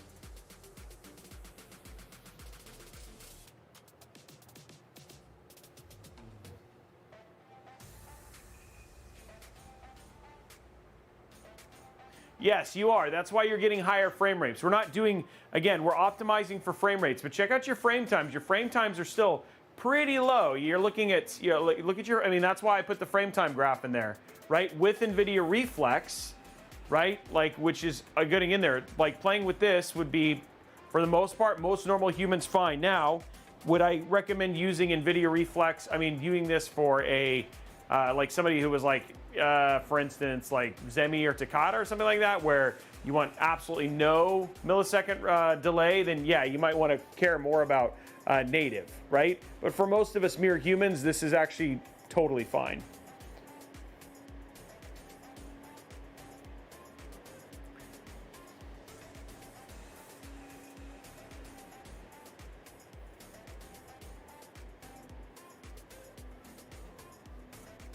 And there you go, 255%. Look at that. GPU is at 74%, the GPU bottleneck at that point in time, with the CPU only at 26, which is why if you were running something like a 50, why the CPU doesn't matter in this case at 4K. Now, I know you guys are interested, so we're just gonna run RAW now. So run settings, let's go to RAW, right? So go to quality, we'll turn DLSS off. So we'll fix this, we'll just turn it off. Hit apply. So this is just raw, highest frame rate stuff without DLSS. So we'll go backwards, start at 4K and drop down to 1080p. Of course, you're never going to get that. The problem is you can't do a 50-50 split. Because at 4K, your CPU, the thing is that your GPU is just going to do all the work, because 4K frame just takes that much work. So all in all, you're trying not to be bottlenecked at all. The problem is that, and so like I said, even this, the 4K, it's relatively bottlenecked because of the GPU, because it's only a GPU is basically doing most of the work. you're trying to. The fact of the matter is that 4K is just the bottleneck for all GPUs at this point in time. That's why 1440p is such a great resolution now, because you're using GPU and CPU. Because basically the GPU can do it the GPU can process the images so fast that the CPU, it's literally the CPU, it's waiting for the CPU to do its work. So that's why, Gearkin. Versus when you're think of it as like homework, right? When you at 1080p, it's like you're giving the GPU simple addition. When you're at 4K, you're giving the GPU quantum mathematics. So when you hand something to the GPU at 4K, it takes it a while for process, and then it hands it to the CPU. And the CPU is just basically sitting and waiting for the GPU. While on the other side, because the GPU are like, what's 2 + 2, 4? And it's just doing it so fast that the CPU is basically having to do all the work. There you go. So 171 frames per second. That's raw 4K. And again, look at this. GPU 99% bottleneck, CPU 1%. And the reason that you were seeing CPU any at all, even at 1440p and at 4K, at 1440p, was specifically because of DLSS. So now let's drop it down to 1440p. Apply. DLSS is off. Okay, so this is raw 1440p now.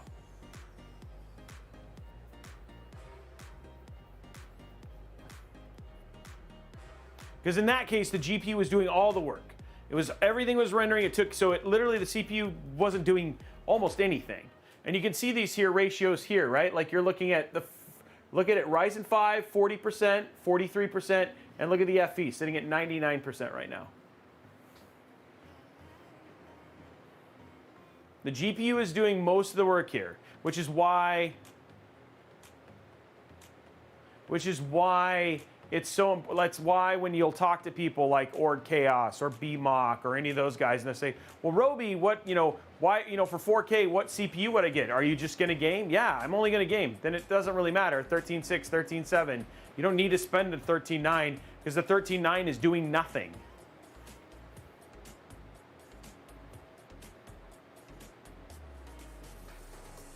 This is Call of Duty.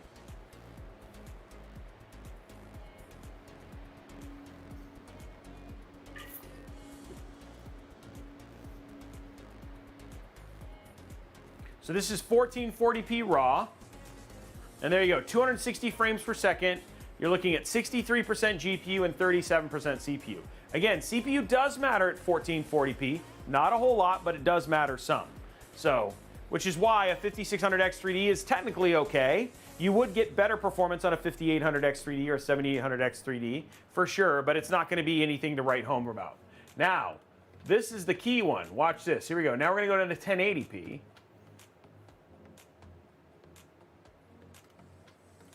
And you actually, in this case, because it's just raw 1080p, which now means the GPU's doing nothing. Remember what we just came back with. 260 FPS at 1440p. There is a chance that we may see worse than that, right? Because now it's all on the 6-core slower GPU.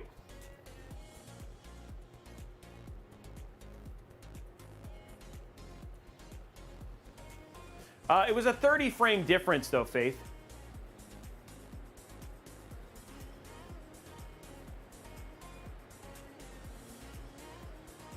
But this is just, now the one thing that is amazing about this chip is that Call of Duty loves 3D V-Cache.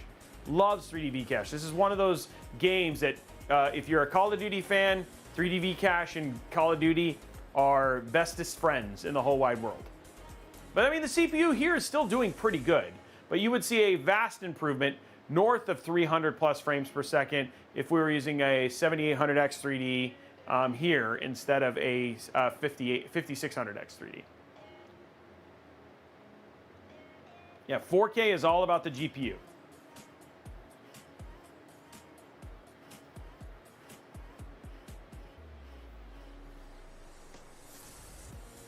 And we're what, 20 frames, maybe 30? Yeah, about 30 frames more. And this was at 1080p. And again, look at that bottleneck.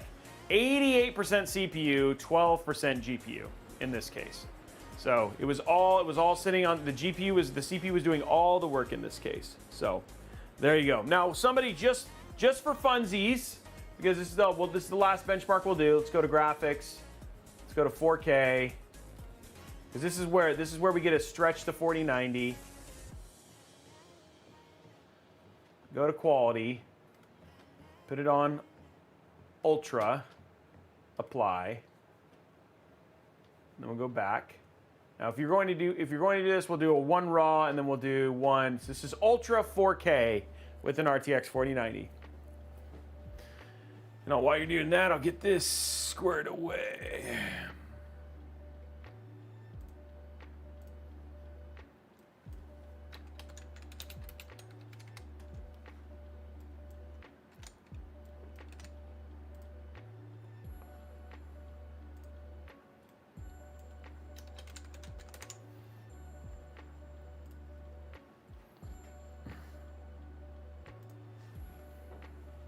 This is raw 4K Ultra.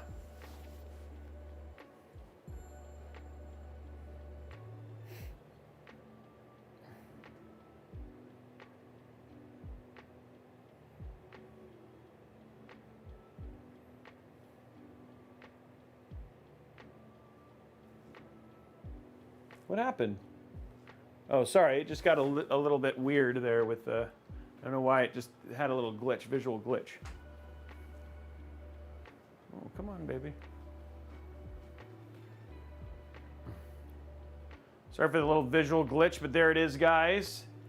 And we got 130 frames per second, this is raw 4K.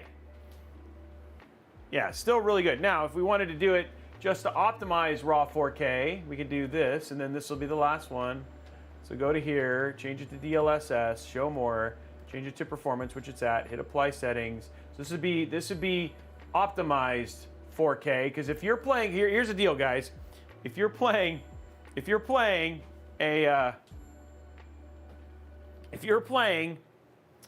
a first-person shooter with ultra graphics settings, you are not playing for performance. You are playing for fun. So this is now DLSS. You probably don't care as much about frame time and complete. What is going, dude? This thing is struggling. Okay.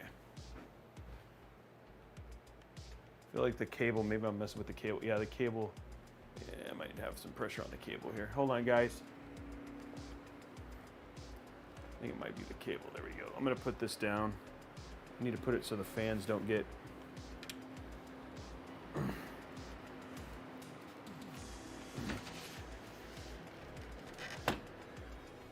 There we go. It's not good for the I have a super thick HDMI cable, so I just think it doesn't like it.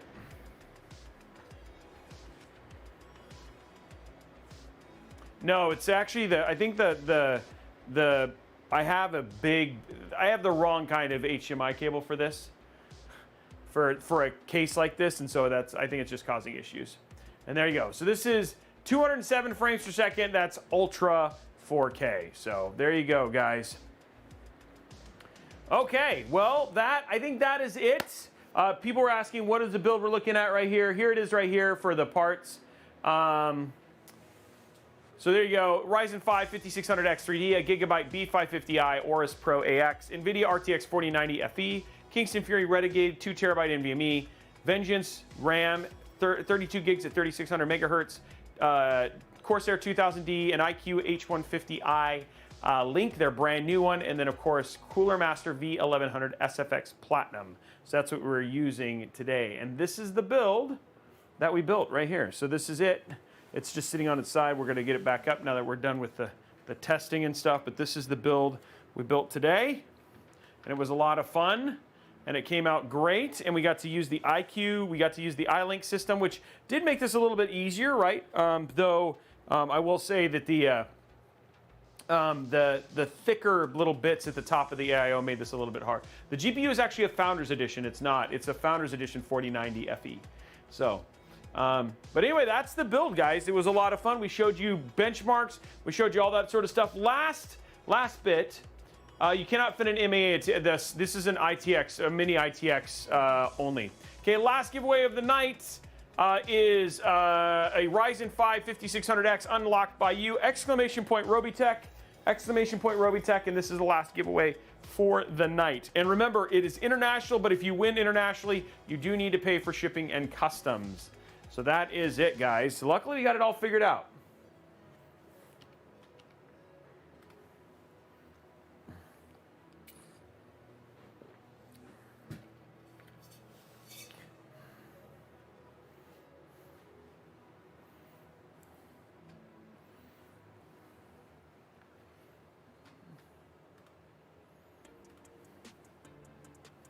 Build looks really good. Eternal Rage, thank you for the resub. 38 months. 38-month resub right there. Build looks beautiful. Really impressed with it.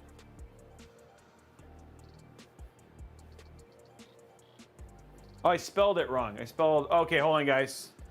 Cancel, I spelled something wrong. Oh, okay, fixing it. It's exclamation point Robeytech, guys, sorry. Fixed. One more time. Exclamation point Robeytech. Starting now.